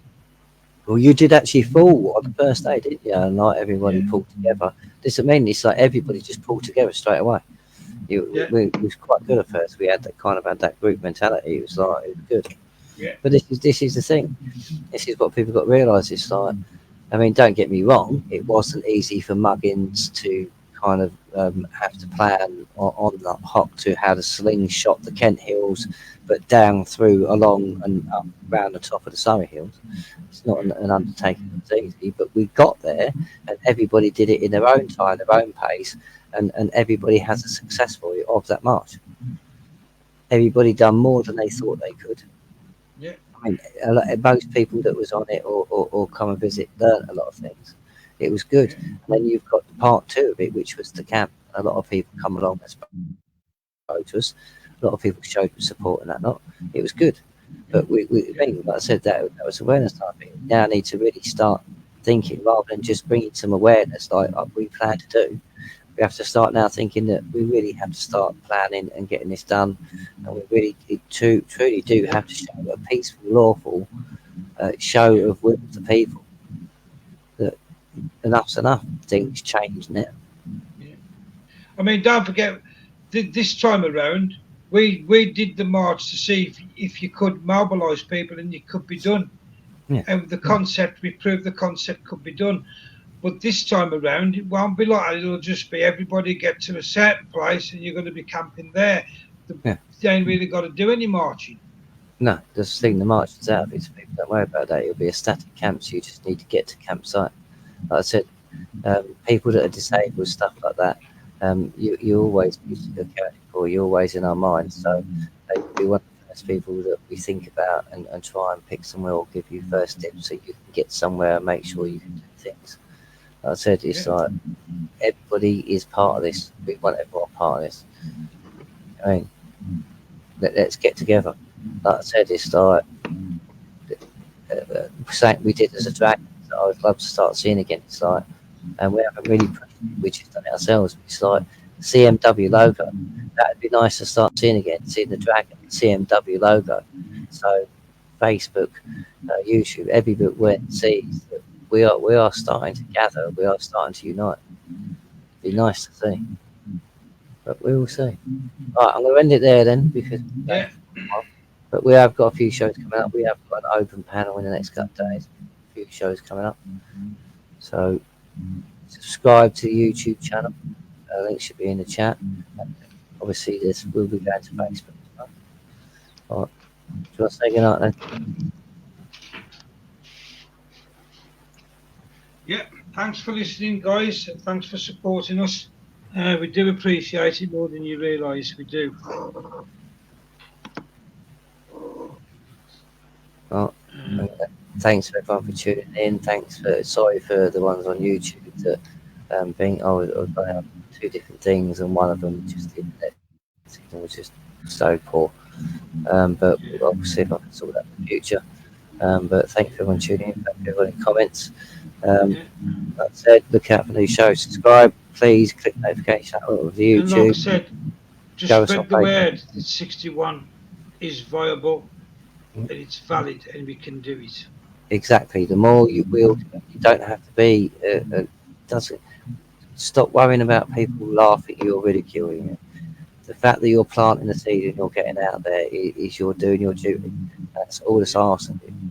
Later on comes the charge of the barons, and then that's when we start doing things like seizing castles, taking land. But for now, we rally the people, we give the barons what they need to start acting. And that's us. Yeah. Right. Yeah. Good night, everyone. Good night, guys. Thanks for tuning in. Speak to you all soon. Right. See you later. Good night.